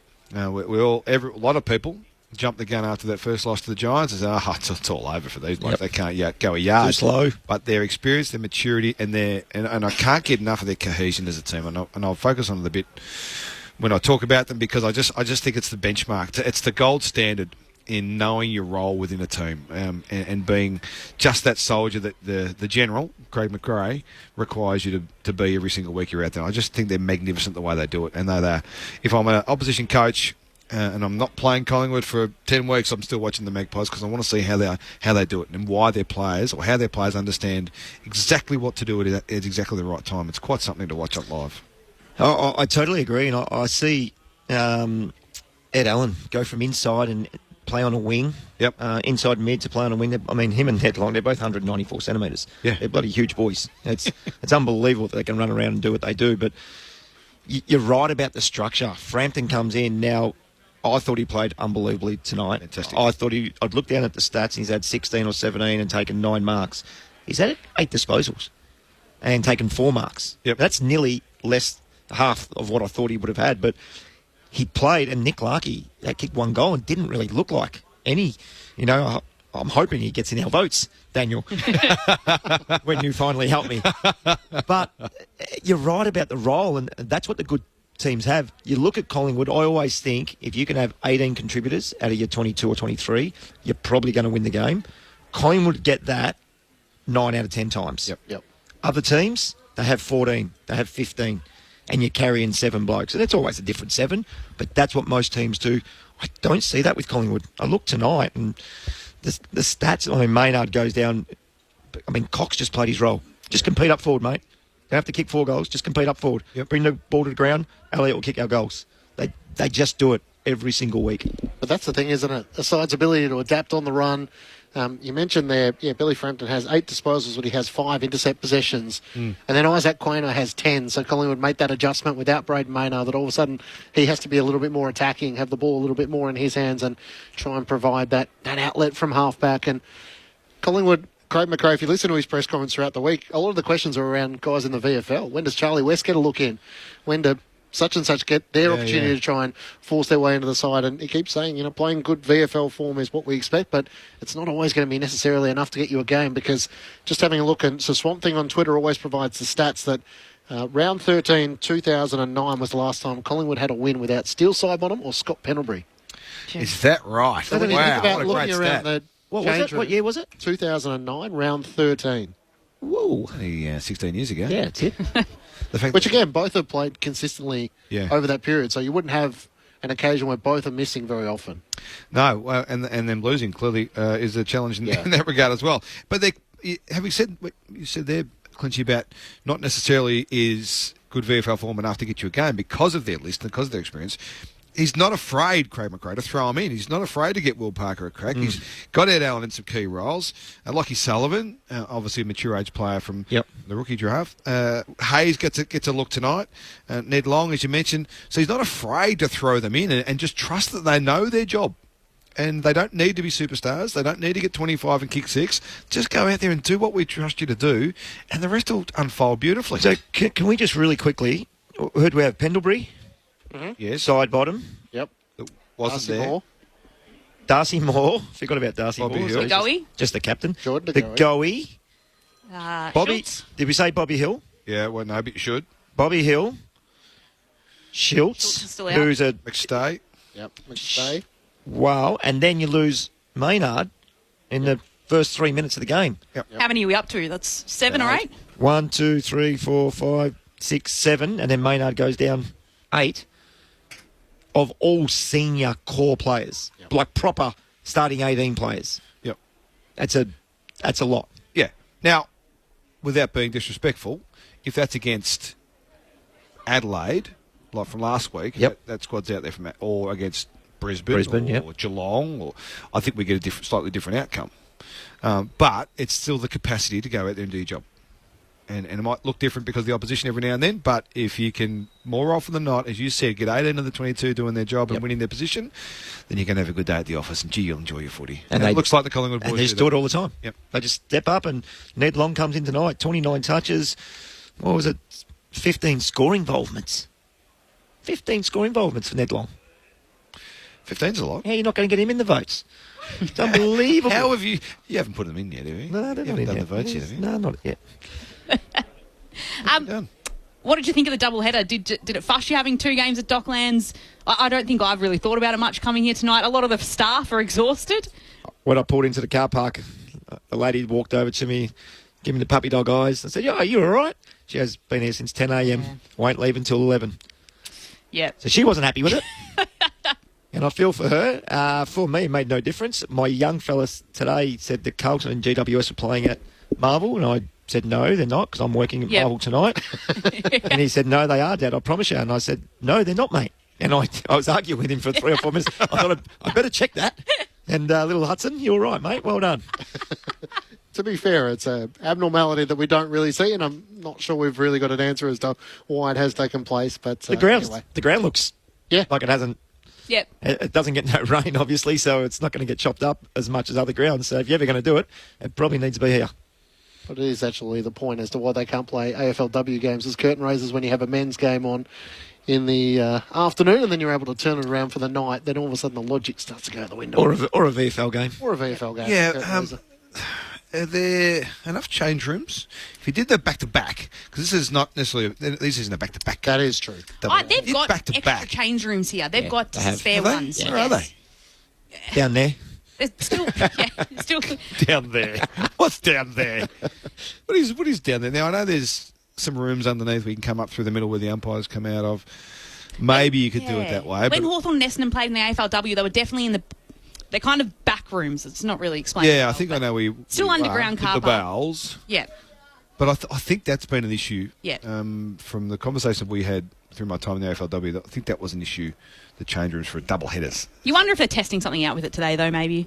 Well, someone who's well across that is Lex Pesce, because she's down at the moment. Collingwood winners by 45 points, Lex. Hello, guys. I am with Riley Hardiman. I've made my way over to the North Melbourne rooms. Unfortunately for you guys, not the result you wanted, but the first 3 quarters, there's plenty to be proud of. No, obviously a very disappointing result, but we do take a lot of confidence out of the first 3 quarters, and our best footy is good enough. What was the message at 3/4 time, I suppose? It's within the Collingwood side to just pump the gas at some point. You knew it was coming. Was there a plan if that did happen? Absolutely. We knew that they were going to come at us based off of our first 3 quarters. All we were told is to just prepare for that. And, obviously we didn't quite execute, but we were pretty happy that we were able to put ourselves in a position to win the game. So obviously disappointed with the result, but we take away a lot of positives from that. I just want to ask you about one of your teammates, Paul Curtis. After coming back from that suspension, he's just gone from strength to strength. He's such a reliable player. Can you feel that when you're out there with him? Absolutely. He's an integral part of the side. I think when the ball goes inside 50 and you know that he's part of the contest, you know he's going to do his best. And reliability is a word I'd use to describe Paul. And we love having him in the team. We've missed him over the past 3 weeks, for sure. Boomer and half, it's over to you. Riley, Boomer up here, mate. Commiserations on the loss, but on a personal note, we thought you played fantastic. 28 disposals, really used your run and drive and your leg off half back. So well done on a personal note, but I know you'd be pretty upset, mate, with the result in the end. Mate, Nick Dacos, was there any plan to go into him? Because he had 10 disposals in the first half, and we thought up here that he was getting the ball under pressure. He had 7 handballs and 3 kicks, so the plan was working, if there was one. But in the second half, unfortunately for you boys, he had 28 disposals. He ended up with 12 inside 50s. What was the plan leading into the game, and did anything change at half-time? I don't think there was much plan surrounding Nick. Obviously, he's a good player and he's well respected within the competition, but we wanted to just really stick to playing our system. On a personal note from the backs, I didn't hear anything. I think there might have been a little bit of talks going around that second half as they started to use the corridor a bit more and let loose, but I didn't really hear anything personally. We were just trying to, execute our system and our roles. And you talk about the system. Tonight, at the start of the game, it looked like that a little bit reluctant to go forward, and you wanted to play that chip around, maybe go backwards slightly, come back around Collingwood and try to make them defend in the back 50. Was that something that you guys focused on? Not necessarily. I think ball movement is obviously been a key point that we've been really trying to focus on, and we didn't quite execute. We were reluctant to go LDL and we were trying to explore the 45s, but we didn't quite pull it off. But it's just something for us to continue to work on, especially going into the second half of the season. Riley, it's Daniel Harford, mate. Nice to have you with us after a loss. Good on you for having a chat to us. I'm interested in what the summary was from Clarko post-game and what he felt went wrong. He obviously touched on that for 3/4 of that game we were good enough and our footy was holding up, but obviously just the disappointment surrounding the fourth quarter and how we weren't really able to nullify their ball movement.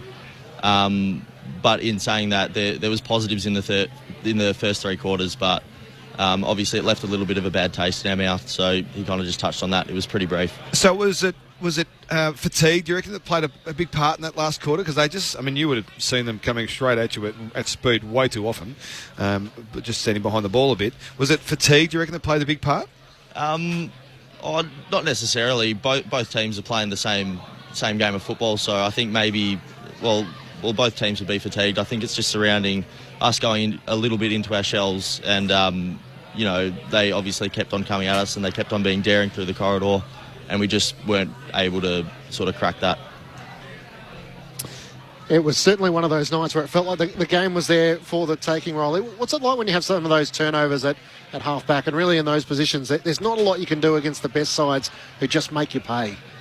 Yeah, absolutely, and credit to Collingwood. They're a really good side, and there's no questioning why they're on the top of the ladder. But just in terms of playing my role reliably, trying to get the ball and trying to provide offensive patterns, it's hard when they're such a good defence and you kind of just can't concede long down the line. But kudos to them, really, to be honest. So do you notice that against Collingwood, just how well set they are defensively when you're looking for that quick outlet option? Absolutely, and from an outsider's perspective, observing their back six, just how connected they are, it's something that we're sort of striving to achieve, and we found good synergy over the past 4 weeks as a defensive six, but it's something we'll continue to strive for. Incredible to think it was just your 10th game tonight. Thanks for spending some time with us. You look comfortable out there tonight. Congratulations on your performance.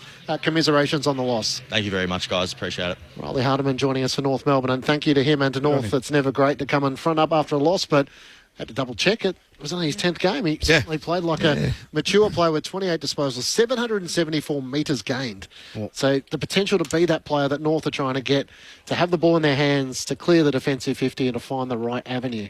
And good decision maker. He is. He reads the play well. He can intercept mark, but I think his most damaging his weapon is his kicking. Great, like you said, decision making, but his kicking and execution of that kick is quite good. Best game I've seen him play. I've seen him play a couple of games live. By far, that was his most impactful game. So that's a good step. 28. Good progress. 20 kicks as well. So if you have 28 and you're a kicker, you've had 20 kicks. That's a great ratio. Yep. it's never fun to single out individuals, but Dylan Stevens had one of those nights that he was the other side of it, that he had a few moments where he was turning over the ball and, I mean, he would know it and he would feel terrible. Yeah.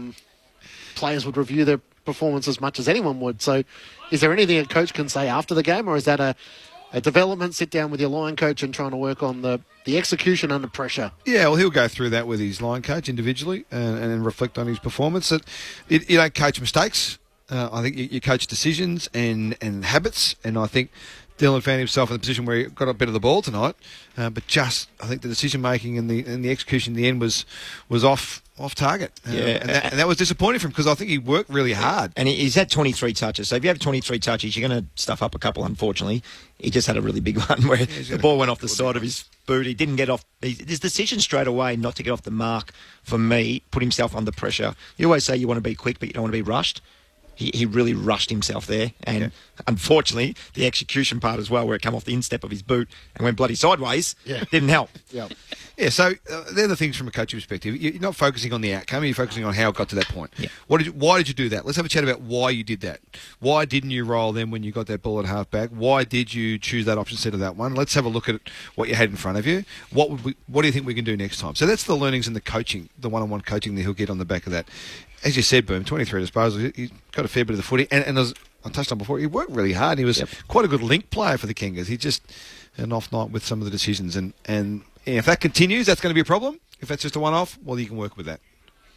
On the SMS, 0437 774 774. Horry wanted to know how many people stayed to watch both games at Docklands. Could have they hid in the toilets to get away with it? I think most who were in the car park got told they had to be out by, I think it was 4:30? Or Yeah, 4:30. Otherwise, they might be slugged with some sort of fine. I don't really know if anyone was brave enough. Another $38. Yeah. Tom Mitchell's coming through on the SMS as well. He's played in the VFL the last couple of weeks, got through 4 quarters last week. So Craig McRae said he'd be looking for a couple of consistent weeks from Tom to try and force his way back into the senior side. And also, I found it odd that the Pies in the pre-season put Reef McGuinness ahead of Billy Frampton. He was another one tonight who really rose to the occasion, playing that role and... certainly was able to play a pivotal part in Collingwood's defence. Also coming through on the SMS, 0437 774 774. Matt wonders, what about Sheasel and Wardlaw in the final term? Were they able to have much of an impact? Well, I think Harry Sheasel had the 5 disposals and George was a bit banged up. He had the 3. Yeah, they worked pretty hard. George particularly, he's a contest-to-contest animal, is George the animal. Harry didn't have the impact that I would have liked him to have had. I'm sure Alistair Clarkson, Kangaroos fans would have liked him to have had tonight. Didn't get anywhere near the amount of ball, which is a different position, so it's going to be a different role for him. It's exactly what I was going to touch on. Playing half forward in a team that doesn't move the ball crazy quick, and you're kicking and you're stagnant, you're going down the line, you're not going to have a lot of the ball. He's had 12 kicks, 8 handballs. He finds the football because that's what he can do. He just needs I think he needs to start hitting the scoreboard a little bit. No goals or no shots on goal tonight. Yes, Harry, we want you to kick the ball inside 50 because you're a beautiful decision maker and a beautiful kick. Let's try to hit the scoreboard as well now. And that's his that's his evolution of a footballer, to go from half back, a little bit of midfield, go to the hardest position on the ground now, which is half forward, and see if we can generate some scores from you. If I'm nitpicking on Harry Sheasel, and I don't want to, but if I was coaching him and just watching him play the last couple of years, year and a half, 2 years. This is his third year. Third year now. I reckon with his kicking, he doesn't have fast ball flight. He lofts the ball a bit, just kicks it up in the air just a little bit too much, I reckon. I'd like to see a bit more penetration a few more times with his kicking, just even if it's a 20-metre, 30-metre dart. He doesn't kick darts. He's a lobber. He's a finesser of the ball, which is nice. He can kick darts too. Yeah, I'd like to see more darts from him, and back himself to pull the trigger a few times and be a little bit more effective, get more ball speed on his ball. If that makes any sense. The votes in the ABC Football of the Year about to come. Earlier today it was the Brisbane Lions by 33 points over Hawthorn. The 3 votes in the ABC Football of the Year went to Cal Archie, who booted 4 goals, 7 goals to 2 for the Lions in the second quarter in Chris Fagan's 200th game as the Brisbane Lions coach, and the Giants defeated the Blues by 28 points. Full time in Perth. And while you're up, the Dockers have had a big win over Port Adelaide, 15-10-100 to Yatapolti 7-9-51. So the Dockers closing in on the top 8 now as they get a bit more of a favourable run in the second half of the season. Reid with 4 goals for the Dockers, Dudley with 2 and Swakowski with 2 as well, while Mitch Georgiades booted 3 for the Power. That's no good for the Power, is it? They are looking really poor. Yeah. Another big loss. Falling apart really quickly at Port Adelaide. Josh Carr was on SA Grandstand with Aaron Bryans earlier this morning and spoke about the succession plan and said there's no plan. End of the season, Coach Ken Hinkley will see it out, and then we'll have the transition. There's no plan if... There's no plan B to get him out early and hand over. That's Here's it. the keys, young fella. I'll tell you what, if this all of a sudden the continues- job he's inheriting might not look as appealing as what it did 12 months ago when they were top 4. But if this continues, they get another month of getting pants, like they've been the last couple of weeks. The conversation's going to be fierce, isn't it? You imagine Adelaide. Goodness me. Don't handle it well in South Australia in a 2-team town when things are not going well. Yeah, they become rather ruthless in South Australia. But, yep. Dockers, I mean, so they're on paper their team has always had the potential. Are they now starting to get a bit more belief? That will be the question. Caleb Sarong with 12 clearances in their comfortable win by 49 points over the Power. So they've got a task next week. They're 6-5 at the moment. They've got a task next week heading up to Gold Coast to take on the Suns. That's possibly the toughest trip in footy. and they're the tests, aren't they, to try and work out where teams are sitting at the moment. Collingwood take on Hawthorn, the Hawks, after their loss against the Brisbane Lions today. And the buys for the Blues and North Melbourne, Port Adelaide as well. So a couple of sides that would be keen to have a week off. And the Western Bulldogs after their loss to Geelong back on Thursday night. Are the votes for the ABC Football of the Year? Brent Harvey. I tried to help him. He wouldn't let me. Yeah, I've got a couple of apologies really early. So. Oh, hang on a minute. Hang on a minute. We don't apologise, Brent. Well, I've got one for Ned Long. I didn't realise that he's had... Couldn't get him in. Score involvements. 15 score involvements. I told you to put Ned, if you listen to this at all, probably haven't got the Walkman in at the minute in the ice bath. Walkman. Walkman. After the start of your career in the 90s. But I do apologise, Ned. You're a good Northern Nights boy, and we should have got you in. Half said no. How did you forget him? Half said no, because I gave one to your man, Billy Frampton. I thought he was fantastic. Raoul. Kept Nick Larkey to 1 goal. Larkey didn't have the biggest game. He had 4 marks, but I thought he would have had 16, 17 touches. I thought he was fantastic. 2 to Nick Dacos. 38 disposals, 28 of them coming 2 in the second half. My votes were very different. 12 inside 50s. He had a decent game. He was the but difference in the end. our man, Jamie Elliott, I thought he was the difference. 5 goals, kept the Pies right in it, right before half-time. I thought he was sensational. 5 goals as a small forward. I think you get the votes. 3 to Elliott, 2 to Nick Dacos, 1 to Billy Frampton. All right, controversial in the ABC Football of the Year. No, we're a team here, Loz. We're a team here. I would never go against what the game's record holder has gone. He's got the respect of the whole community. I would never dispute that. You asked a story on Dennis Pagan. I've been hanging out for this since I think Oh, it was yeah, the Sunnies. quarter. I forgot about the Mason Sunnies. Cox and the goggles. This is where it all started. Yeah, so 1995, I think Carlton played Geelong, and all the... Who won that flag? Carlton. So all the Geelong boys came down, because I think they were sponsored by Oakley, because it's down in Torquay, and they were at the parade, all in the cars with their sunnies on. They walked out at half-time of the Twos game in 95, but they didn't have... Some of them had the sunnies on, some of them had it on top of their heads. And Dennis hated it. He used to say to us, are you a footballer or are you a rock star? If you're a footballer, don't be a rock star. Put the sunnies away, son. So sunglasses was a massive, Not welcome. massive no, especially on your head and not on your eyes. So if you're going to have them, wear them. Yes. If you're not going to have them, don't you dare put them on your bonds. 100%. Do not be a rock star. That's fantastic. And Daniel pulled out a couple of paganisms tonight. I should have pulled you up and said, I like it. He said, don't throw the baby out with the bathwater. Yes, that's true. That's definitely a paganism. That's a Dennis. He's big on that one. So given The other one about raining I won't mention. No, that one's become pretty famous. He did look at me funny tonight when I said Nick Dacos thought he would have had an opponent with his finger in his back. I was just pleased it was the back. Yes. Given you mentioned Dennis Pagan, as we sort of wrap up, the Blues are 4 wins and 7 losses. Things are about to get interesting at Carlton for Michael Voss. Expectations are always high when you're a big club. Yeah, the Giants this afternoon. What's wrong with Carlton? Well, I watch Collingwood tonight and I don't see Carlton in any of it. I don't see any connection with Carlton. which is what Vossi's been trying to preach for years. Even when I was there a couple of years ago, this was all about connection and off-field, but on-field is obviously most important because that's where you get your results. And I just don't see it. And this is why I love watching Collingwood, because I measure everyone against them, and Carlton don't have that. Across the ground, there's nothing like it. Not a system, no. No. So that's what they don't have. That's what they don't. They've got some star players that can impact in moments, but they don't have a system of play or connection across the ground that engenders any great confidence anytime you come into watching a Carlton game. A lot of people from the outside, and even my friends who barrack for Carlton, they always talk about personnel. And he's not going so well, he's not going so well. And when you bring it back, because it's not about the personnel, when you bring it to system and the connection and all that sort of stuff, more so system for me, it explains more. It's easy to explain. That's what you need in football. You don't need 6 superstars and 4 all right players and the rest will carry. It doesn't work like that. The system needs to be happening and everybody needs to be in the system. Then you have 18 and 19 contributors and then you play well most weeks.